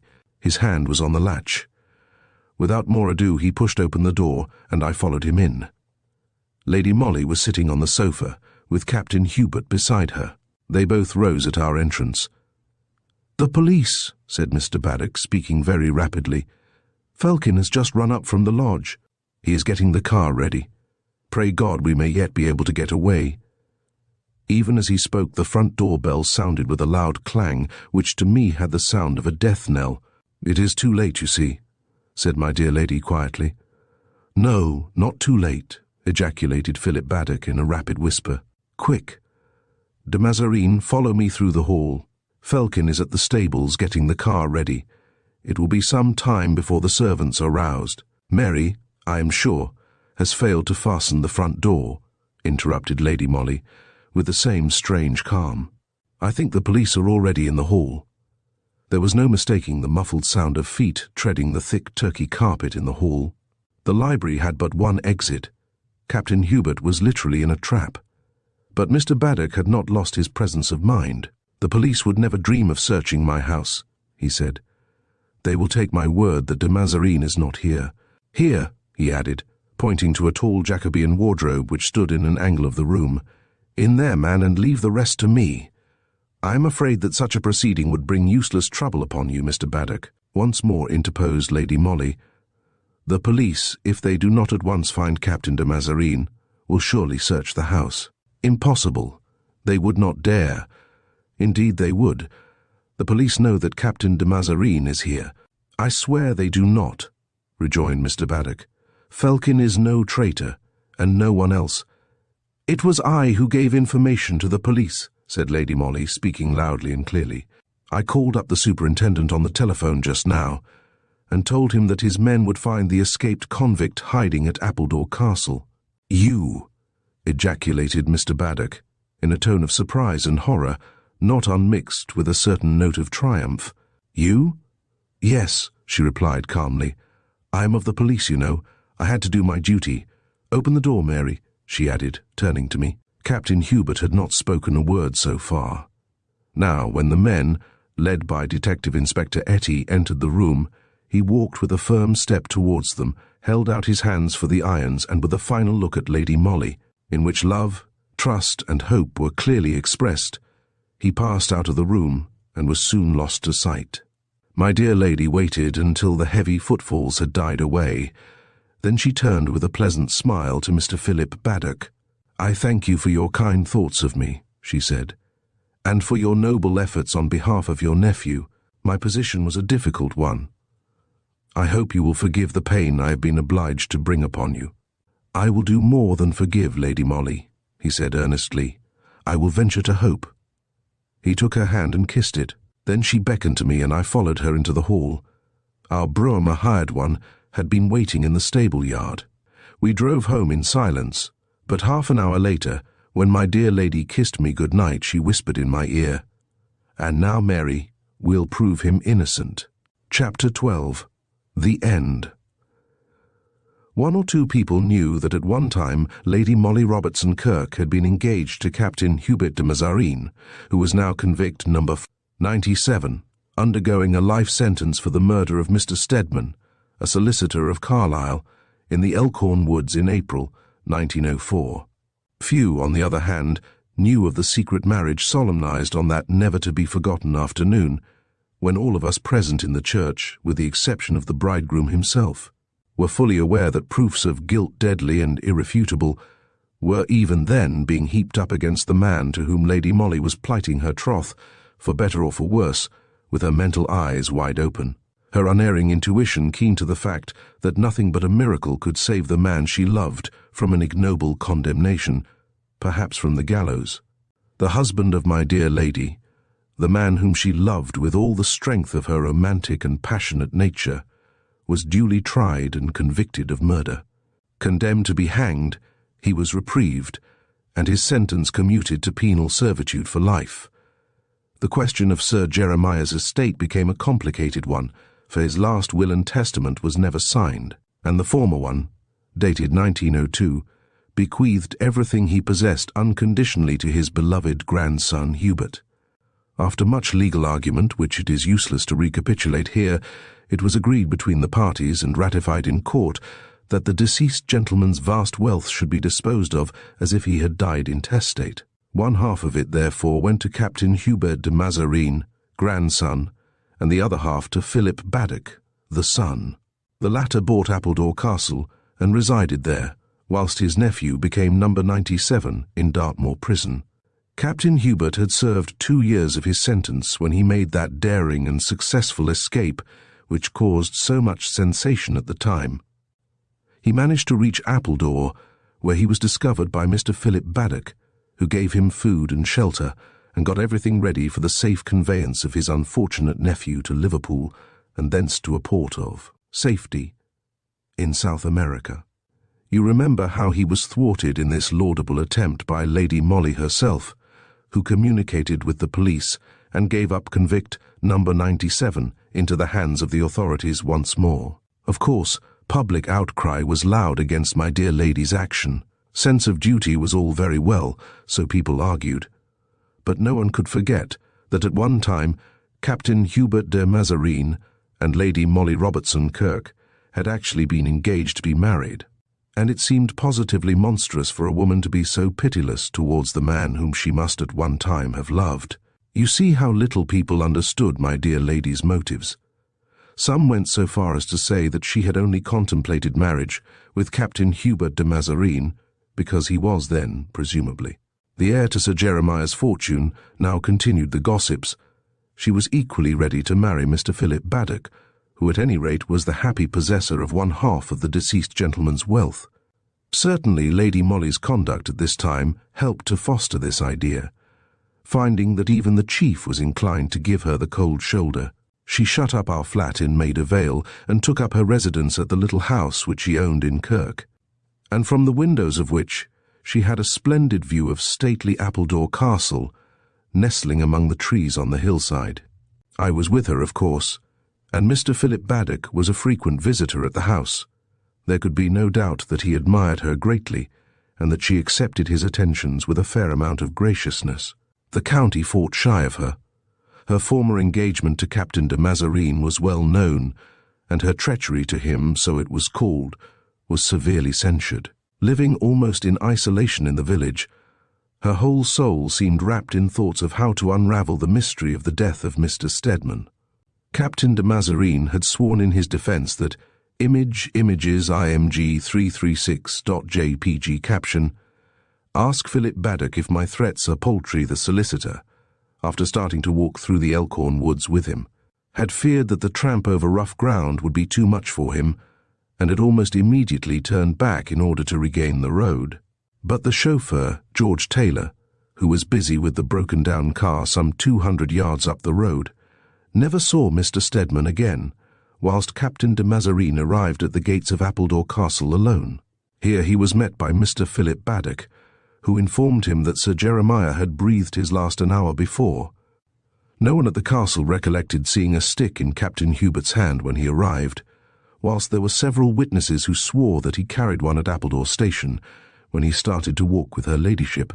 The stick was found close to the body of the solicitor, and the solicitor, when he met with his terrible death, had in his pocket the draft of a will which meant disinheritance to Captain de Mazarine.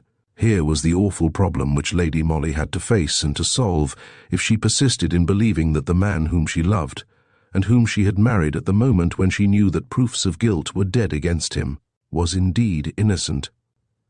We had spent all the morning shopping in Carlisle, and in the afternoon we called on Mr. Fueling, of the firm of Fueling, Stedman and Company, solicitors. Lady Molly had some business to arrange in connection with the purchase of an additional bit of land to round off her little garden at Kirk. Mr. Fueling was courteous, but distinctly stiff in his manner towards the lady who was connected with the police. More especially when, her business being transacted, she seemed inclined to tarry for a little while in the busy solicitor's office, and to lead conversation round to the subject of the murder of Mr. Stedman. 5 years have gone by since then, said Mr. Fueling curtly in response to a remark from Lady Molly. I prefer not to revive unpleasant memories. You, of course, believe Captain de Mazarine guilty, retorted my dear lady imperturbably. There were circumstances, rejoined the solicitor, and of course I hardly knew the unfortunate young man. Messrs. Truscott and Truscott used to be the family solicitors. Yes, it seemed curious that when Sir Jeremiah wished to make his will he should have sent for you, rather than for his accustomed lawyer, mused Lady Molly. Sir Jeremiah did not send for me, replied Mr. Fueling, with some acerbity. He sent for my junior, Mr. Stedman. Perhaps Mr. Stedman was a personal friend of his. Not at all, not at all. Mr. Stedman was a new arrival in Carlisle, and had never seen Sir Jeremiah before the day when he was sent for, and in a brief interview drafted the will which, alas, proved to be the primary cause of my unfortunate young partner's death.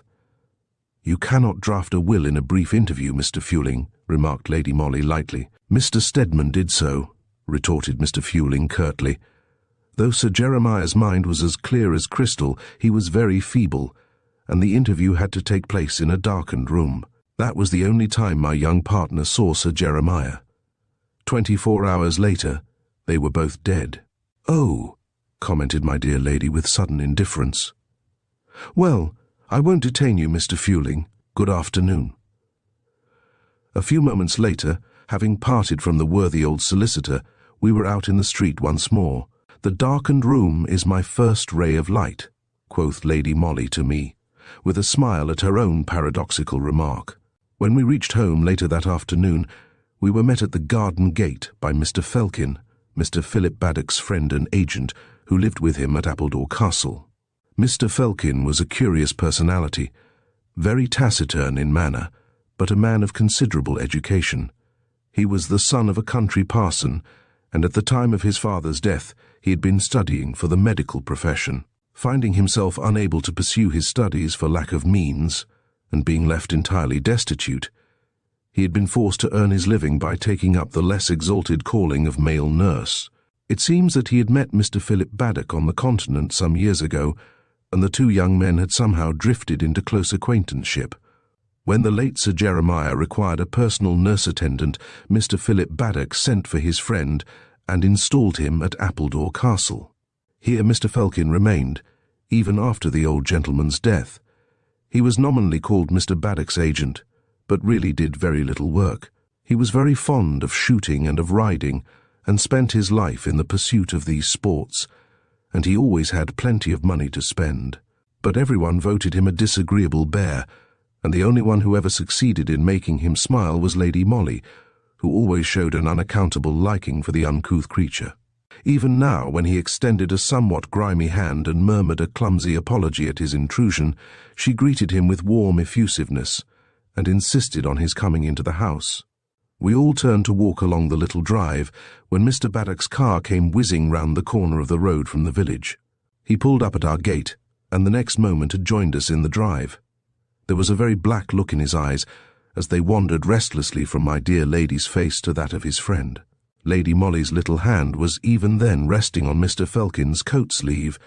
She had been in the act of leading him herself towards the house, and did not withdraw her hand when Mr. Baddock appeared upon the scene.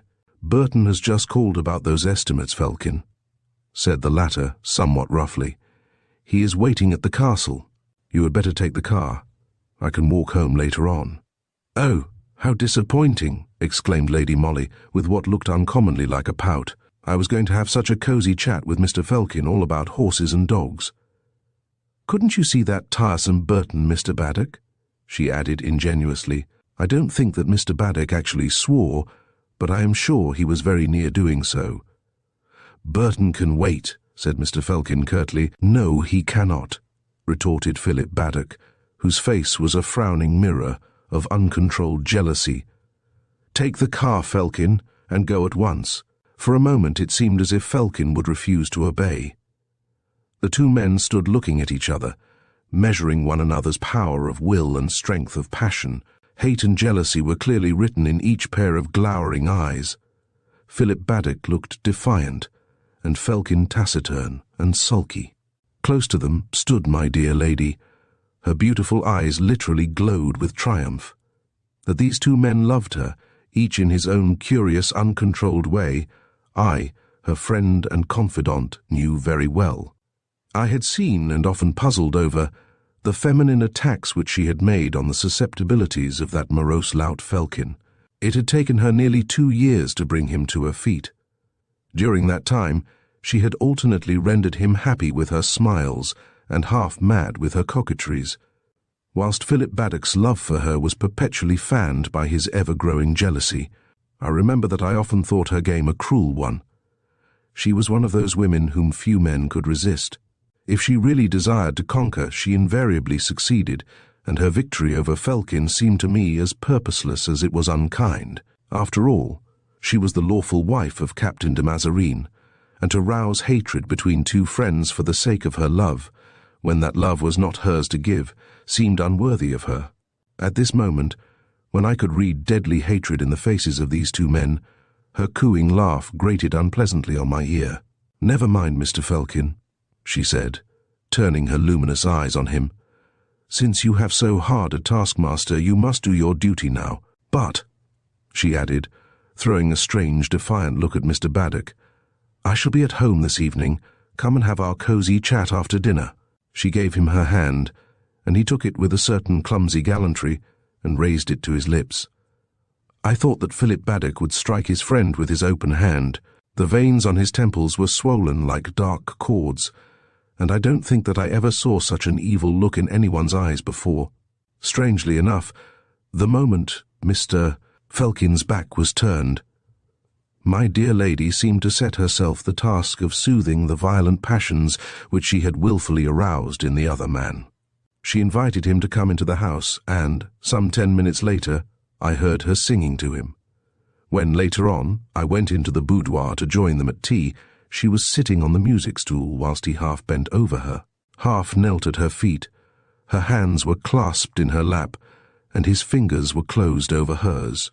He did not attempt to leave her side when he saw me entering the room. In fact, he wore a triumphant air of possession, and paid her those little attentions which only an accepted lover would dare to offer. He left soon after tea, and she accompanied him to the door. She gave him her hand to kiss, and I, who stood at some little distance in the shadow, thought that he would take her in his arms. So yielding and gracious did she seem. But some look or gesture on her part must have checked him, for he turned and walked quickly down the drive. Lady Molly stood in the doorway, gazing out towards the sunset. I, in my humble mind, wondered once again what was the purport of this cruel game. 3. Half an hour later she called to me, asked for her hat, told me to put on mine, and to come out for a stroll. As so often happened, she led the way towards the Elkhorn woods, which in spite, or perhaps because, of the painful memories they evoked, was a very favourite walk of hers. As a rule, the wood, especially that portion of it where the unfortunate solicitor had been murdered, was deserted after sunset. The villagers declared that Mr. Stedman's ghost haunted the clearing, and that the cry of the murdered man, as he was being foully struck from behind, could be distinctly heard echoing through the trees. Needless to say, these superstitious fancies never disturbed Lady Molly. She liked to wander over the ground where was committed that mysterious crime which had sent to ignominy worse than death the man she loved so passionately. It seemed as if she meant to wrench its secret from the silent ground, from the leafy undergrowth, from the furtive inhabitants of the glades. The sun had gone down behind the hills, the wood was dark and still. We strolled up as far as the first clearing, where a plain granite stone put up by Mr. Philip Baddock marked the spot where Mr. Stedman had been murdered. We sat down on it to rest. My dear lady's mood was a silent one. I did not dare to disturb it, and for a while only the gentle hush of the leaves, stirred by the evening breeze, broke the peaceful stillness of the glade. Then we heard a murmur of voices, deep-toned and low. We could not hear the words spoken, though we both strained our ears. And presently Lady Molly arose and cautiously made her way among the trees in the direction whence the voices came, I following as closely as I could. We had not gone far when we recognized the voices and heard the words that were said. I paused, distinctly frightened, whilst my dear lady whispered a warning, "Hush!"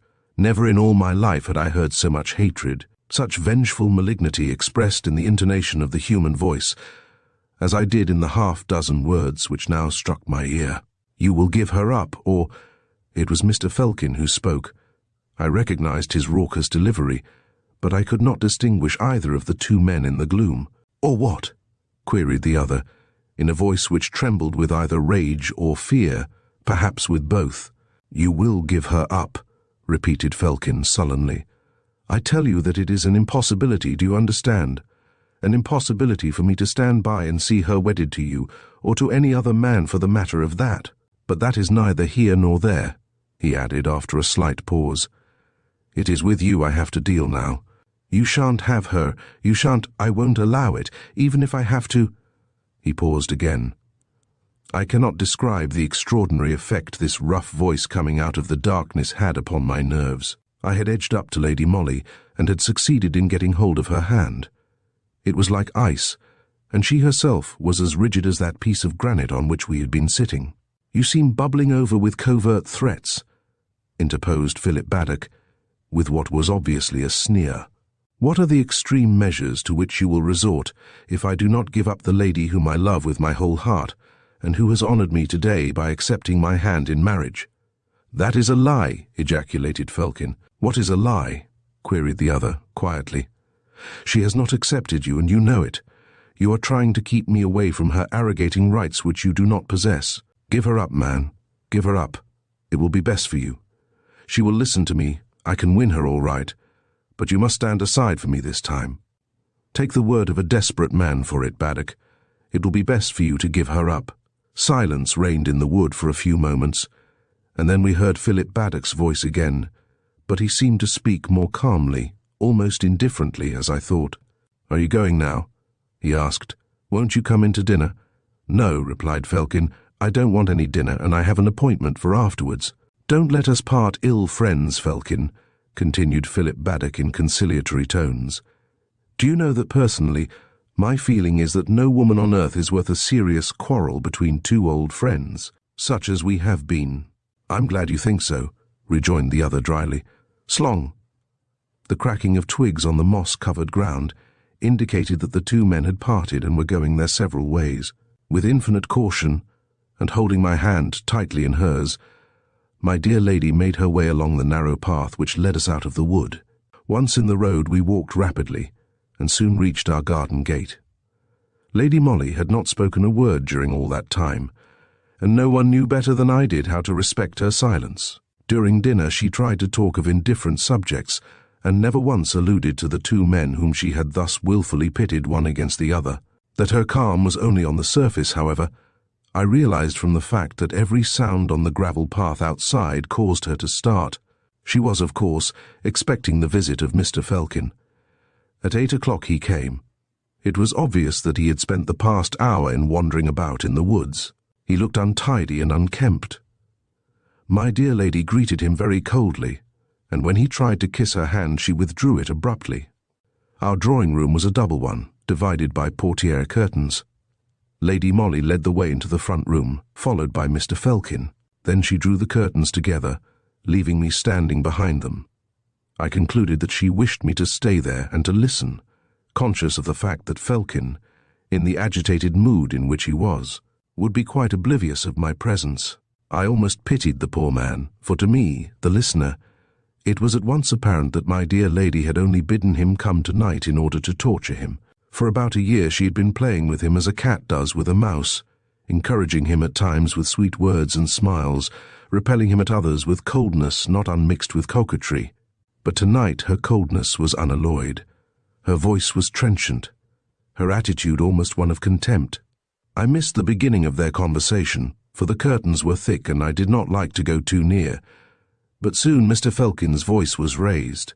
It was harsh and uncompromising. I suppose that I am only good enough for a summer's flirtation, he said sullenly. But not to marry, eh? The owner of Appledore Castle, the millionaire Mr. Baddock, is more in your line.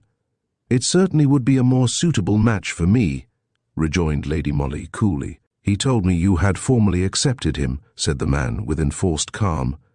Is that true? Partly, she replied, but you won't marry him. The exclamation seemed to come straight from a heart brimful of passion, of love, of hate, and of revenge. The voice had the same intonation in it which had rung an hour ago in the dark Elkhorn woods. I may do, came in quiet accents from my dear lady. You won't marry him, repeated Felkin roughly. Who shall prevent me? Retorted Lady Molly with a low, sarcastic laugh. I will. You? She said contemptuously. I told him an hour ago that he must give you up. I tell you now that you shall not be Philip Baddock's wife. Oh, she interposed. And I could almost see the disdainful shrug of her shoulders, the flash of contempt in her expressive eyes. No doubt it maddened him to see her so cool, so indifferent, when he had thought that he could win her. I do believe that the poor wretch loved her. She was always beautiful, but never more so than tonight when she had obviously determined finally to dismiss him. If you marry Philip Baddock, he now said, in a voice which quivered with uncontrolled passion, then within 6 months of your wedding day you will be a widow, for your husband will have ended his life on the gallows." "You are mad," she retorted calmly. "That is as it may be," he replied. "I warned him tonight, and he seems inclined to heed my warning, but he won't stand aside if you beckon to him. Therefore, if you love him, take my warning. I may not be able to get you, but I swear to you that Philip Baddock shan't either. I'll see him hanged first," he added, with gruesome significance. "And you think that you can force me to do your bidding by such paltry threats?" she retorted. "Paltry threats? Ask Philip Baddock if my threats are paltry. He knows full well that in my room at Appledore Castle, safe from thievish fingers, lie the proofs that he killed Alexander Stedman in the Elkhorn woods. Oh, I wouldn't help him in his nefarious deeds until he placed himself in my hands. He had to take my terms or leave the thing alone altogether, for he could not work without me. My wants are few, and he has treated and paid me well. Now we are rivals, and I'll destroy him before I'll let him gloat over me. Do you know how we worked it? Sir Jeremiah would not disinherit his grandson. He steadily refused to make a will in Philip Baddock's favour. But when he was practically dying, we sent for Alexander Stedman, a newcomer, who had never seen Sir Jeremiah before, and I impersonated the old gentleman for the occasion. Yes, he repeated with a coarse laugh. I was Sir Jeremiah for the space of half an hour, and I think that I played the part splendidly. I dictated the terms of a new will. Young Stedman never suspected the fraud for a single instant. We had darkened the room for the comedy, you see, and Mr. Stedman was destined by Baddock and myself never to set eyes on the real Sir Jeremiah. After the interview Baddock sent for Captain de Mazarine, this was all part of his plan and mine. We engineered it all, and we knew that Sir Jeremiah could only last a few hours. We sent for Stedman again, and I myself scattered a few dozen sharp nails among the loose stones in the road, where the motor car was intended to break down, thus forcing the solicitor to walk through the woods. Captain de Mazarine's appearance on the scene at that particular moment was an unrehearsed effect which nearly upset all our plans, for had Mr. Stedman stuck to him that night instead of turning back, he would probably be alive now, and Baddock and I would be doing time somewhere for attempted fraud. We should have been done at any rate. Well, you know what happened. Mr. Stedman was killed. Baddock killed him, and then ran straight back to the house, just in time to greet Captain de Mazarine, who evidently had loitered on his way. But it was I who thought of the stick, as an additional precaution to avert suspicion from ourselves. Captain de Mazarine was carrying one, and left it in the hall at the castle. I cut my own hand and stained the stick with it, then polished and cleaned it up, and later, during the night, deposited it in the near neighbourhood of the murdered body. Ingenious, wasn't it? I am a clever beggar, you see. Because I was cleverer than Baddock, he could not do without me. And because he could not do without me, I made him write and sign a request to me to help him to manufacture a bogus will, and then to murder the solicitor who had drawn it up. And I have hidden that precious document in the wing of Appledore Castle which I inhabit. The exact spot is known only to myself. Baddock has often tried to find out, but all he knows is that these things are in that particular wing of the house. I have the document and the draft of the will taken out of Mr. Stedman's pocket, and the short bludgeon with which he was killed. It is still stained with blood, and the rags with which I cleaned the stick. I swear that I will never make use of these things against Philip Baddock unless he drives me to it. And if you make use of what I have just told you, I'll swear that I have lied. No one can find the proofs, which I hold. But on the day that you marry Baddock, I'll place them in the hands of the police. There was silence in the room. I could almost hear the beating of my own heart. So horrified, so appalled was I at the horrible tale which the man had just told to my dear lady. The villainy of the whole scheme was so terrible, and at the same time so cunning, that it seemed inconceivable that human brain could have engendered it. Vaguely in my dull mind, I wondered if Lady Molly would have to commit bigamy before she could wrench from this evil-doer's hands the proofs that would set her own husband free from his martyrdom. What she said I did not hear. What he meant to retort I never knew. For at that moment my attention was attracted by the sound of running footsteps on the gravel, followed by a loud knock at our front door. Instinctively I ran to open it. Our old gardener was standing there hatless and breathless. "Appledore Castle, miss," he stammered. "It's on fire. I thought you would like to know." Before I had time to reply, I heard a loud oath uttered close behind me, and the next moment Felkin dashed out of the drawing-room into the hall. "Is there a bicycle here that I can take?" he shouted to the gardener. "Yes, sir," replied the old man. "My son has one, just in that shed, sir, on your left." In fewer seconds than it takes to relate, Felkin had rushed to the shed, dragged out the bicycle, mounted it, and I think that within 2 minutes of hearing the awful news, he was bowling along the road and was soon out of sight. One wing of the stately mansion was ablaze when, a quarter of an hour later, my dear lady and I arrived upon the scene. We had come on our bicycles not long after Mr. Felkin.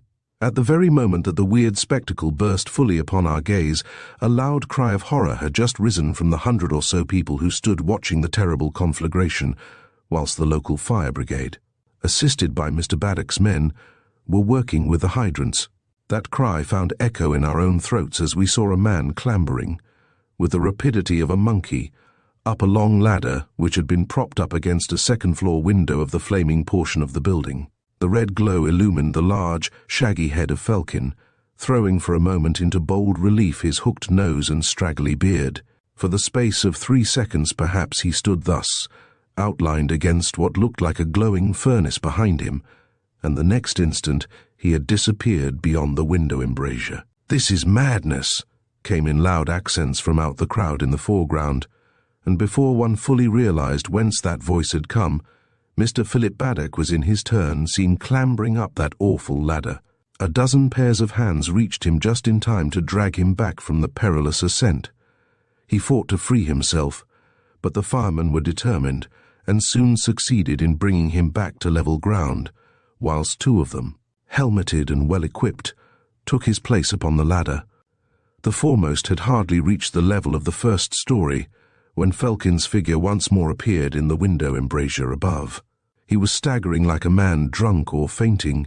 His shaggy hair and beard were blown about his head by the terrible draught caused by the flames, and he waved his arms over his head, giving the impression to those below, who gazed horrified, that he was either possessed or dying. In one hand he held what looked like a great, long bundle. We could see him now put one leg forward, obviously gathering strength to climb the somewhat high window ledge. With a shout of encouragement, the 2 firemen scrambled up with squirrel-like agility, and the cry of, "They're coming! They're coming! Hold on, Felkin!" rose from 100 excited throats. The unfortunate man made another effort. We could see his face clearly now in the almost blinding glow which surrounded him. It was distorted with fear, and also with agony. He gave one raucous cry, which I do believe will echo in my ears as long as I live, and with a superhuman effort he hurled the bundle which he held out of the window. At that same moment there was a terrific hissing, followed by a loud crash. The floor beneath the feet of the unfortunate man must have given way, for he disappeared suddenly in a sea of flames. The bundle which he had hurled down had struck the foremost fireman on the head. He lost his hold, and as he fell he dragged his unfortunate comrade down with him. The others ran to the rescue of their comrades. I don't think they were seriously hurt, but what happened directly after among the crowd, the firemen, or the burning building, I cannot tell you. I only know that at the moment when Felkin's figure was, for the second time, seen in the frame of the glowing window, Lady Molly seized my hand and dragged me forward through the crowd. Her husband's life was hanging in the balance, just as much as that of the miserable wretch who was courting a horrible death for the sake of those proofs which, as it was proved afterwards, Philip Baddock tried to destroy by such drastic means. The excitement round the ladder, the fall of the 2 firemen, the crashing in of the floor, and the gruesome disappearance of Felkin caused so much excitement in the crowd that the bundle which the unfortunate man had thrown remained unheeded for the moment. But Philip Baddock reached the spot where it fell 30 seconds after Lady Molly did. She had already picked it up when he said harshly, "Give me that! It is mine." Felkin risked his life to save it for me. Inspector Etty, however, stood close by, and before Philip Baddock realized what Lady Molly meant to do, she had turned quickly and placed the bundle in the inspector's hands. "You know me, Etty, don't you?" she said rapidly. "Oh yes, my lady," he replied. "Then take the utmost care of this bundle. It contains proofs of one of the most dastardly crimes ever committed in this country." No other words could have aroused the enthusiasm and caution of Etty in the same manner. After that, Philip Baddock might protest, might rage, storm, or try to bribe, but the proofs of his guilt and Captain de Mazarine's innocence were safe in the hands of the police, and bound to come to light at last. But as a matter of fact, Baddock neither stormed nor pleaded. When Lady Molly turned to him once more, he had disappeared. You know the rest, of course. It occurred too recently to be recounted. Philip Baddock was found the next morning with a bullet through his head, lying on the granite stone which, with cruel hypocrisy, he himself had erected in memory of Mr. Stedman, whom he had so foully murdered. The unfortunate Felkin had not lied when he said that the proofs which he held of Baddock's guilt were conclusive and deadly. Captain de Mazarine obtained His Majesty's gracious pardon after 5 years of martyrdom, which he had borne with heroic fortitude. I was not present when Lady Molly was once more united to the man who so ardently worshipped and trusted her, and to whose love, innocence, and cause she had remained so sublimely loyal throughout the past few years. She has given up her connection with the police. The reason for it has gone with the return of her happiness, over which I, her ever-faithful Mary Granard, will, with your permission, draw a veil. Thank you for joining us on this journey through Lady Molly of Scotland Yard. We hope you enjoyed this gripping mystery and the brilliance of Lady Molly's detective work. If you found the story intriguing, don't forget to like, subscribe, and hit the notification bell so you won't miss out on more thrilling tales here at Storytime Haven. Until next time, keep your curiosity alive and your detective instincts sharp.